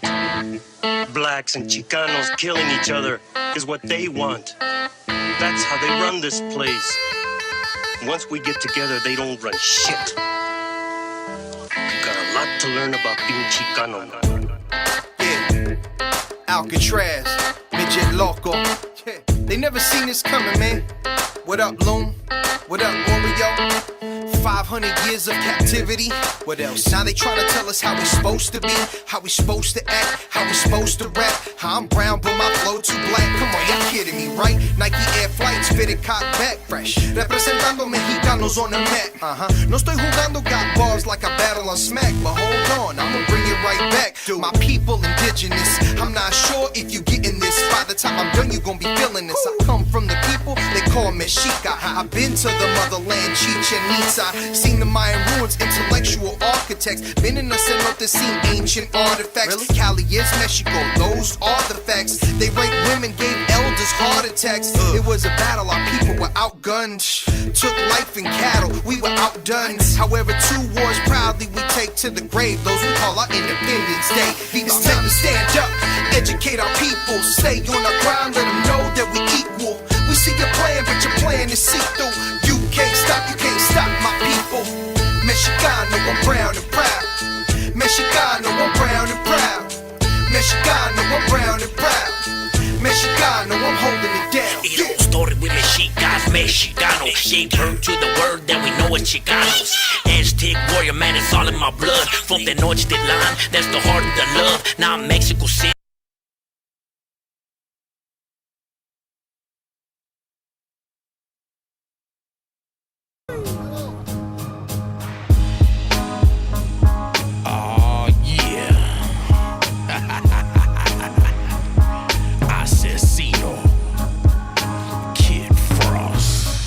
Mi vida loca me vale poca. I keep them cuates on me, ese that's 2 pistolas. 3 parts pure, 1 part baking soda. Take it out the microwave before it bubble over. Hooters on a quota, look over your shoulders. I push weight box plays, I don't sling boulders. I make moves, the kind that move mountains. My voice echo thunder, the streets stay pounded. It's cualquiera, Tijuana, La Frontera. 17.5 and I pull it out my sweater. I'm DOC, duck of the cover, yeah homes. Nobody does it better, I'm a mean go-getter. Glands of adrenaline, quick on my toes like I'm laced with a betterment. Seasoned rap veteran, I ain't got a floss. Every move that I make, let you know that I'm a boss.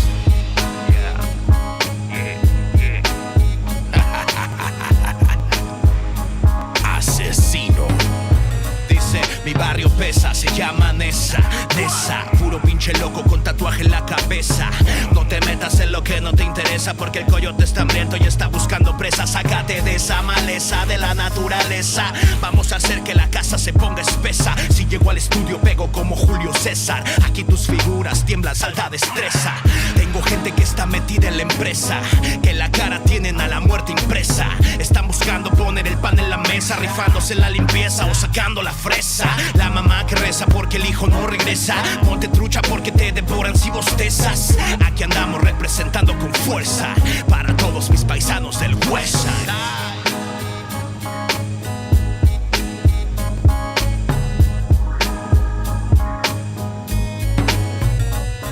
Esta es mi ciudad, ¿dónde está mi pueblo? Apenas si me voy, quiero estar de nuevo. Que me digan dormido, si lejos me muero. Que me traigan aquí, me entierren en tu suelo. Te vas a quemar, vivimos en el fuego. No vas a aguantar las reglas del juego. Si soy lo que soy, es porque te tengo. Si estoy donde estoy, es por donde vengo. Cuando prenden el micrófono ya no me detengo. Saben lo que pretendo y el nivel que mantengo. Con el loop de scoop, escupiendo un incendio. Hasta que Los Ángeles se vuelve el infierno. Andamos bien puestos, echándole el resto. A todo volumen con los vecinos molestos. Ritmos crudos, ritmos frescos. Para todos mis paisanos del West Coast.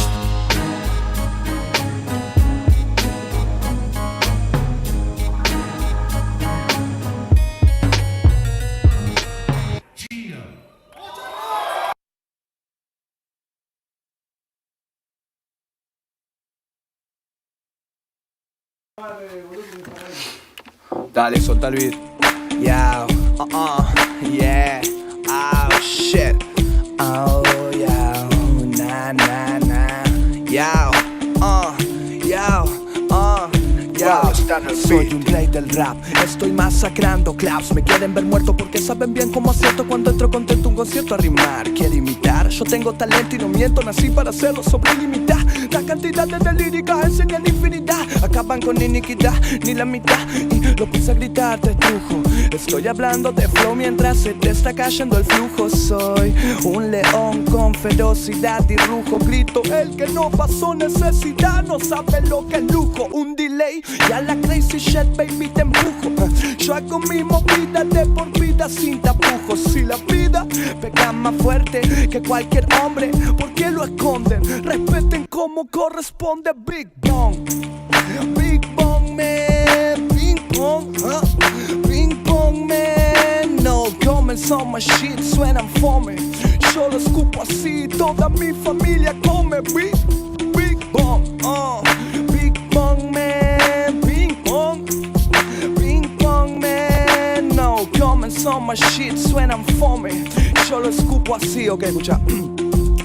Quise hacerme el pasaporte y casi termino deportado. Compórtense, si mi porte suena en todos lados. Ya soporté golpe y golpe de todos lados. Ahora páguenme esa bicha, ya saben cómo lo hago con mi negro. Yeah, enemigos, córtense ya. Solo crecer, puta mala, pórtense mal. Plago cada instrumental con un flow de enfermo mental. Conservo la calma, lo tengo en el alma y de modo eterno original. Nadie puede con el flash. Vos andás en las redes y yo estoy haciendo cash. DJ de scratch, si se puede. Guarro, rever, salty, verde. Mami, mueve con el nuevo son de Cody Flow. Nega, no son profesores, entonces ¿pa' qué me retan? Saben que lo mato yo, no sé para qué lo intentan. Ves más, mezclar detrás de letras de Cody Flow. Nega, Big Bang,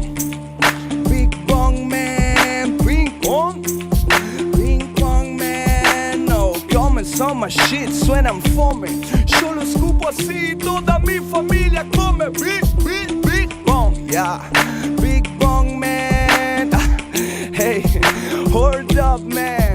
No comments on my shit, suenan fome. Yo lo escupo así, toda mi familia come. Do it.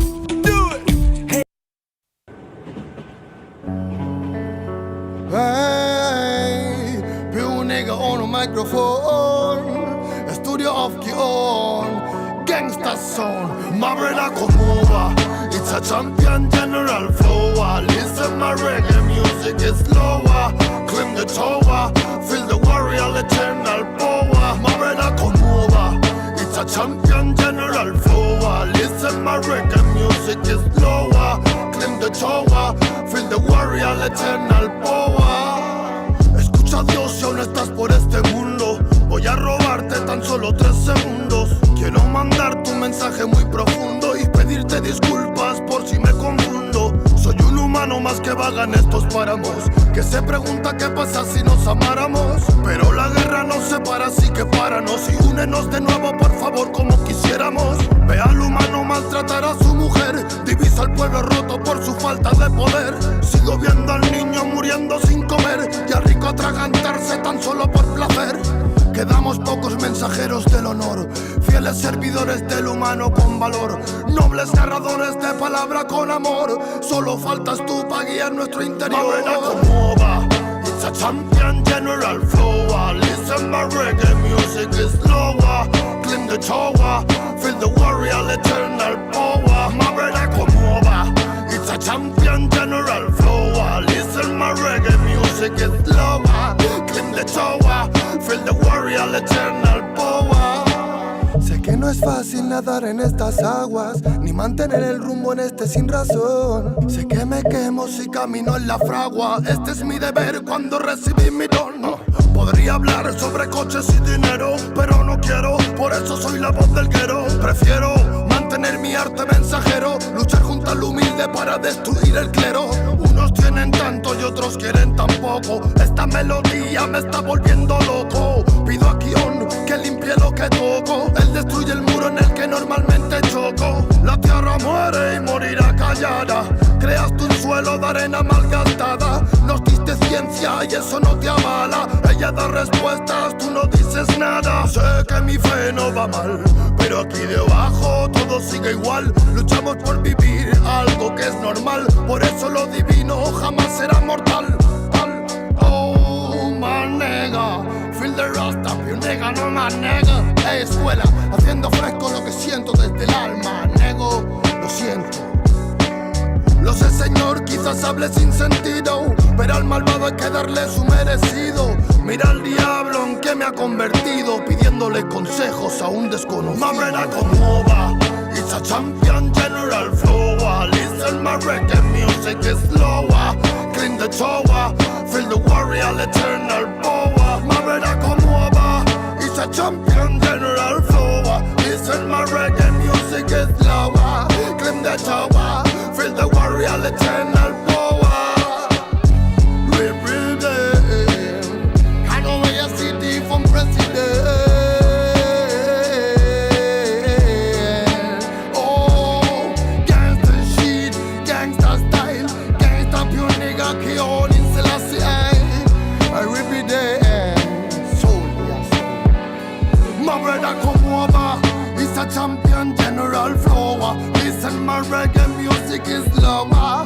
Climb the tower, feel the warrior eternal power. My brother come over, he's a champion general flow. Listen, my reggae music is lower.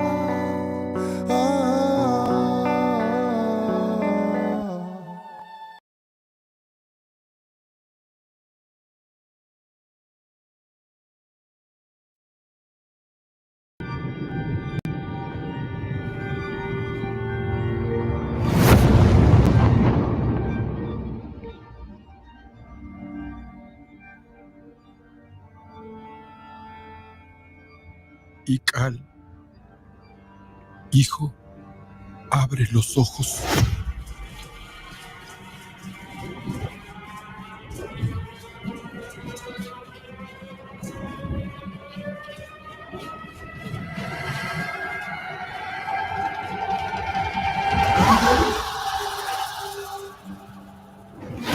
cuerpo se queda con nosotros, pero tu espíritu debe seguir.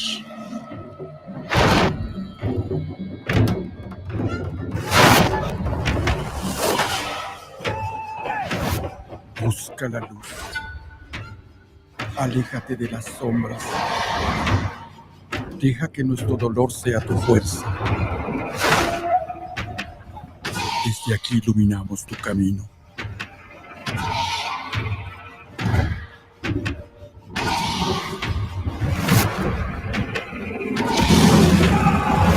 Lucha como nosotros ante esta pena tan grande. Yo soy tú. Tú eres yo.